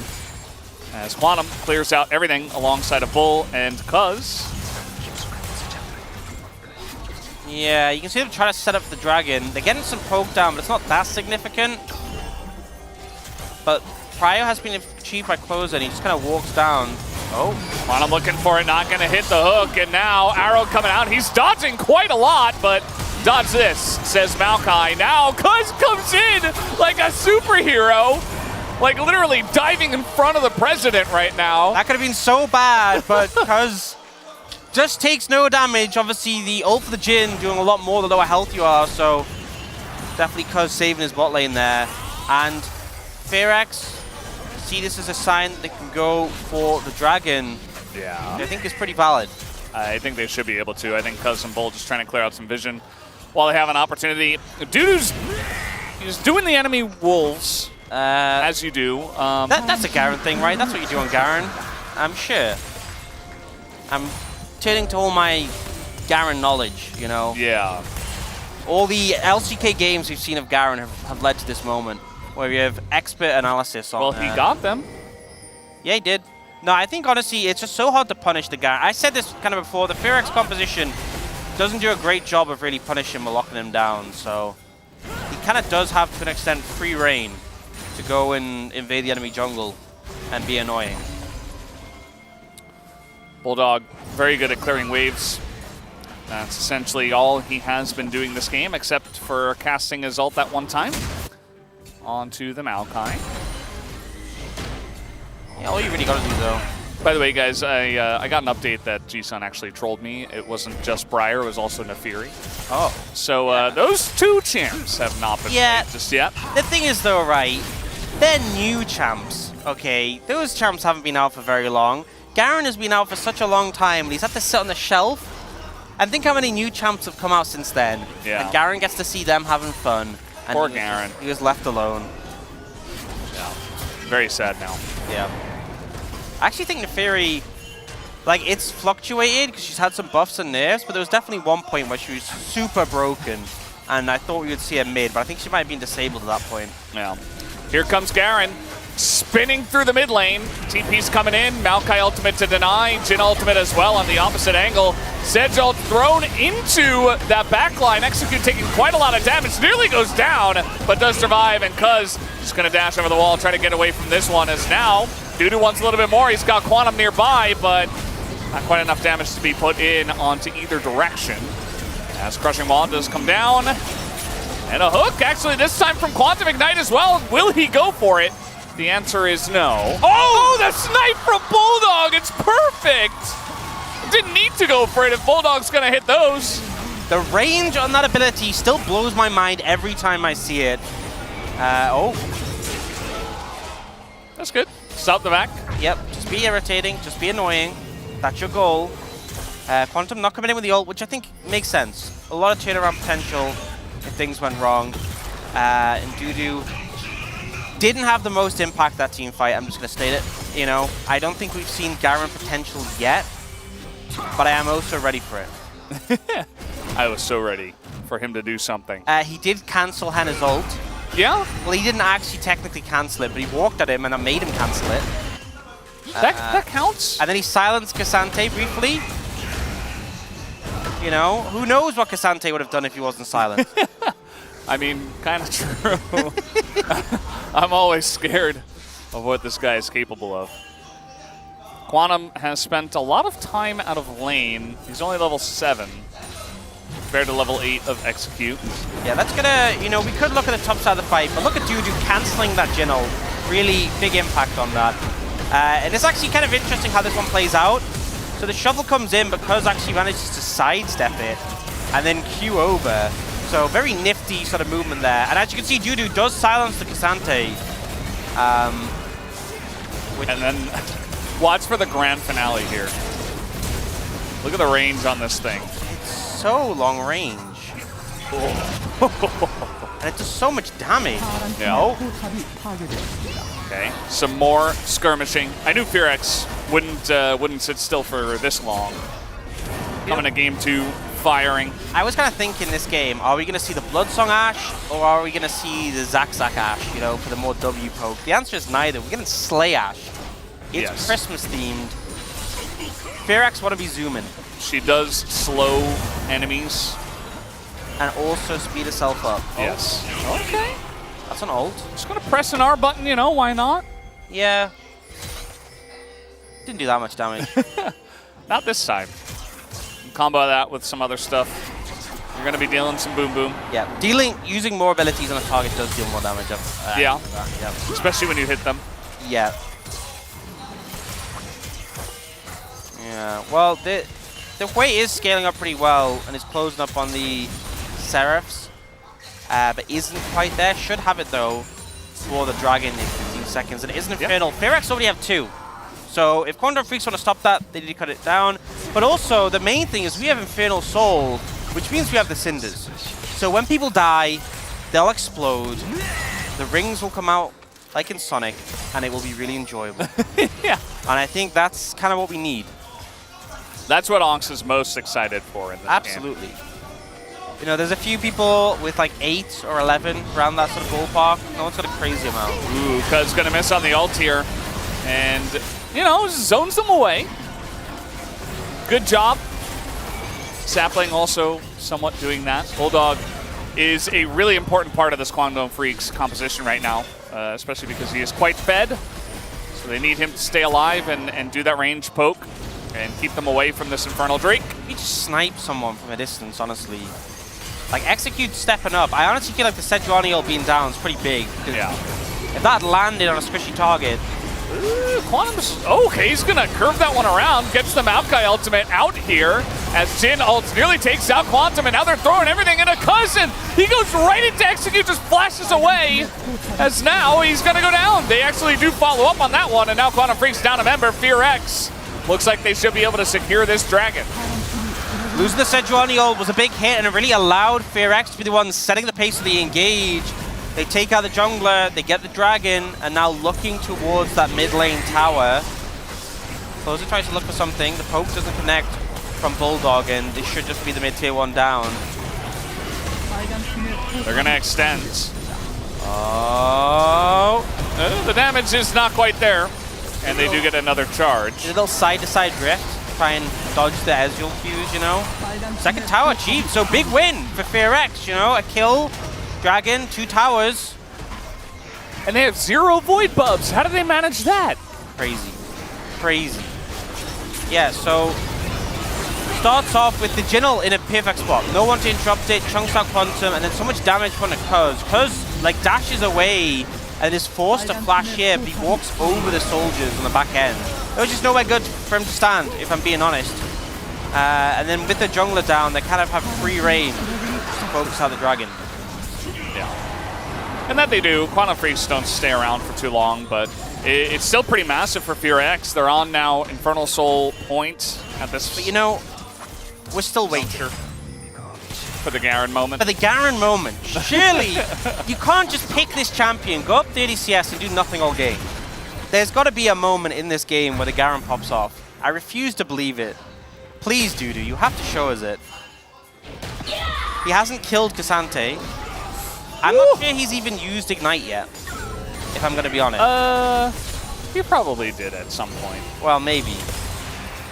But he's definitely not used it meaningfully. He hasn't ulted yet. Yeah, that's... I'm kind of... You know how I was talking about the broken Garen ult? Yeah. I remember. Seen it. Soon. Yeah. I think, you know, despite what's happening, even if Garen does pop off, I still think that Cassante might be a bit better champ. You know, I'm ready to make that statement. Cassante is pretty good. He is. Execute takes half his health bar in Baron damage. It's just 2010 champion against 2022, 3? What year was Cassante? 2023?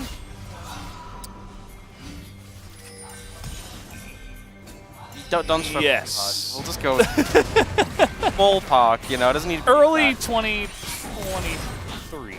Yeah. I want to say. Like that. I'm not even sure if Garen was 2010. He might be in 2009. But I would do, you know, the little quiz game. What's it called? You know, we have to pick. You have to. Waldle. Yeah, I'd be fan of that right now. Yeah. And you would too. Yeah. I'm not so good at those. Yeah. Well, Fear X 2,000 gold up, and they have the 3 dragons in pocket, and they're stacking up the cinders. You know. Mm-hmm. In a pretty good spot. You can see Cuz, considering Cuz had such a good game 1, kind of fallen off pretty hard in this game 2. And you know what's crazy? You know how Execute delayed his support item till the second back, right? Quantum still hasn't completed his support item. At 23.5 minutes, I don't understand how. I mean, that's what happens when you're Pyke and you just leave the lane. Just walk in a lane, kill a couple of minions, boom, you should have it. I'm interested what actually the number he's on. Like, even the passive gold just gets it eventually. Yeah. It must be close. He's definitely pretty close. Oh, look at, by the way, Garen has 33 cinders. That's the win con. 34? Come on, dude, there's one there. There's one right there. There's no way you can resist that. And then when he gets that one, he's going to see another one. And he never gets to go back. That's insane. I could not do that. I could not. That takes so much willpower to recall next to one and not just slip it up. Yeah.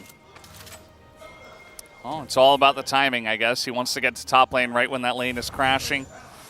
But to be honest, I also would have not been able to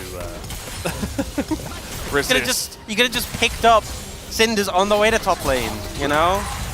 That could Maybe he did. I hope so. Through the lane. And we do have this Infernal Drake about to spawn. 30 seconds. Quantum Freaks don't really have... They're trying to get some control in the area, but the mid-prio is so hard. You can see how many traps the Jhin has. It's not a great route in there. Yeah. But Garen's coming down. Yeah. Garen does not have TP.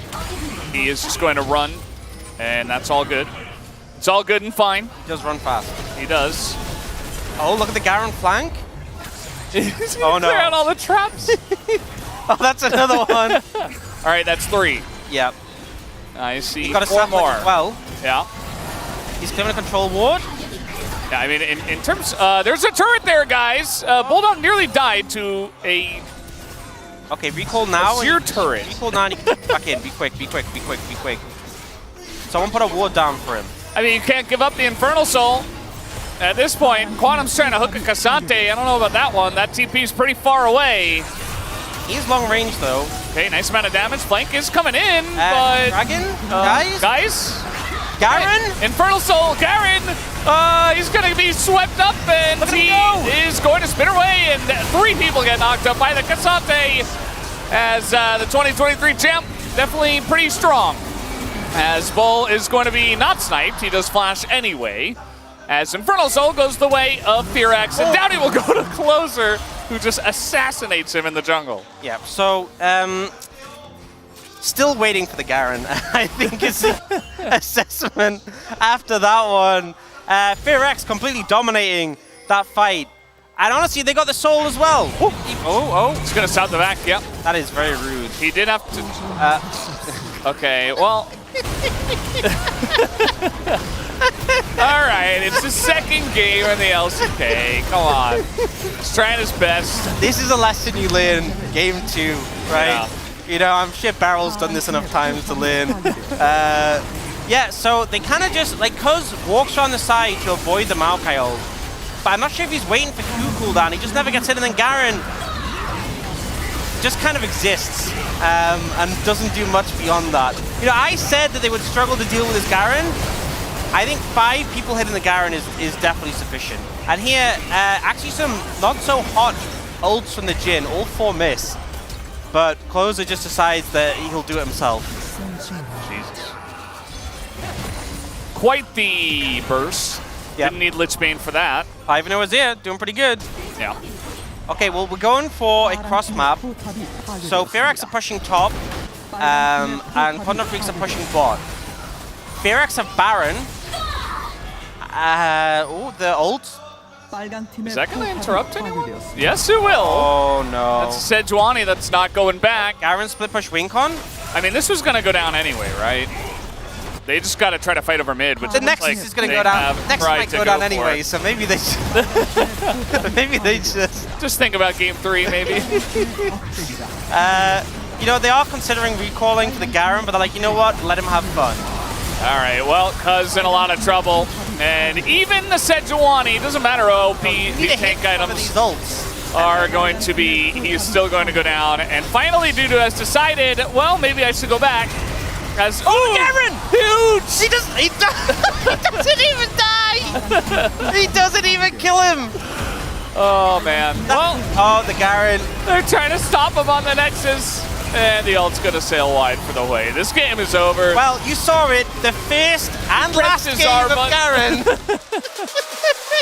GG, 1-1. Fearax going to give themselves a second chance. Yeah, well, we had 12 years without Garen, and I think we can wait another 12 before we see him again.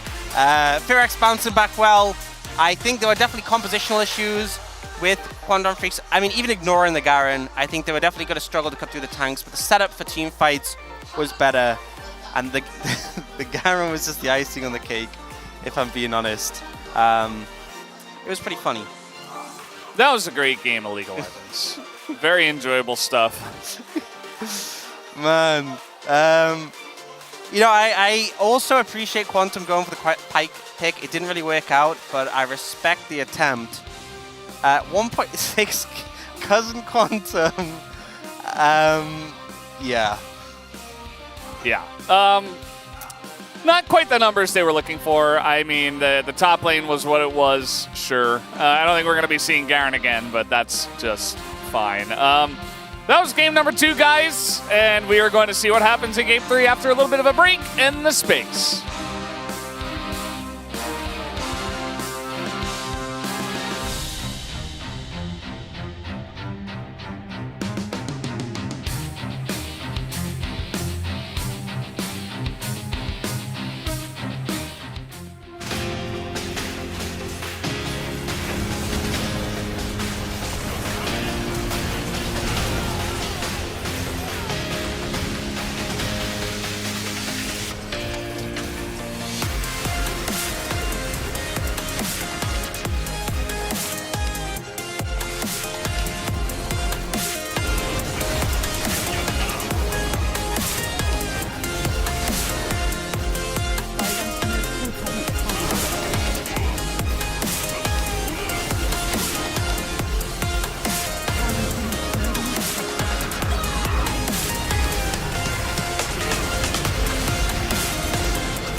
하나 볼게 이거. 포 봐봐 세준.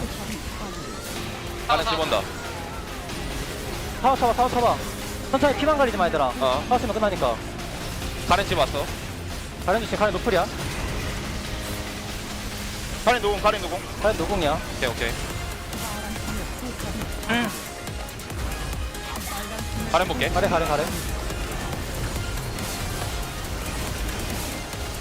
뭐야? 끝내요. 끝내줘. 좋습니다. 밸류 조합. 와우.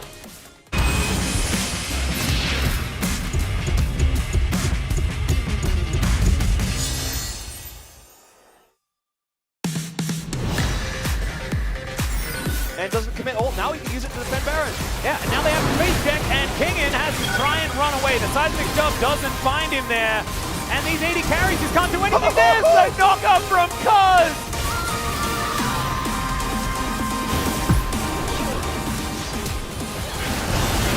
And Swandong freaks! 3 in a row, ladies and gentlemen. I don't think it's gonna stop there. This team looks so incredibly good.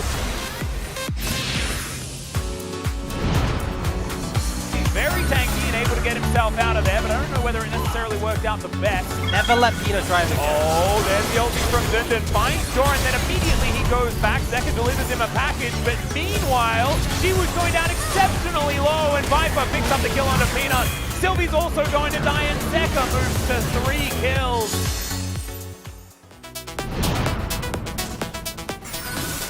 Bulldog will have teleport here shortly.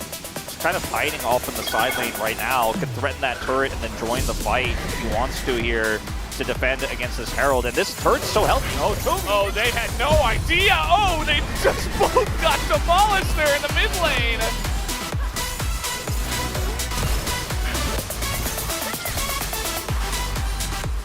Yeah, Sylvie was just hanging around, and maybe they thought it was a fake, but he immediately just ulted on top of them.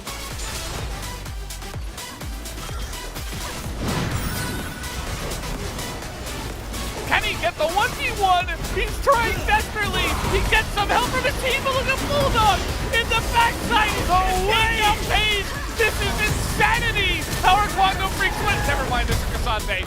Oh, Dudu comes back. He's trying to help out. Can he take down Keen? I'm curious about this 1v1 now. Who is the better top laner in this position? It looks like Keen as he's over the wall. Dudu trying to hit the fuse, and it's not gonna matter. Still a thing. Ooh. Nice. I love the Herald, man. Yeah. Yeah, the siege is pretty good too. Never mind. I immediately cursed it. Oh my god, I'm so sorry. They're all just standing on the wall, and 4 people get hit by the shockwave.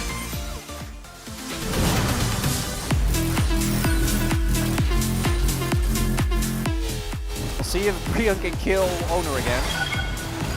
You're trying to find someone to engage on, but Harry, this. Oh, that's the combo. There it is. And now Shimmer. Oh no!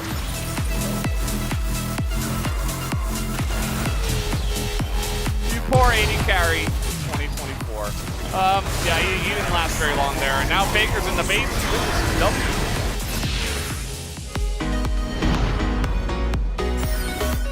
To get out of that situation. He will have flash though for what feels like the first time this game, and that has just come off cooldown now. So that's certainly good, but now he's going to get stunned, and this could just be it. There's the ulti from Closer. But Sylvie, he comes forward. That's a cute little flash, and now Colmey's walking the wrong direction, and the W comes through. Harpoon lands onto Sylvie as well.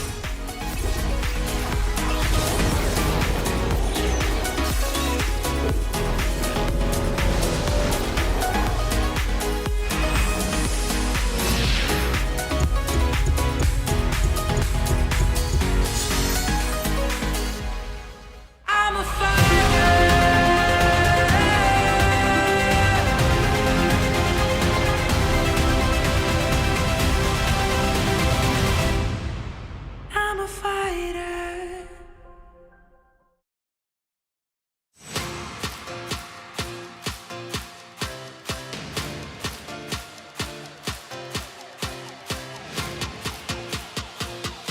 Welcome back, ladies and gentlemen, to The Space. We're here to break down a game number 2 that wasn't the end of a series. It's absolutely insane. First time this week that we haven't had a clean sweep. And it's all because my boy Garen got picked and he didn't win. And I'm a bit sad about that, guys. What happened in this draft? It was crazy. You know what's really fun is playing a little bit of Pyke, you know? I also really like Hui coming in the mid lane blind. I'm also a big fan of playing Garen with Ignite. You know, that's pretty sick. You know what else is really good? Solid draft fundamentals. Winning 2-0 with an emergency sub against one of your direct competitors for playoffs. They didn't do that. They had fun with the Garen top. He did silence Cassante a lot. Didn't really get much pressure with the Ignite. The Hui pick had that really cool snipe moment, but otherwise couldn't really keep up with the team fights, couldn't make the impact, and Azir could. The Pyke had some problems because it was laning into an Ashe Jhin lane. Don't think this draft really worked out at all. Didn't really make sense at all. Didn't do it for me. Yeah, I mean, yeah, surely like all the compositions like didn't actually kind of make sense. But the thing is like also the worst thing was like the player actually was. I didn't really feel like they were actually comfortable on their pick. Like it's like sure they did pick it away. They have played it before, but also like Quantum Cassante and also Dudung Garen. Even Ezreal was not actually being able to perform, and also just like synergizes with the Sejuani with the jungle with Axe. Probably is only Garen, but it's just we didn't see anything. No, it didn't quite work out. And this has been Bull's issue in Challenger as well, is when his champions, aka Draven and Kalista, are banned away or taken away from him, he isn't actually able to pilot a lot of the other picks to very high effect. And we saw that here with the Ezreal. He was able to actually keep up in farm in the early game, but doesn't have that same presence in those fights later on. So a little bit of a shame there. But honestly, this game was a bit of a slow burn for a lot of the beginning until we got to these Drake fights. And Infernal Soul, with this composition, a difficult one to overcome and something that Quantum Freaks couldn't. In this fight, as well as many other fights, if you watch Dudu specifically, he does a lot of approaching targets he can't close the distance on, and otherwise doing nothing. Unfortunately, like I know you're a number one Garen fan. Are you indicating that Garen might be kiteable, Wolf? Is that what you're saying? I mean, he ran towards a Jhin that was ulting that had an Ashe on top of it. Wasn't able to do anything there. He was completely zoned away. There were so many moments where obviously he was late to fights because he doesn't have teleport. He can't get into the fight to actually make an impact. And by the time he arrives, he's alone on a flank because he's trying to flank and get on top of a Jhin, and then he's just isolated, killed first, and then the front to back is super easy to play. I just don't think that Garen frankly made any sense. Yeah, I mean, me expecting like when I see Garen, like I think my expectation is like it's like how like Adam playing, right? Like he just go, like he actually just get the one kill and try to get out with the face rush, or he just go for one if there's any opportunity, or like the silent lane pressure like bringing to the team. But the other way, I think the VRX also play really well around like the objective control, I would say. So I think there was no any angle for to actually go through that. You also kind of want to play Speed Boost, Garen, as well. You know, build as many things that make you go fast. Phantom Dancer, Deadman's Plate, Trinity Force have been very, very popular. He went for saying you don't like the Stridebreaker he built in this case? I mean, I do like Stridebreaker. Stridebreaker's fine because you can slow him down if you get on top of them. Spear of Sojourn, though, yes, it does a lot of damage. in theory, if your target is a target dummy, but they're not. They're able to move and shoot you with things, and that's not necessarily good. Let's jump into our second highlight here.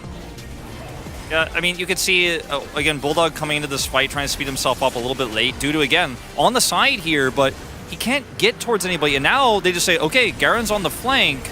We've got this one locked up. They're able to secure the Soul itself. And it's just very broken up here by the Quantum Freaks. And I think they've had some shot calling issues this season, especially in even or behind game states. And Quantum is an emergency sub here. And he didn't have his greatest game on the Pike. He looked very uncomfortable. But you could just see there's no decision making here. And then Fearex are just like, all right, kill the Garen. We got the dragon. We won. And that was basically the game-winning play right there. Yeah, I mean, I think the issues goes both way. Like, right, even though they're probably good at the champion, but the thing is, like, the teammate, like, knowledge of like how we should be approaching the fight, how we approaching the game, it's actually has not the level that they actually can. It's needed. So, for now, I think the draft was like the game 3 has to be adjusted. Yeah, and I think that they may not necessarily stick to the, the Garen drafts and the, Pike picked into double range and stuff like that. We might see a different one. Let's have a look at who picks up POG, though. It will be Closer on the Azir. 400 points for him as well. In second place, only Faker with 500 points at the moment here in the LCK. So really showing that this team revolves around their mid laner. He had some really good ults this game, and he was often part of isolating and killing one target and kind of picking Quantum Freaks apart. This was the second highlight we had, obviously, where he helps blow up a Garen. And Hoon and I were like, should we vote for him? Should we vote for Execute? We went for Execute in the end because he had some good Ashe plays as well as spacing. His zoning was good. I think either are fine. Yeah, I mean, I was I changed at the last seconds, like, which is like I think that also Execute as like there was a lot of fight that he actually started first, so it was like kind of reasonable for voting him. But also I think the Closer is like really well deserved. And we get our man Execute here as well on the screen because we've been absolute fans of this gentleman. 8 out of 12. It is going to be basically everybody else choosing Closer, but a fellow Execute fan there on the cast. So you love to see it. Orc's not quite there, but he has very high expectations when it comes to support and things like it. Makes sense, right? That's sort of what he plays. So I think back to the drawing board a little bit here for Quandong Freaks, maybe not having too many more of these experiments that we know CV Max absolutely loves. Let's not stick to our guns this time around, though. Let's switch it up. And speaking of switching it up, let's switch who you're listening to and throw it back to Valdez and Orcs. Thank you, Atlas, Hooney, and Wolf, for that wonderful breakdown. They had some fun, and we move into game number 3, where they will most likely pick the blue side, and we'll see a very different draft. If Execute wants my POG vote, all he needs to do is lock in something like Nautilus. Or Maokai. And go to Maokai support, he's got it on lock. I am literally going to pre-vote my POG if he brings it in. You know, Maokai looked pretty good in that last game. Maokai, I'm going to go out and say it, is pretty strong as a champion, is a very good flex pick. That was very brave of you. And I to think, come out and say that. Yeah, Fox. a lot Thank better you. than Sejuani, which for some reason we're seeing higher prio on. You know, I think Sejuani has a lot of strengths when you pair up with melee champions and look to capitalize on that. We're not really seeing that. Just pick Maokai. Well, thankfully they're going to first ban it, so just like in game 1. So we don't have to see it. And Karma will also be banned, which it has been for most of the games today. Yep. Not actually, the first season it was kind of overlooked. First season? First series. I keep the first season of today. Yeah. Yeah. Now we're on the second season of LCK Spring season instead of series. 2024. Friday, February the This is what watching 16th. Garen does to you. It just broke my brain. Okay. I think we're certainly down that path right now. Varus is also going to be taken away. That's been pretty consistent. I mean, this is similar bans to we had in game 1. Fearex also banned Poppy, and Quantum Freaks also banned Ashe. But otherwise, we have pretty much the same bans. So we'll see if they follow that and they go back to their bans on this side, or if they are adapting. So Quantum Freaks said they're going for the same blue side bans they had. And it's whether Fearex ban away the Poppy or something else. Callista? Callista might be a good ban. They're going to ban that. Do Quandong Freaks first pick the 0-7 now, Lucian? 0-8? It's 0-7 Lucian Melio. Melio also got played with Aphelios, which lost. Oh. So Melio individually is 0-8. Yeah, so perhaps not. You know, or perhaps we just do it anyway. They can fix him. I mean, at least a lot of stuff got taken off the board. Wait! Now one of them has to win! You know, neither Melio or Lucian has a win so far on 14-2. Now one of them is guaranteed to break the streak. Only one of them will remain winless. Well, we're probably going to see the Nami come out from Quandom Freaks. Perhaps we get like a mid lane to match it like an Orianna. Maybe like a Talia. And then... The grimace, he's like, I guess I'm playing Nami. Yeah. No choice on this one. Yeah, I think they'll probably take mid here. I think like, oh no, they're actually going, they're just saying, you know what, we can pick mid later. That's pretty based. Confident. Picking the Cassante. I feel like this has been a very good strategy. Picking the most broken top laner does well. And it's obviously going to be the Aphelios Melio. We saw this like a lot at the start of the season where we get like Lucian picked and then one side would go Melio Aphelios and the other side goes Nami. We haven't seen it for a while, but back then, the Aphelios Melio was winning out. I don't see a reason why that would change, but we'll see how things play out regardless. Go to the second rotation. Fearax can target mid lane if they want to get rid of that Orianna. Or potentially like Talia is also something we've seen being good in the Azir. And Quandom Freaks have the opportunity to ban the Garen. They do have that choice. They have the freedom to make that choice. It is their choice to make. If they're worried about Fearax utilizing the counter pick. That was displayed so expertly in game 2. But then instead going to go to ban the Maokai, which I think I'd probably rank Maokai a little bit above Garen. Yeah. To be honest, for Quantum Freaks after that game, I would want to ban Maokai. It's one of those solo queue games where you're like, oh, I never want to play against this champ again. Use your one ban on it. Yeah. Corki was the ban away from Fearax. A lot of mid lane is still open. They could throw a ban towards the jungle, but they obviously have first choice coming out of this draft phase. They will take away the Orianna. So still have things like Talia that are playable. The Hui. The Hui is also potentially playable. And Quandom Freaks, maybe like a top lane ban if there's something you're concerned about there. Like if you don't want to go to the Udyr, but really I don't think the Udyr was a problem, if I'm being honest. Contemplating. He's typing it in. He's like, oh, I gotta click it.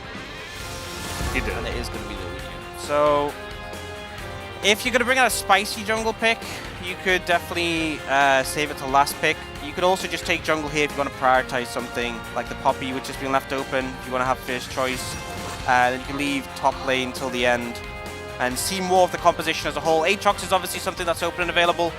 For the side of Quandom Freaks, kind of interested to see what Bulldog will play. I want to see what Cuz is going to play as well. Not the Lee Sin, I think, into Poppy Azir. Sounds Probably like a bad time. And also, Rel can have some struggles into Poppy on top of that. You often do want to see, and you know, he was hovering the Talia, ends up going for the Hui, so Bulldog just going back to something that he's pretty confident on. 1 point to Valdez. Oh, all right. I just started, you know, with my 1 Oh point. yeah, good time to start, you know? Right after he played it for Last like the 4th game time. of the day. He's gonna play Lee Sin? Do I lose a point for this? Yes. Oh, well. Okay, that's some real... Actually, Cuz loses a point for this, if we can be real. For sure. Well, good luck with that one. As for the side of Fearax, they were toying with the idea of the Gwen and the Xante. Obviously something that scales very well. I do think that... Gragas. Gnar makes the most sense. I think the Gnar's good. Just pick that. There we go. Good job. Good hustle. Yeah, I mean, there's a pretty strong front to back from Fearax. They have a lot of peel available. I feel like Quandom Freaks, I'm not a big fan of the Lucian army at the moment. You really need to make sure you get ahead in lane for that to work. I think Cuz is going to need to have a crazy good Lee Sin game. But then again, if he never hits his Q, then he's never going to get interrupted by Poppy. So True. They do have Cassante and Bulldog Sway, so that's kind of the saving graces of the composition. The funny thing, too, is that Willer, his job is quite easy. I mean, there's one person who's going to be dashing into him. It's going to be Lee Sin. And yes, I know that Cassante and Lucian can also dash, but, like, he's just got to wait for Cuz to try to make his move and just be in the right spot, and you press W, and then Lee Sin is useless, you know? He's a great Lee Sin player. I'm excited to see what he can do, and maybe he'll just flash it and make the play anyway. I'm excited to see if he's got that within his abilities. Just challenging himself. The draft, yeah, he didn't have to do that, is, I suppose, the source of the frustration. Yeah, definitely playing the game on hard mode a little bit, maybe unnecessarily. I think there were other picks you could really take there. I feel like he even could have... I mean, I guess they want something that can sort of start fights, but Lee Sin into this comp doesn't feel like he'll be able to do that, but we'll see how it goes. Yeah, it's going to be rough, but we'll see what he can do as we hop on the Rift for the first Game 3 of this week. 소환사의 협곡에 오신 것을 환영합니다.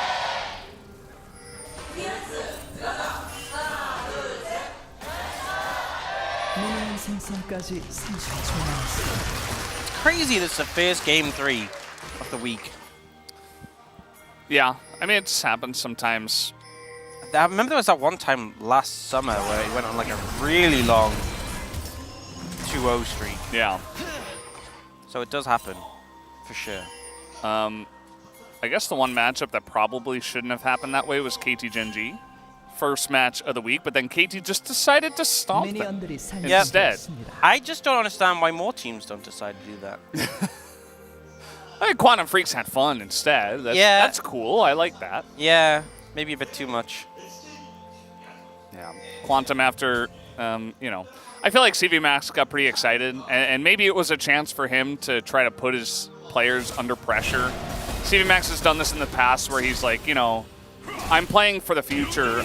You know, winning this series isn't the most important thing in my life. It's more like I want to prepare my players for when it really matters, for playoffs, for the future, for making them better players. So maybe he was like, yeah, let's see if he can handle the pressure of playing the Pyke in that situation. Let's see if Dudu can really make a difference on going for some weird, wacky Garen pick.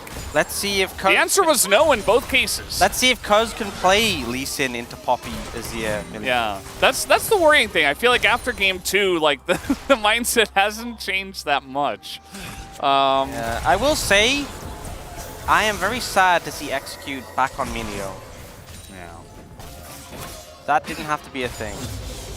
Oh, Henna stepped up right as they hit level 2. Heal is going to be utilized here, and Henna will be punished. Yeah, we've already seen Fearx's bot lane burn, but both their combat sums, so advantage to Quantum Freaks.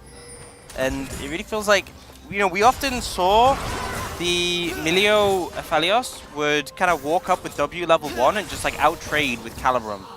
And that didn't really come through, so they're really on the back foot right now. Yeah. They do hit that level 2 eventually. There's a lot of shenanigans down on the bottom side of the map early on, and I think that might have affected how they started the lane. Either way, Henna and Execute will have to play under turret. Nice trade there from Henna this time around, as Bull is certainly trying to play Lucian, I think, the way he's meant to be played, which is if you're not looking to be super aggressive and look for good trades in your favor, you're probably doing something wrong. Yeah. So. Not going to win just by chilling, sitting back. So definitely pressuring getting trades, and also just getting the gold from First Strike. It's not that much at this point of the game. Definitely a rune that spikes a lot more in the mid game, but taking those opportunities is big. We see Cuz making his way down, but Willa is also here on the Poppy in the vicinity. You might get a contest on the Scuttle, but it looks like because Cuz has actually left his Krogs for now. Oh, Willa has Smite! Oh no. Cuz trying to challenge him and push him away somehow, but it was never going to happen. Yeah, Cuz tried to do a very quick Q reactivation so that Willa wouldn't be able to W in time. Yeah. And Willa responded by pressing W, so a bit of an unlucky one. Both junglers actually going to have Smite for this top Scuttle, so it's going to be Quantum Freaks or Bulldog with Trio. And it looks like Cuz will just be able to snag that one. He's still level 3. He didn't clear his Krugs, so yeah, kind of unfortunate. But that's okay. It's not the end of the world. Oh, and now Willa's Krugs are respawning. Yes. Wait, Cuz just is going back to his... He's going Krugless? Never go Krugless. Quantum is taking a huge trade to the face, as already the... I'm just going to say it. Just say it. Get out of your system, Mox. Infernum is so annoying. Just the way it, like, bounces off the minions. Like, the range and radius is so big. It's like MF, Q on every auto. And about as annoying. In fact, more I'm glad annoying. you got that off your chest. All the time. Thank you. Sometimes I just need a vent. I thought you were going to talk about the Aphelios Emilio versus Lucian Nami matchup. Oh, I mean that too, but, you know. I can't, yeah, I mean that's also not great. We've talked about that a lot. We have. And unfortunately, our teams keep picking it and you get being proven correct. Yeah. Yeah. But so it is wait. what it is. So Emilio's 0-8 right now on the patch. Yes. Lucian 0-7. Yep. That's honestly crazy. One of them will win. It's guaranteed. It's guaranteed. Indeed. Looking good for the Emilio right now, I'll be honest. They're up in farm in the bot lane in this 2v2. Mid lane, Bulldog's doing pretty well. He's up. But Willa's pretty heavily outpacing Cuz, honestly. Like, he's finished his second full clear. Never go Krugless. Yep. It's a valuable lesson. What they say. I have heard that said before. No? By me a couple of minutes ago. And he's going to get them probably on the second pass. He did take a little detour on the Void Grubs. You have Willer down here as well. Cole trying to take some trades, but it's red-white. He's ended his no-Krug streak. 6.5 minutes in. Yep. Second pass through his jungle. He'll pick them up. Yeah, I don't really see that many opportunities for him to make a gank happen right now. So it might just be farming simulator. And we actually see mid lane, Closes managed to achieve pretty heavy prio, so Willis should just be able to grab the Scuttle Crab, but he wants to try and protect his mid laner fist. Because he's only level 5, I mean, so is Willa, to be fair. Q lands, and Willer's just not going to press his W just yet. Saving it. Oh, look at the buckler on the floor. It's like a little pie with a panda on it. Yeah. But Cuz does get the Scuttle Crab. You know what the difference maker was? This is after he did his Krugs. He got his Krugs, helped out. Yep. Ignite used here by Bull. And Henna is ticking down, but not the biggest deal. Still going to hold on to his barrier.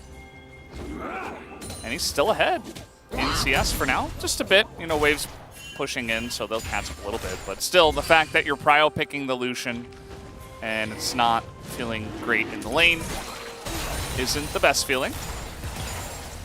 Yeah, Ferox bot lane actually gonna go pick up the honey fruit and I assume loop back and catch this wave.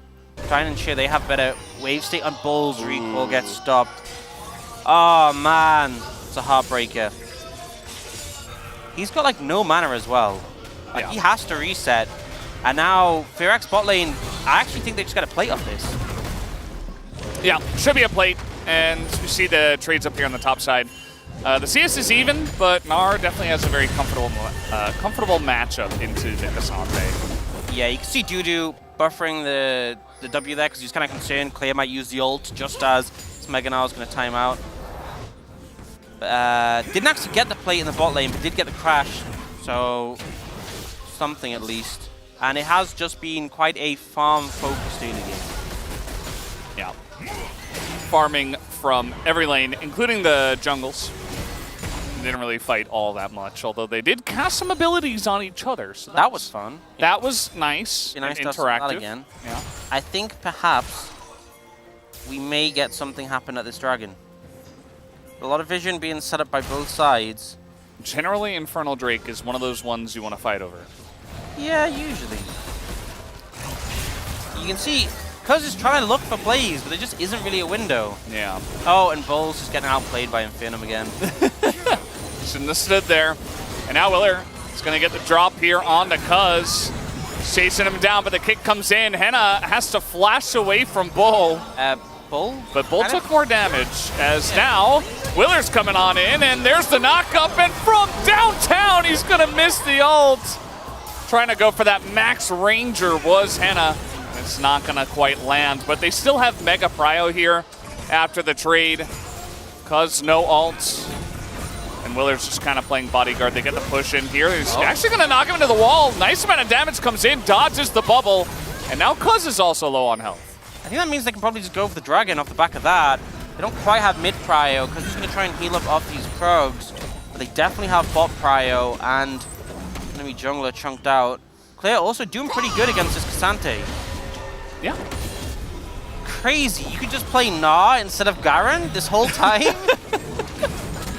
Dude's like, why did I play Garen then? Yeah, I mean, this is not new tech. The Gnar has been utilized in the past to great success. Wow, that's crazy. Yeah. Cuz throwing in the queue, but that's just going to happen. I mean, I guess the point is that generally we'll see like Aatrox used or Udyr used, and those, you know, generally have good lanes against the Cassante, and then they might do a bit more in terms of the team fights later on in the game. But Gnar's team fighting isn't that bad. I think it's just a little bit more volatile. You gotta get the timing down very nicely. Yeah, more difficult getting the time with the Mega Gnar. I think Cassante, it's actually kind of hard not to be really impactful in team fights as Cassante. Because most of the time you just grab someone, yank them away, and solo kill them. You also, even if you end up in the middle of 3 people, it doesn't really matter because you don't die. You don't die. I mean, you're doing nice damage at the same time. Yeah. So even if you're like not pulling someone out of the fight and making a huge difference, you're still being very annoying and laying down a good front line. Bruiser damage. Well, most of the time you're assassinating someone. Assassin damage. Yeah. But you're a tank. Yeah. So this bottom lane, Henna and Execute, very happy with the way this has gone. Especially after that last trade. They win the trade. Nobody actually died. We're still here at 0 kills, 12 minutes in. Oh, that's a fresh mini Gnar. A fresh mini Gnar. And here is Lee Sin. Oh, the flash is very cute. Isn't going to matter, though, as the damage might just be way too much. First blood goes to Cuz as he makes a difference in the top lane. This is one of these situations where, like, you avoid the initial CC by flashing, but because you didn't let them take aggro. Oh, the tower doesn't. Oh, okay. Poppy's here. Do they have the burst damage him? Yes, they do. Bull's going to go down. As now it's going to be Willer. He says, I can do that too. And even better, they got a double kill in the bottom lane, and there's chakrams for the turret. Oh, this is going to be massive for the Fearx bottom lane. Yeah, I think this is better than what happened top lane. I think it's pretty safe to say the double kill for the Aphelios was now so far ahead of the solution. And realistically, I don't think the top play really is that consequential. Yeah, there's going to be a fed Aphelios. Yeah. And this is the issue with first pick Lucian. Yeah. Certainly the play could have panned out a bit differently, but man, look as well. We got. Well, we'll see the replay of this first. So yeah, I think the problem is, like, I'm not criticizing Clear's decision to flash the initial CC, but because they didn't take aggro, the turret's not contributing. Yeah. They get to then reassess the situation. Cuz goes to the kick with aggro and just doesn't take enough power hits for ready to do anything. And here, this just kind of showing the ult from Quantum was very early. And the fact that Willer got in, managed to tank up the turret hits, just really well played. And the fact that Henna has the right gun combination, you just shred them. It all works out very nicely. And we look at the bot lane, not only do you have the Berserker Greaves Henna picked up off that, but now the Milio with the Moonstone and the Dreammaker. It's going to be so hard to trade into the Aphelios. Okay, Cuz. I mean, he's making a difference in the 1v1, I guess. He's going to steal away that red and steal away some more of the jungle, because why not? He's got Cassante in the top lane. But yeah, that bottom lane is certainly kind of in an over status, you could say. I think as well, the thing with Dreammaker and Moonstone is they add so much durability to the Aphelios that it just makes the all-in really hard for the Lucian. This is a different situation. We got Meganar coming in here. There's not much of a wave either. The timing as well. Clear plays it well. He denies the wave from actually crashing. So he will not get dove. It's got Meganar. Meanwhile, the bottom lane turret goes down, and Bola is rooted down here. He's taking a huge amount from the Moonlight Vigil. And now he's at half health. And Willer's just standing down here as well. And the fact that Cuz shows in the top lane again, they're like, yeah, we could just do whatever we want. Yep. Yep. You actually see like the deep vision they've managed to put in Quantum Freak's red side jungle. Like they have that normal ward you could just see above the turret, and also control ward deep in that brush next to Raptors. Took the red buff as well. They're going to reset and move towards Dragon in 30 seconds, but they already have that deep vision established, which is really beneficial. Close is already mid, pushing the wave up, but I think he could even go for a recall and a buy if he wants to, since he has teleport. Yeah, Firex just played it really well, leveraging that pressure from bot lane. And I think Clear, even though he did go down before, has done a pretty good job of negating Quantum Freak's attempts on the top lane. Yeah, he absolutely has. Especially that last time around. He does not have TP. He actually used it to get back to the lane after he died the first time, so potential chance for Quantum Freaks to get in here and pick up a Mountain Drake, which could be nice. But once again, I mean, Bullet's just not able to trade at all in this lane, as Rift Herald is going to come down. We do have Cuz piloting this. He is... Wait, where you... What? Going...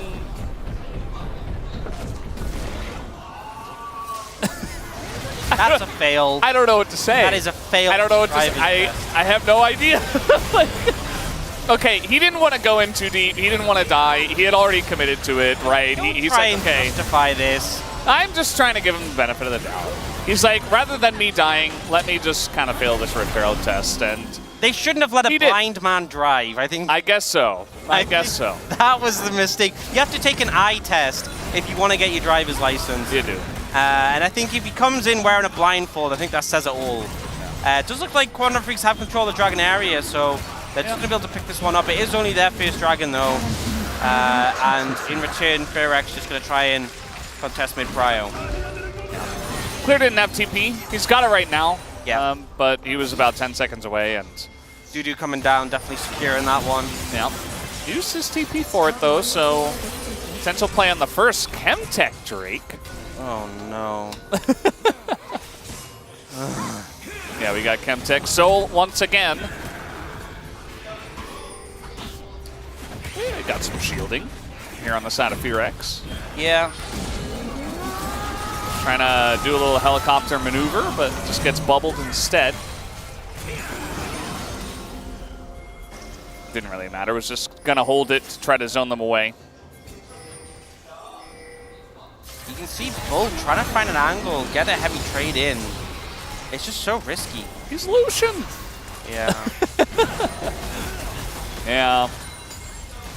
He is that champ. Bulldog's got some nice wave clear, so he's doing a good job of just laying it down, pushing into this turret.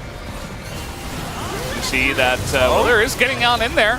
The steadfast presence takes a huge amount of damage. Here comes Clear. Meganar about to pop, but he's nicely... Oh, Henna in a lot of trouble. Actually tried to flash away, but he was already dead. And he had barrier. Yeah, I don't think he knows how this champion works. I'm just going to be honest. Oh, boy. That's... You know, Execute had healers. There's a lot of things that could have gone differently in that situation. A lot of things. And Bulldog just gets the buff from your champion's too complicated for other people to understand. And apparently that wins out here. That actually happened. That's why Garen didn't work. He's too simple. Yeah, people know what he does. Yeah, they're gonna want that one back. They're gonna pretend like that didn't happen, I guess, and move into the next phase I feel like of the game. Firex were in such a good spot, and then they just kind of. Okay, so. 야, 천천히 해봐. 쫄지 마. Don't back, is what he's saying. 야, 잡았어. Got him. 야, 미들 차이. He did get him. That's all he said. He was talking a lot about the game, you know, no comments. Oh, he said mid gap as well. Which, you know. Yeah. He is the first mid laner to get a kill after farming for 20 minutes, so that's true. That's true. Also, look, you know, they were behind. There's a little deficit there, and they're pretty good now. Whoa, Lucian, look at that damage. Huge. Yeah, putting the pressure on. Nearly enough to kill Emilio, but not quite. Yeah. And now Ferex looking to try and apply pressure mid, but you can see the Sante and Lee Sin kind of moving in to put a stop to this. Yeah, trying to hold the flanks for now. As looking for Cuz actually flank on into the Lee Sin, and the combo with the Poppy is not enough. They're not able to get him down. And Closer, who goes way too far, will be taken out, as will Execute. That's 2 kills for Guangdong Freaks as they tried to kill one of the slipperiest champions in the game. They also just commit so much, like all of Closer's cooldowns are kind of used to ult Cuz, but he didn't really have the damage to follow up. Willer definitely didn't, and no one else was there to hit it. So it was just such a weird, overly ambitious play, and now Guangdong Freaks are probably just going to get Baron. Oh, never mind. They are scared of the Poppy, and they opt against it. Yeah. I think that's a fair play, honestly. That's fine. That's fine. Tech Flash. Hex Flash. Yeah, so I'm not sure. Like, Closer ends up using... puts a soldier down, Qs, then flashes, so he only hits him with the ult. He doesn't even have a soldier up to hit him, by the way. Like, after he gets knocked into the Emperor's Divide, he doesn't have a soldier to attack him with. So he's just autoing. And this, yeah, he's not going to die to Oh, God. Like, look how much damage Henna does. What was that? Maybe he should be there hitting the Lee Sin. Yeah, I think that would have helped, for sure. Safe to say. And it's a very nice edge matchup, as you guys can see, especially with red-white. You know, Bull, he dashes into it the first time. He's like, oh, crap. Okay, that was a lot of damage, but I've got Nami to heal me. He goes in for the second time, and Henna not able to trade it back. So they each get their turn. 4 seconds on the Dragon. It is a Chemtech, so... neither team cares at all, as you can clearly see. They are aware that it does exist. Imagine if that was like a Hextech Drake. Yeah. Or even a Cloud Drake. Like, these teams would be on that thing. Anything but Chemtech. Yeah. So I think Ferex might just give it up. They aren't really bothered. Guangdong Freaks can have it. You can have the extra heal and shield power and tenacity. Enjoy. Yep. One step closer to that Chemtech soul. Feels pretty good for Cassante, I guess. I think it's pretty good for Cassante, and I think that's probably the only person who benefits from it that much. But it would allow for a quicker Elder. True. And if Guangdong Freaks want to continue setting the pace of the game, that might be something they want to go for. This Aphelios is going to get strong. I don't think Lucian is going to hold up as much, but they do have the way late game win con. And Bulldog's already been pumping out some numbers when he gets the chance to hit the right targets. Certainly. Henna's just about got his flashback, so you'll have that for the next time the ult is used. Next time he's about to die to the ult, he can flash again. Yeah. Oh boy. It's been a night of League of Legends. It absolutely has. And this series has just been shenanigans. Yeah, I feel like. there has been a lot. I mean, it's 5th versus 6th place. It's kind of what we expected. I didn't really expect to see Garen tonight, but, you know, we also saw Rammus earlier today. Yeah, I like the Rammus. Yeah. Rammus looked a little bit better. It did, yeah. It helped that KT were playing against Nongshim, I guess. I definitely think that is a factor, you know. Not sure I'd bring out the Rammus against T1. Apparently he learned it in NA, so we know we were talking about the NA Hyperbolic Time Chamber. It was just him going to NA and spamming Rammus, apparently. Yeah. He comes back and he's just on top of his game. That's all you have to do, apparently. Now we know the best champ to one trick. Maybe you should go back. Maybe you should go home to NA. Yeah. Play some rounds. I'm just going to leave play Rammus and then come back and cast. Yeah, good plan. That'll help. Well, with how uninterested these teams are in these dragons, you might have time. You might have time in this one. We did get Infernal Soul in the last game. That's true.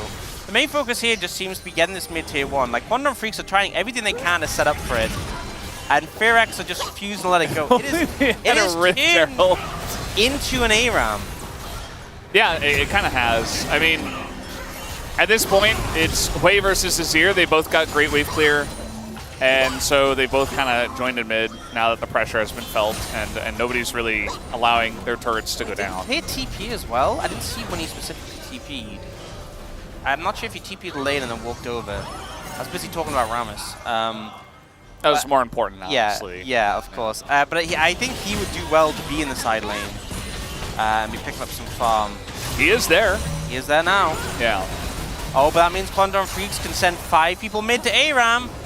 Oh, but the wave died immediately. Okay, never mind. Should we, like, buff minion health? Make it scale better? Should we just remove the other lanes, honestly? Yeah. Like, maybe we could change the map, make it more, like, snow-themed.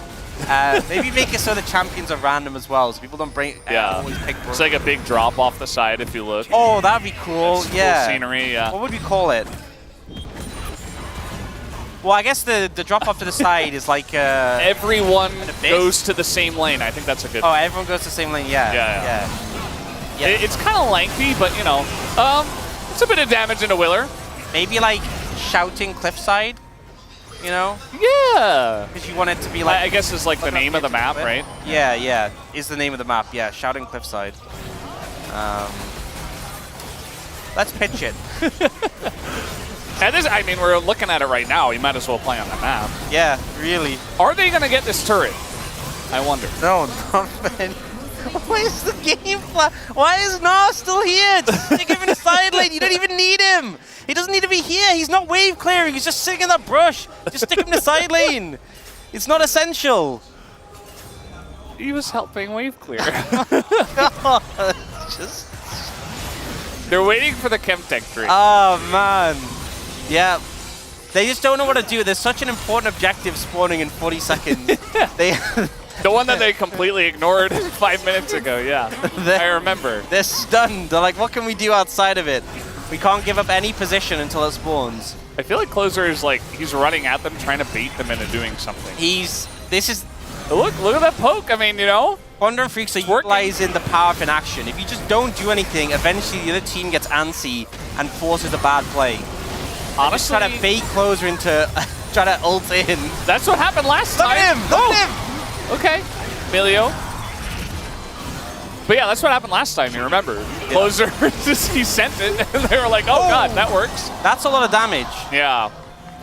I don't think Henna knows what he did, but he knows it was a lot of damage. At least he saved his flash this time. You know, this game of ARAM is way more contentious than I've ever seen, to be honest. Like, I don't know, man. Are pretty good. I've been in some try-hard ARAMs in my days. You know this isn't that try-hard of an ARAM, though, because no one has exhaust. Those are the real sweats in ARAMs. That's true, yeah. I mean, it's pretty good. It's pretty good. They're going to take down the second Chemtech Drake, and the amount of poke that Bulldog has output is essentially what allows them to do it. Yeah, the question is, will they be able to take the mid tower? That is the real objective. I think they will. This could be it. We've been working towards this for about 8 minutes now. Oh, and it looks like they've actually managed to do it. Yeah. And the crowd goes wild. They actually did. What do they do now? They've lost purpose. I don't... Honestly, I don't know. Yeah. What are they going to do? Well, they put a ward down on a Baron. All of the outer turrets, except mid-blue turret, they're all dead. Now it's Fearx's turn to get the tower. Give us another 8 minutes of ARAM. Yeah. Sounds good. I'm surprised that Henna has more damage than Bulldog. Me honestly. too. I thought especially after that last boom boom. Yeah, I feel like Bulldog did like a third of that damage in his last rotation. Yeah. And now he's level 16. He's pretty strong. All right, that's why Henna's doing a lot of damage, because every time Bull walks up, he does about 1,000. And then it just gets healed by the Nami. All right, you were right. It's Fearx's turn. Now they're going to sit him in. God, our teams are so polite. Okay, Close is in some trouble. Oh, the knockup, he tries to flash, he's in so much trouble. He's got a Cassante on him, and that's going to be the end of that. Clear TPs and flashes away, and he might die anyway as Cuz finds an angle on the Lee Sin. We thought it might not be possible. But yeah, he's going to force him back. Yeah, Closer just kind of caught napping there, to be honest. They try to push up, and Quantum Freaks decided not to let... Oh, clear? Oh, no. Yeah, he's dead. Yeah. 2-tapped as so is Cuz. I don't know how that happens, honestly. Oh, Henna doesn't know what he does! Yeah. Get away, Henna! Oh, the stopwatch is really nice, actually. It's not even called stopwatch anymore. Here comes Bulldog. Oh, he's so scary. Yeah, he is. Oh, God, they flashed away from him. Henna's trying to what does that guy do? I don't know. Just flash. Henna's trying to count the abilities. He's like, I swear this guy's used like 6 different abilities or something. I don't know what any of them do, but there's so many of them. They're so flashy and they hurt so much. Yeah, they just kind of like, okay, let's go for the tower. And Quantum Freaks go for this pretty neat move where they say, no, that's not. But Closer, like, he doesn't set up any soldiers. He puts one down too late. He just completely butchers it. And then he tries to ult Dudu with the W being held. So yeah, just not so great. I think the strategy of just waiting for Fearx to make a mistake actually paid off there. Honestly, that is what has happened. Unfortunately, Cuz also got lulled into it. I guess he just thought, okay, well, we're 5v4, I can do whatever I want. Well, he actually broke the rules by leaving the center lane. Yeah, that's why. Punished for that. I like the arm guard there. It doesn't really matter. I mean, I guess it gets the Melio flash later on. He had the Zhonya's ready to buy, so... Yeah, that's true. See, trying to land that poke. Block it with it. Okay, yeah. He got there. Oh, that's a lot. That's block it, don't block it. Overwhelming. Yeah, it's a lot of poke. You know why? He doesn't have his Kanik Rukin. Yeah, he went for Frozen Heart first. I think it's really fair that you're just not able to recall against his champion because he just spams his long-range poke every 7 seconds. Yeah, I think it's fair. Wei's pretty balanced. Imagine if you get Leandries so the burn stops you from recalling as well. Yeah. Like, how are you actually supposed to ever recall? He could just chase you to your base. That's true. They do have some shielding. Not enough. What if they got some Chemtech drinks? Might help out a little. Oh man, they should have prioritized those. Yeah. They were focused on mid-tower though. And I mean, we're sitting here and we are actually just A-ramming between these two teams. And at the end of the day, Hui is going to win. Yeah, he's Hui and Cullen will win. Plus, I want to note that you know how Nor is like the best side lane champion here? He is 40 CS on Dudu. Dudu has actually kind of been cheating by leaving and picking up waves. Look at the Casante's items. He actually has the most items in the game. He's also got a bounty. He's so immortal right now. Like, there's no LGR and Henna. I don't even know what they're supposed to do to him.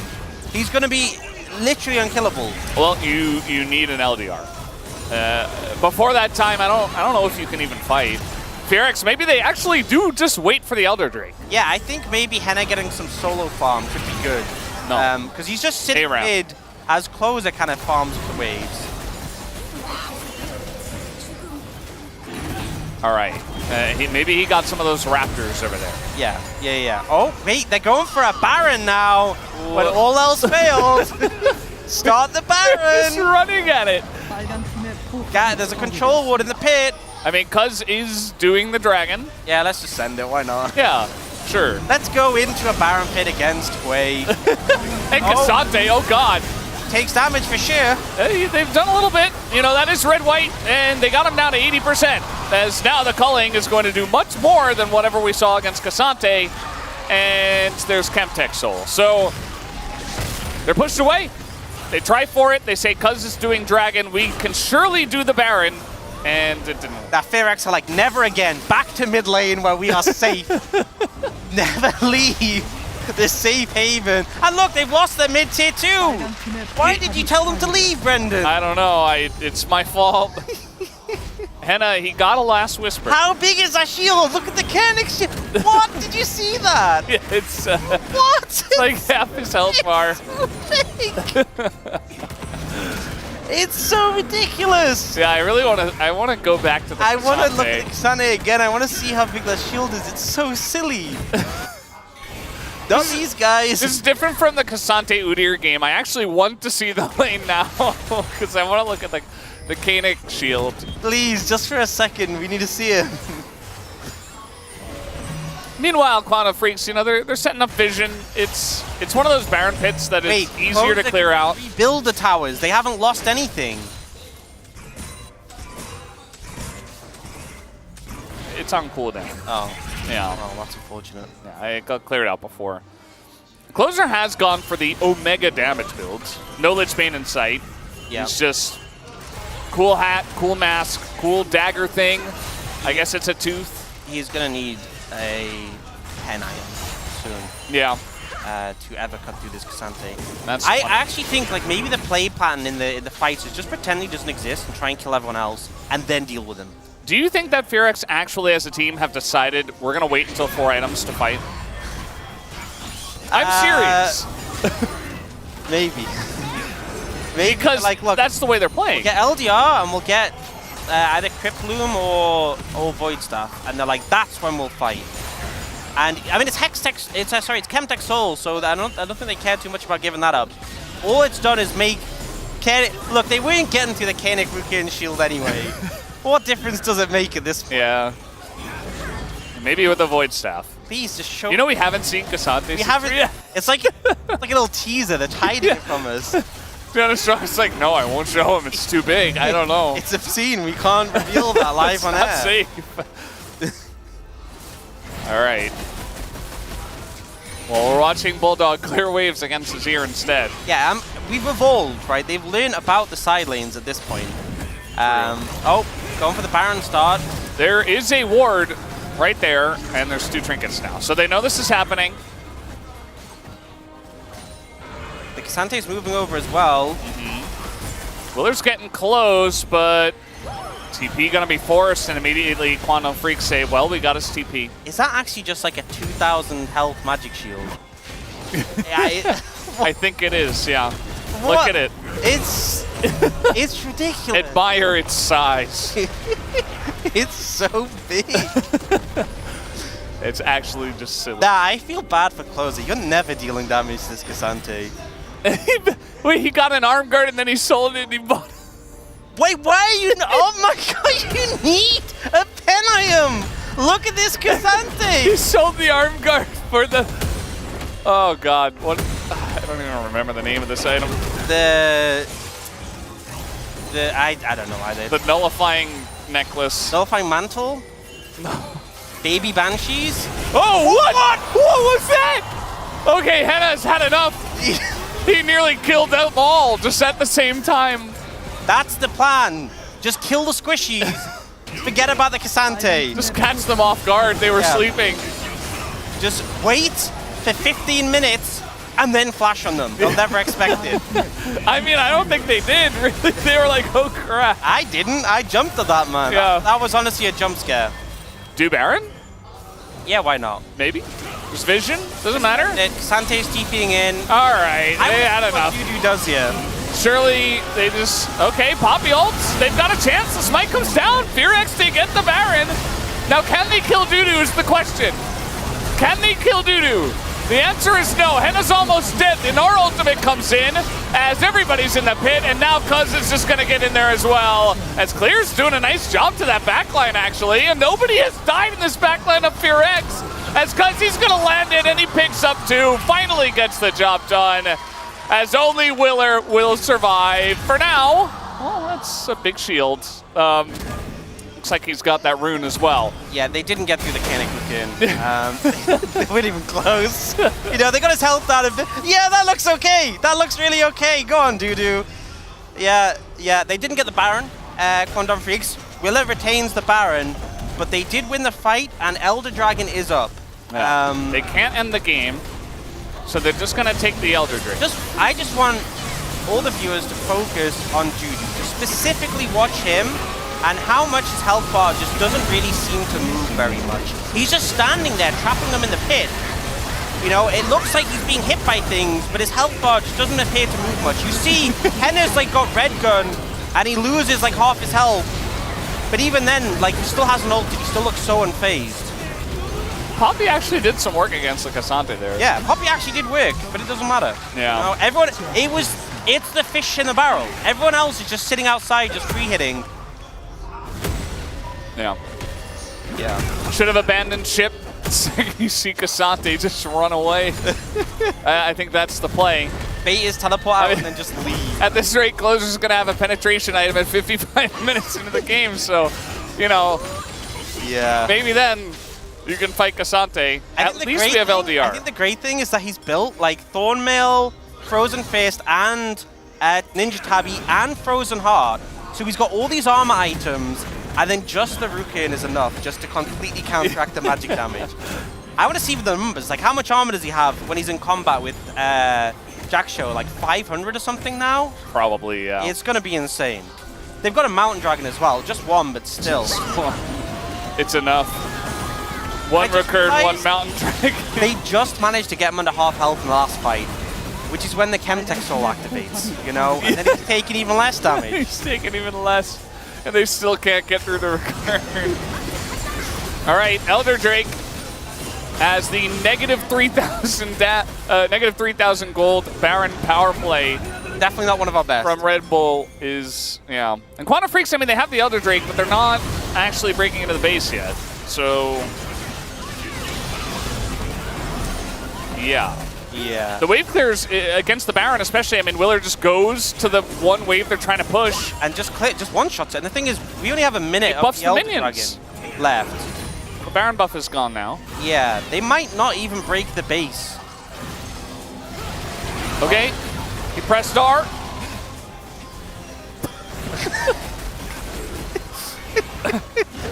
All right. Well, oh, look, they're doing stuff mid. Yeah. They're doing some damage to Dudu. How could you forget about mid lane? This was the most important lane. Oh, clear. For a second, I thought Clear was going to go in. I saw it. Hennis is waiting for his flash, so he can flash on the Mega. They still have Elder. They're not going to go for play. Just wait for the Elder timeout. 15 seconds. And actually, the Baron buff being down is pretty critical. I mean, nobody's really able to buff up the waves. The Moonlight Vigil is going to hit nothing, and now Willer's in some trouble. He's burning down.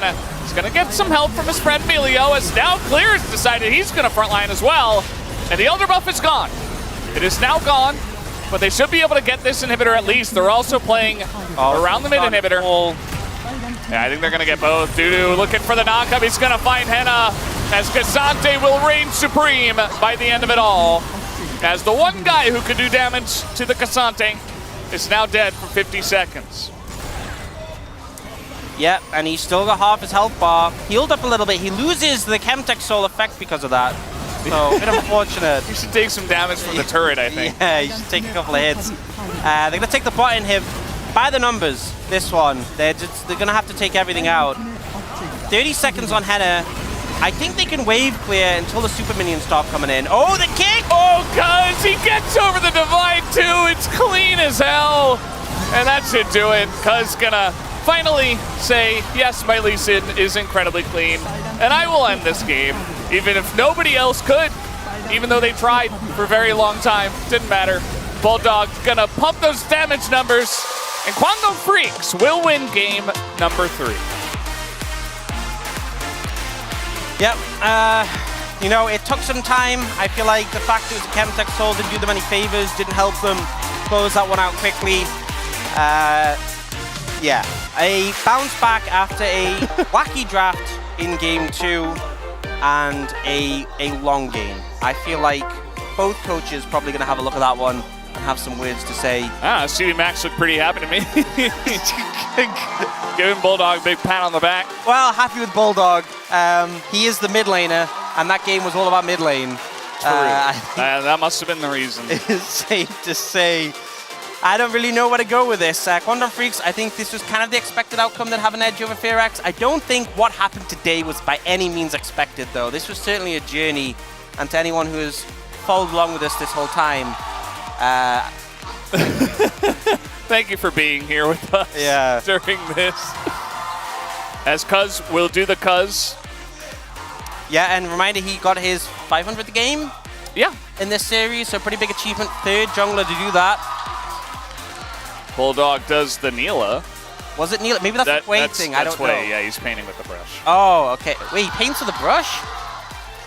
I didn't know he did that. Nobody knows what he does, apparently, as we learned today in Game 3. Yeah, I could just imagine Henna. Yeah, Quantum. Henna's going to get the wiki up right now. Like, he's looking up, what does this champion do? They learn a lesson there. Quantum fans. And he gives us a nice celebration for his first series win in the LCK. Yeah, I think a lot of people were understandably concerned. I think Andal had a really good performance recently. Really unfortunate he couldn't be here for health reasons. And in a close matchup like this, you're always thinking, how will the new sub perform? Especially Quantum doesn't have the most experience, but I think he did pretty solid. Obviously, the Pike game, he couldn't get too much headway, but I think he did his job. The Nami game was A+. He pressed his buttons, he did some healing. Yeah. All he needed to do. He has some decent bubbles, you know? He did some decent... I can't think of anything other than the mid lane 18-minute siege. Yeah, solid performance. Always nice when you bring up 20 challenger players and they kind of hold their own and you know you have that fallback. Yeah. And hopefully Andal gets better soon. Absolutely. I think that's what we can take away from this game. Yeah. Because there wasn't too much else. The way was good in a poke war as well. You know, they're showing these clips, and I'm certain they are from this game, but I thought it was game 1. I just... it feels like another universe right now. This was the center point. This mid lane tier 1, I feel like, you know, we've seen wars that were like less hard fought than this. This was truly a battle of all time for that structure. This was when Fearax made the mistake of leaving the mid lane. Yeah. Which they definitely regret. It's weird. Anytime they left the mid lane, it didn't go well for them. Yep. I think it kind of puts in a context Although, the game plan. this also happened. This was technically in the mid lane. Well, Closer just had a little bit of an oopsie. And he got Casante'd, to be fair. And then this was the moment where we kind of saw the 4-item Casante who knew how to farm in a side lane, showing why farming is important. You know, Willer, he was holding the helicopter. I feel like he should have just sent it, but I guess Casante would have just canceled it, so he's like, nah. So he just doesn't use it, and then... later, but it's a bit too late. Yeah. Already Casante. I feel like maybe if he knocks someone relevant away... I mean, you're never going to knock away Casante, because Casante, but... Maybe? What a champ. What a game. Cuz says he's going to flank. Going. I was honestly tempted to give him POG just for that, just for end of the game. Yeah, I don't blame you. Instead, you gave it to Cassandra. Turn the corner, get some rest. That was a gauntlet. I feel like that was a marathon, not a sprint. Even the players can feel it. They're like, oh god. Yeah, a lot of damage from Bulldog there, understandably. I think I got some of that damage as well. I think some of that actually like hit the caster desk. Very AoE. Yeah, there's a lot of splash damage. Is that one of his abilities? Hit the casters? Honestly, I have no idea. Yeah. Any other thoughts, Ox, after that game 3? I think I've had a bit too many thoughts today. Yeah, we've thought too many thoughts today. So guys, we're gonna hand it over to the space and see what they had to say about that great game number 3. I can confirm the splash damage also made it outside of the stadium and into the space as well. Whoa, what a marathon. That was the longest ARAM that I've seen in a very long time. And I think it was actually the Afrika Freaks that really were the team that started off the true KRAM. And it lives on in spirit in Kwangdong Freaks. Let's go all the way back to what was about 3 days ago and get into the draft. I mean, look, before we talk about the draft too much in depth, like, I feel like this is the type of game that neither of these teams walks out of feeling happy. You know, you ham up for the camera a little bit, you do it for the fans when you're on stage. When you walk off of that stage as Kwangdong here, You know this series was not what you were looking for. And yeah, you got an emergency sub today, but I think that you needed to have a more dominant performance if you wanted to carry that momentum forward that we've seen from this team. Cuz saying at the end, we turned the corner, you know, we did it, we finally won this series. Now we're kind of guaranteed we're going to stay on that west side a little bit longer. But the gameplay, I think, needed to be tightened up a lot. The drafting in Game 2, rough. Drafting in Game 3, marginally better. Marginally. Yeah, I mean, at least, you know, draft has got better than the Game 2, right? So it was like definitely more playable, even though all the game was like, it was really a little rough. I mean, that's why I think it took a little bit longer to actually just end the game. And also, like as you said, I think before the draft, I think it's just like as a gameplay, I don't think they're gonna be really happy about. Like, I think there's so many things that they could have done better job. Even draft wise, I think like even though they pick Lucian Nami and it's like they have Aphelios Bilio as well. I think it's the same thing. I think they were like really lacking off like just finding the opportunity, like how they actually can go just all in for like making sure like Aphelios take a shutdown before actually he become like super huge. Yeah, I think they got a little bit lucky in that regard, Hooney. I think that Henna did have an opportunity to really run away with this game, but unfortunately it just never really eventuated anything. It felt like there was a fair bit of Fear X from Fear X, which is a little bit of a shame. I meant to say fear, not the whole Fear X, but you Well, understand kids what I'm saying. occasionally panic at Yeah, this. there was a bit of panic, and I'm panicking right now. Let's dive into a highlight to save me from this little bit of a fumble with my words, because things started off really well for Fear X. I mean, Clear didn't have the greatest laning phase and was vulnerable to this dive here set up with Cuz. And this ends up being successful. Probably shouldn't have flashed there, but does end up going down. But on the other side, Henna ends up getting a double here with Willer. We were pretty happy with the Poppy pick overall, and this laning phase went very well for Henna. And after this double that he picks up, we kind of thought maybe that's just the game. It certainly was not, but we thought like, okay, Henna's big now. He should be able to accelerate this game and then do a lot and break through that Cassandre before he gets too big. Yeah, I mean, for me, I thought it was like really big blunder from the Guangdong Freaks that went to top. Like, especially I was actually highlighting the draft. Like, there was a Lucian Dynami against the Amelia Fleece lane, and you have to find a momentum that otherwise the Aphelios will become a bigger. And these actually even put on the gas. It actually accelerated even more for Fear X to be able to just roll the game through the Aphelios double kill, but. Certainly not. I don't think we are gonna show to the highlight that the Henna death, but the Bulldog that did a really great job just taking down in the middle lane. Like there was a few times that the Fear X was actually having bad time of fighting or as a scrimmage, a team fight. It was no good. No, it didn't quite work out, and I really felt like they were just playing a little bit too scared, and they had tools, right? They have the ability to throw Closer in there, try and find these swoops and get these kills. They have a Mega Gnar that can find that transformation flank and make things happen. Poppy can just run on in there, get those big knockups. We've seen it from so many of our players here in the LCK, but instead, it was just Hui doing 1 billion damage. Let's have a look at that now, where Bulldog is just completely untouched. And neither of these teams have great engage, right? But watch Dudu just walk in 1v4 and take 0 damage as he walks through everyone. And then behind him, as you mentioned, Bulldog is just free-firing a laser cannon as a survivability here when Clear does eventually get on top of him. But, I mean, this is just straight up Henna getting deleted. There's just no way for him to fight back. And Fear X's comp was reliant on so many specific things to go right. You have to have red-white, you have to have your Gnar bar set, you have to be in the right position, and with an Azir that didn't build Zhonya's and didn't have the ability to actually go deep and set up for Emperor's Divide, you didn't have that tool either. And eventually Cassandre gets big, he walks towards you, and you got your back against the wall. Yeah, I mean, nearly at the spot, like 5 people was actually stuck into the pit. Like someone had to throw the body. Like the Gnar engage was not actually working well. Even like as you mentioned, I think the Azir should have gone in. Like because it's like Aphelios before, like he traded flash against the animated carry, which is like has no flash in the pit. Like someone had to throw it, but he was trying to auto like as much as he can on the Cassandre, and the Cassandre actually got the Dark Q on. And as soon as they get the herb on, it's just the fight is over.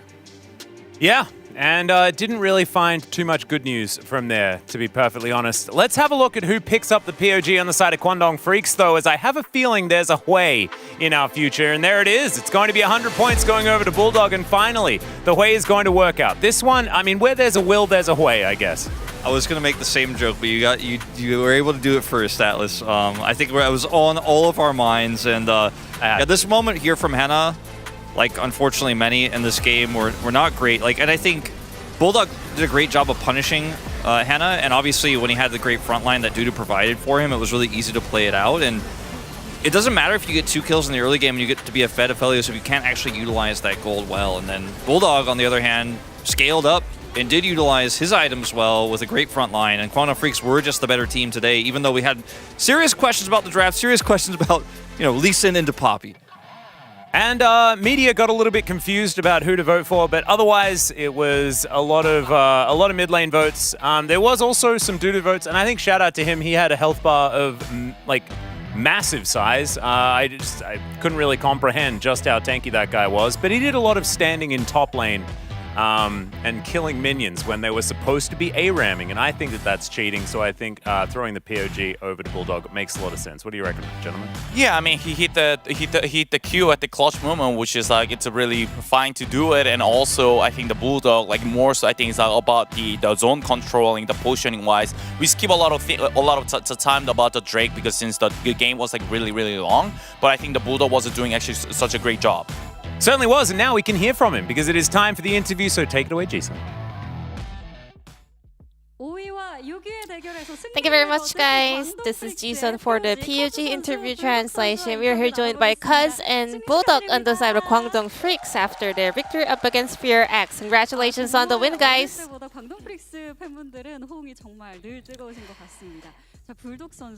Bulldog, you guys managed to solidify your position in the 5th place in the LCK. How do you feel about the win? Yeah, with this win today, like we were super relieved and also happy. It's a lot of mixed feelings. The fans are asking to tune the mic closer so the mic picks up the audio better. Do you want me to repeat the answer though? No, just continue, please. Yeah, it's a mixed feeling because I'm super relieved but also very happy at the same time.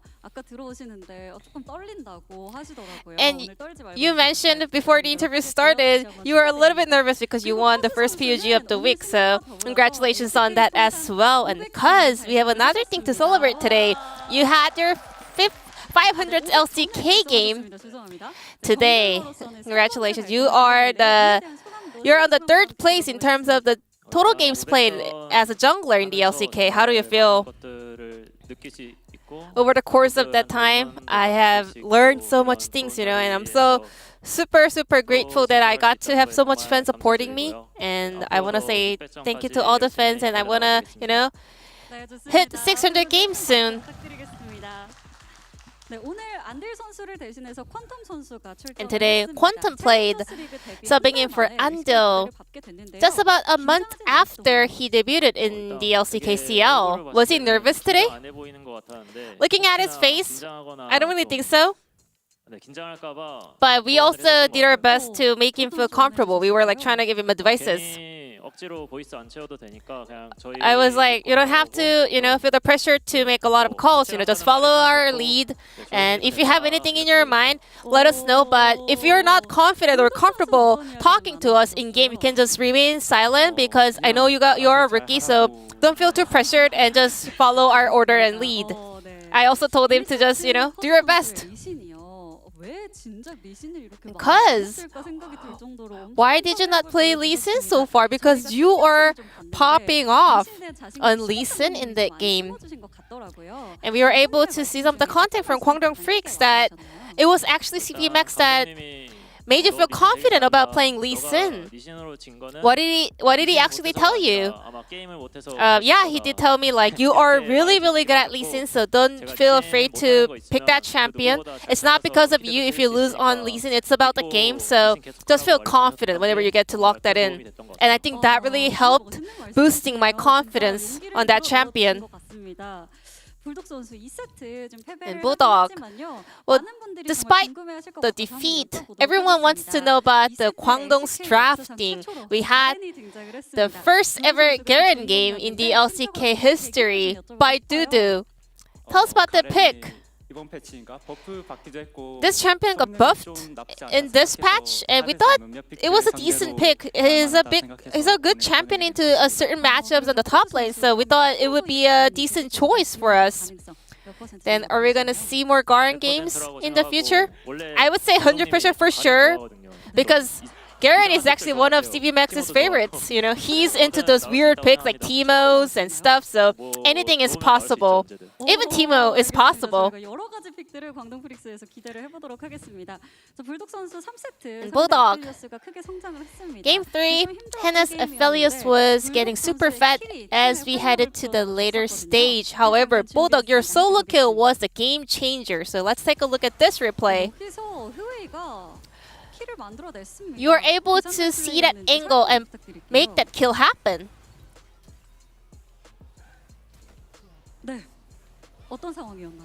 Walk us through that play. I absolutely did not calculate that kill, but we were just forcing to take down the tier 1 turret on the mid lane, but somehow I got the kill. I got really lucky, so I was super happy. I mean, that play, yeah, is awesome, but overall today, he was doing a great job, especially CV Max was super happy with Bulldog's performance.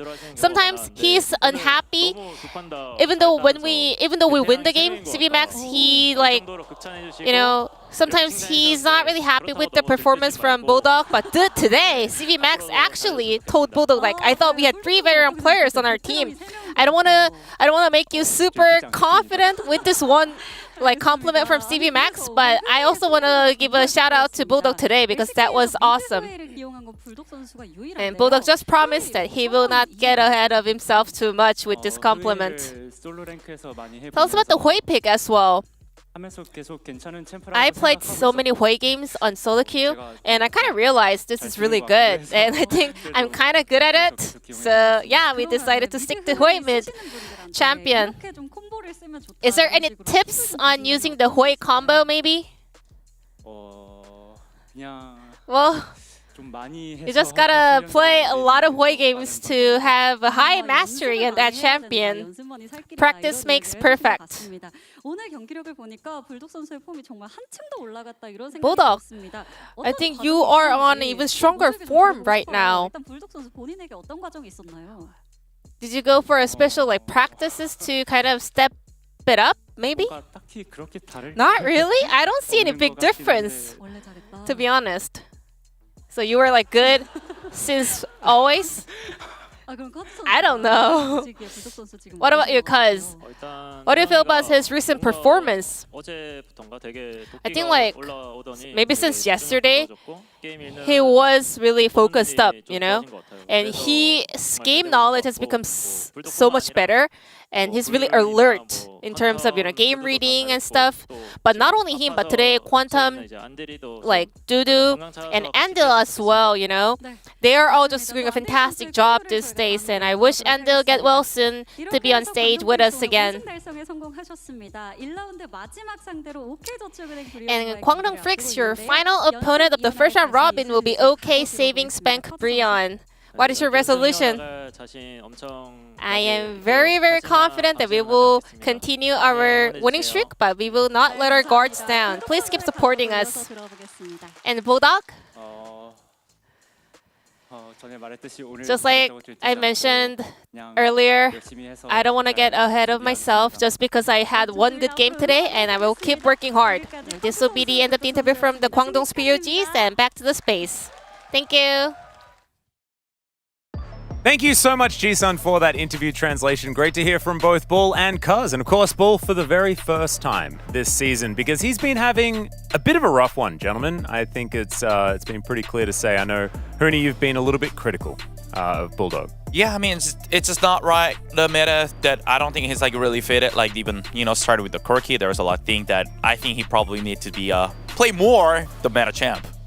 We'll see whether they can move up the standings as well. Yeah, I mean, they go up to 5-3 with this win. This was really important. Obviously, the loser of this series was going to end up in 6th place, so they're able to keep the divide a little bit wider here. They're actually 5 games ahead of Furex here. Could have been, you know, a little bit cleaner if they didn't mess around with the draft a little bit in that second game, but, you know, they won it in the end, and that's what matters, and they're just one win now behind the rest of the squad. So, I mean, keeping it West Side. Exactly. And now we have our Saturday showdown. Tomorrow, Gen.G going to be taking on Humble Life Esports. And of course, Humble Life Esports have a lot of members of Gen.G that were there last year. So, bit of a grudge match between these two teams with some players facing off some former teammates. So, this is an absolutely huge one. And then, D+ Kia against DRX. And you might be thinking that's a bottom tier matchup. And you'd be right, but one of them has to win, and that is the main thing. But that is all we have for you tonight. Thank you so much for watching. We'll see you tomorrow for more LCK.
스프링 우승이 가장 기억에 남는 것 같고요.